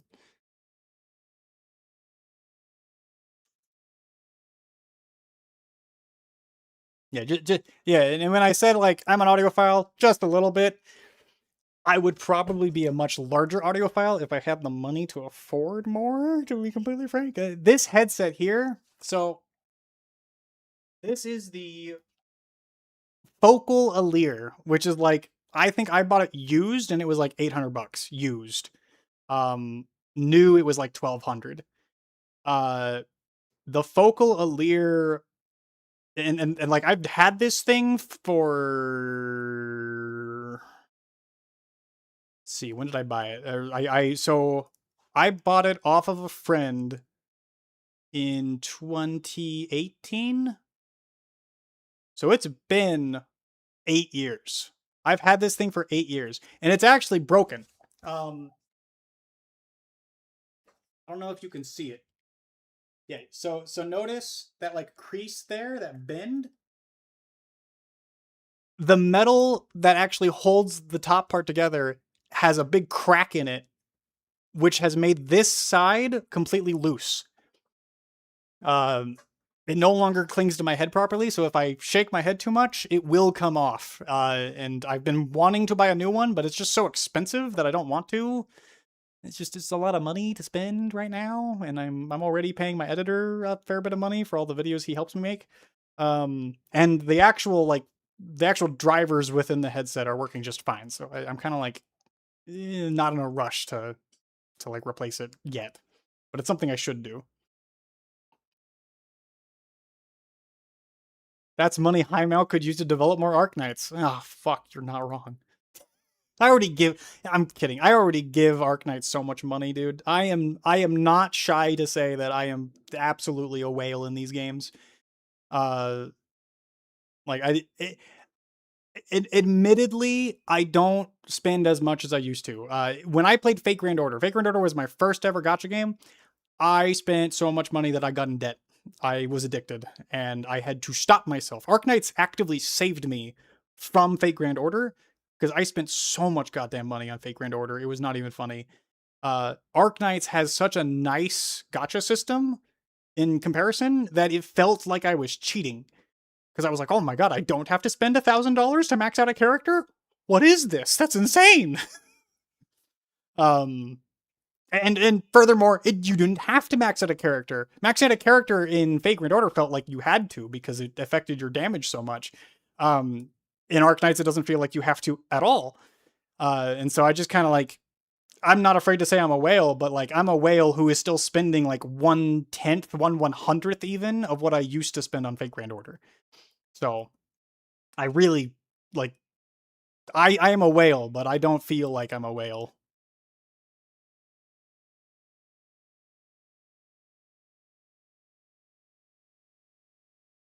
Your main cans are the HE400Is. Ooh, I've heard of those ones actually. I've never used them, but those do sound good. Before these, I was running Sennheiser 600s, which were really nice, but these were just a little bit better.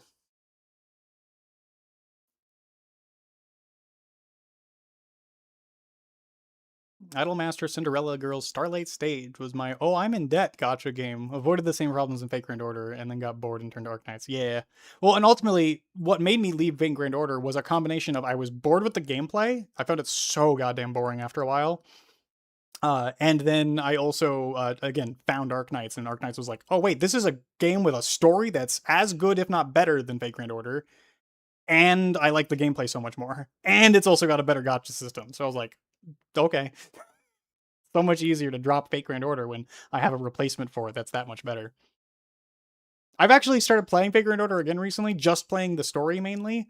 I did drop a little money because CL came out from Tsukihime, and she's my favorite Tsukihime character, so I dropped a little bit of money on that, but I have been going back to Fate Grand Order just to play the story again, because I do want to at least see where the story has gone in the long run.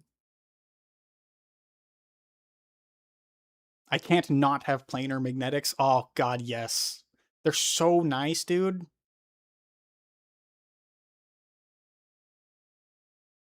Yeah, Dr. Batanger, yeah. I need to, he's probably going to be like, he's probably yelling at me right now in Discord because I told him I would send him all my stuff for the next video he's editing, and I haven't gotten back to him yet because I've been busy streaming. So Dr. Batanger's probably kind of mad at me right now. I gotta get to that. In fact, my headset or my microphone's probably going to be dying. Its battery is blinking at me, so it's probably going to die here in a bit. So I'll probably be ending the stream shortly.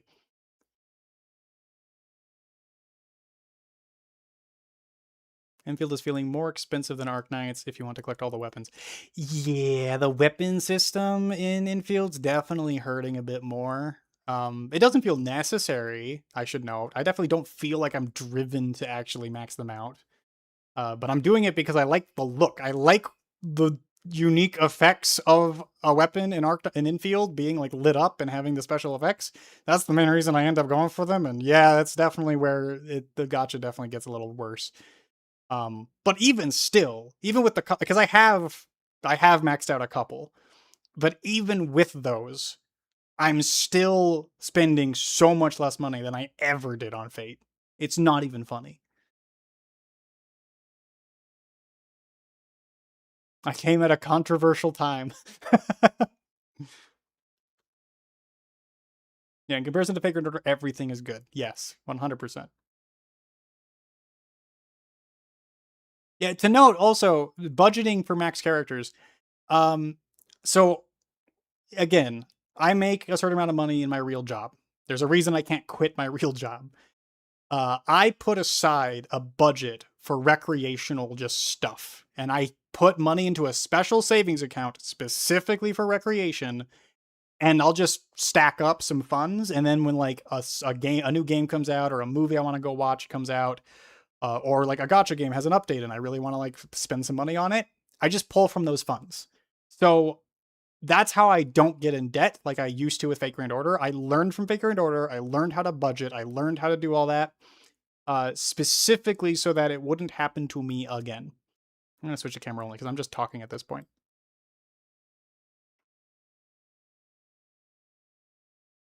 But yeah, I highly recommend, if you have never done budgeting before, I highly recommend you do that. You set up a separate account that you put all of your like actual free spending money for recreation.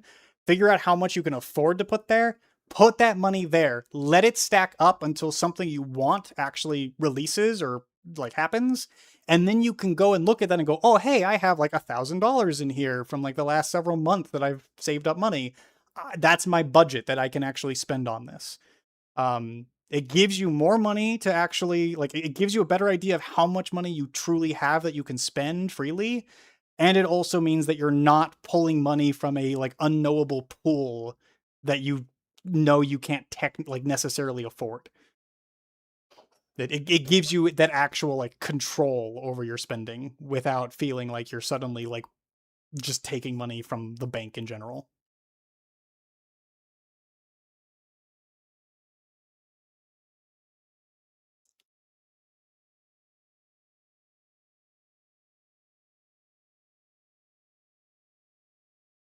Yeah, no, yeah, Fake Grand Order, I still use third-party tools. I literally cannot play Fake Grand Order nowadays without having the FGA app, the Fate Grand or Fate.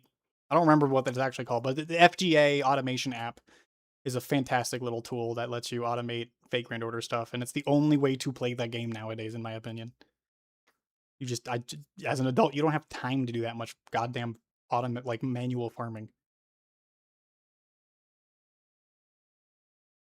The biggest whale in Dokkan spends upwards to $10,000 to $12,000 a month. Oh, that's even worse than I was. Yeah. I thought character pulls were an interesting way to randomize the gaming experience. See, that's the thing, is Arknights doesn't feel like it's relying on the gacha to be predatory. It feels like it's using gacha more like an actual, like, it's using gacha as a gameplay mechanic without it being, it doesn't feel so aggressive that it feels like that's like, Fake Grand Order, the gacha sometimes just feels like that's the game. Like, you have the gacha, and then you have the story, and that's it, because the gameplay is so kind of like, that it doesn't feel like that's really the point of the game. The point of the game is to pull characters and build them, rather than have, like, an actual, like, challenging experience.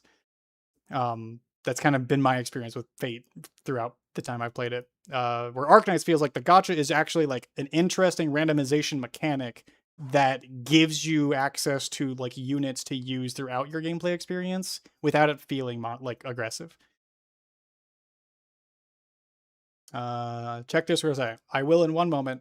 Weapons, I think, may get less bad with time since they seem to be putting older 6 stars in newer weapon banners. I hope so. I really hope that. I just want them to bring characters and weapons back on a consistent basis and not have them be limited for too long. Meowly, I like to spend on physical merch instead of in-game so that you can stick to being free to play. Not a bad plan. I unfortunately am the kind of guy, I'm still living in an apartment. I don't have that much space to actually put merch. Whenever I get, like, an actual house or a place to live that has, like, the space, I mean, like, right now, I stream with my bed behind me because I don't have anywhere else to put my computer. Long term, I'd love to have an actual setup where I can have, like, bookshelves behind me, because I have a fuck ton of books just sitting in boxes. Like, look at all these boxes. That is almost all, like, books and, like, models and other collectibles and stuff that I just don't have anywhere to put them. And I would love to have that be behind me while I'm streaming. So, yeah. Yes, and Lego. Yes, I do have a couple of Lego sets because I enjoy building. I'm at work, to be completely honest, I'm actually an engineer. I do engineering for a living. It's like information technology engineering, but I do engineering, and Lego just satisfies that itch of, like, ooh, I get to, like, build something and I get to think about how it works, and like Technic. Lego Technic is so much fun. I also grew up with Bionicle, which probably plays a part in that, but you know.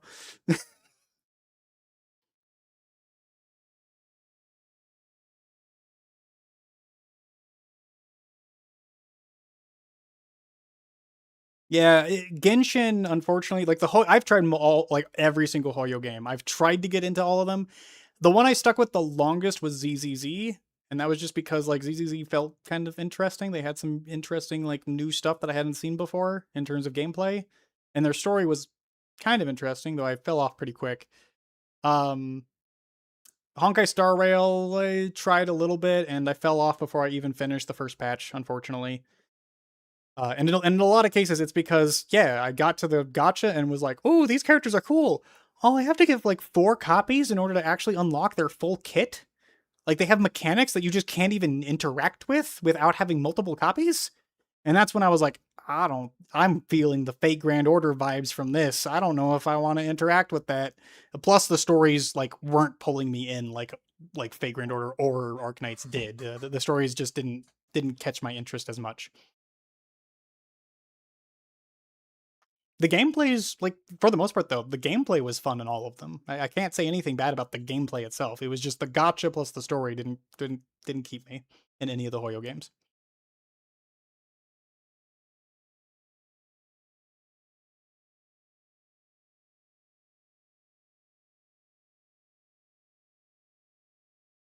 Yeah, I mean, if they just put old limited weapons into the standard pool, you eventually will max pot them, and that's kind of how a lot of Arknights characters work, and I think that's great. I have a lot of max pot characters in Arknights that I just got over time. I didn't actually like go for them. I just got them as spooks, and then they eventually just maxed out.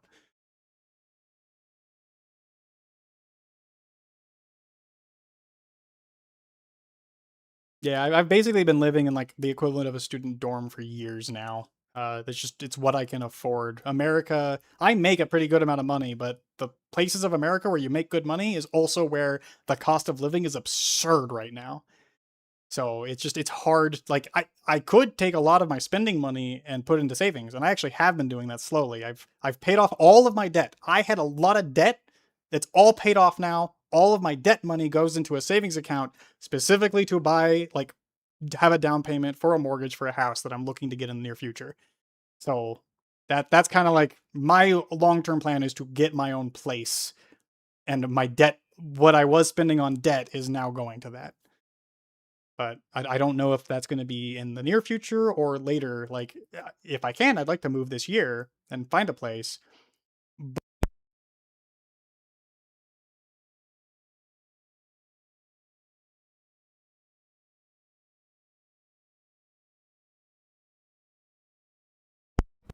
My microphone died. But yeah, the cost of a lot of these new houses are really expensive. So we're going to see if I can actually make that move happen or not. But yeah, my microphone died. I'm probably going to have to end it here because I had to plug it in, and you're going to be stuck with my face looking like this if I keep on talking for a while. So probably best to end it. Oh, JM, next time I stream, I'll probably stream some Arknights Infield next time we actually get on a stream. I will show you what my factory looks like, because I'm a Satisfactory nerd. I'm a Factorio nerd. When they announced that Infield was a factory game, I was over the moon. And while it's not as complicated as those games, every patch I'm super excited to be like, oh man, I can't wait to play factory, and I can't wait to try this, and I can't wait to like set up my whole like automation. Even if I don't need the thing that I'm making, I will invest a ton of time into just creating a fully automated setup to get everything I want. The factory gameplay of Infield is a big part of why I'm enjoying the game so much. So yes, I have a pretty crazy factory. I just overhauled my Wuling one earlier this week. So I'll have to show that off at some point, because yeah, it's a lot of fun. And I do not use any blueprints at all. I completely avoid them. So my factory will look like a mess to some people, because to me, I'm just like, do. It all makes sense to me, and everything works exactly how I want it to work. And I just troubleshoot things on my own and figure it all out. Which means that sometimes, yeah, some of my factory elements probably look like a complete awful mess. But it's a mess that works, and that's all that matters. And I love it.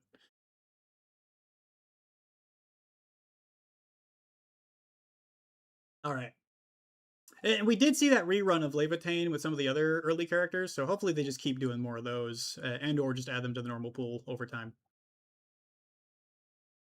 On the engineering front, if you want something cool to look at, check out Vex. Yes, I have looked at Vex Robotics. Yes. FRC, I'm not as sure what that is referencing, but yes, I have looked at those before. They're just a little expensive. How much delay do you have on the stream? Shouldn't be that long. The delay should be like a couple seconds at most. Just a second.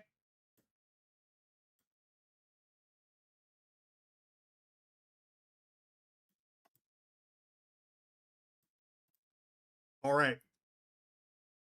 I'm going to mute this as fast as I can. All right. Okay, no, yeah, the delay is like the the delay is like maybe like 2 to 3 seconds. It shouldn't be it should not be that long whatsoever. Arknights anime is good. The Arknights anime is good.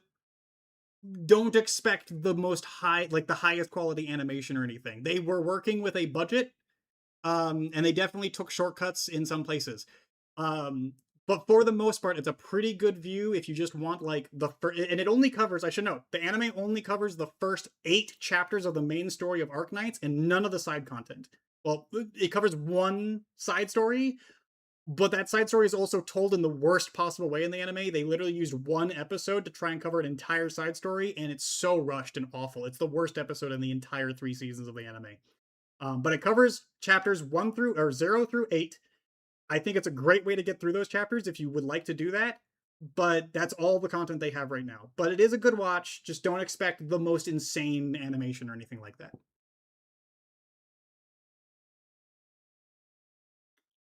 You use Kaiostin V's blueprints primarily, but you do end up customizing them. Honestly, that's not a bad way to go. I've seen a lot of people use Renegade's blueprints, and then they kind of like also customize that a little bit. Renegade goes crazy though. Renegade will try to like perfectly optimize literally everything, and he updates them pretty like all the time.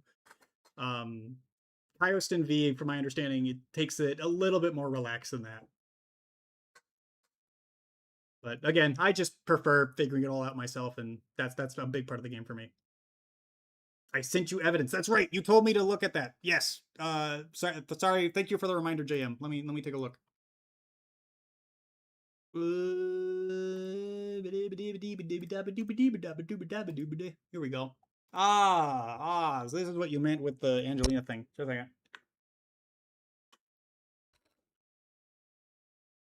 Okay. Ooh. Yep. Come over here. Recording. You. Oh, no. Oh, God. I somehow completely... how did I do that? Chat. Expand. Expand the chat. Oh. Ooh, there we go.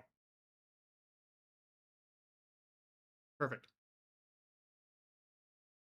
Okay. All right. I am seeing it now. Yes. All right. Thank you for this, because I would not have believed you otherwise. I mean, like, I kind of already did, but, like, this makes a lot more sense now. All right. Okay. Yes.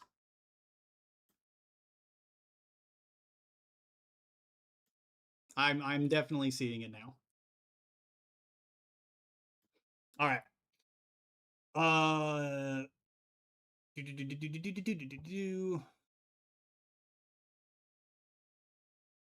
When you say that you don't use blueprints at all, do you mean that you don't even copy your own ready-to-make ones? I have done that twice. I have copied my own blueprints twice, and one of them was because I was tired of making the same the whatever you call the grind, the sandleaf powder. I was tired of making the same sandleaf powder production line over and over again because you needed so many of them for a while there. So I did make one of those. And then I think I made another one for I made another one for like Originium's things, like Originium powder, because I was making a ton of Originium powder production to feed into batteries. So those are the only 2 I made. I made 2 total blueprints for myself, and that was it. Everything else I've done completely manually.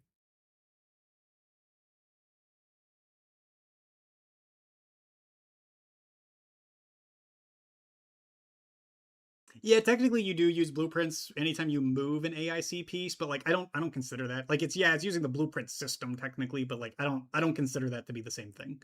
When I think blueprints, I'm thinking of like creating an actual blueprint that you're saving for later, and then you can copy whenever you want. But yeah.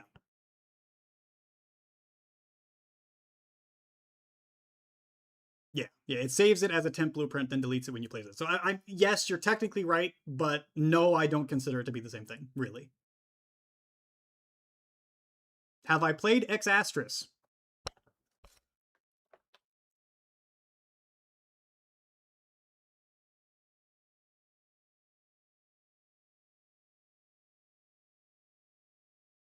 These are the games I have on my phone.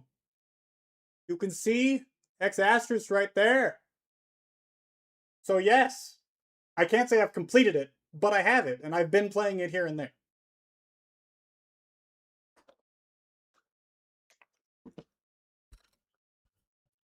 Oh yeah, Mordred is my favorite character. My in Fake Grand Order, my like little message that I put on my account literally just says I'm only here for Mordred.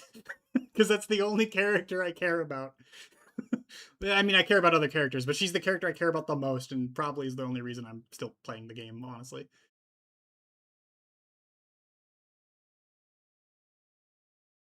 Hypergriff's upcoming game, Turbulence. No, I have not.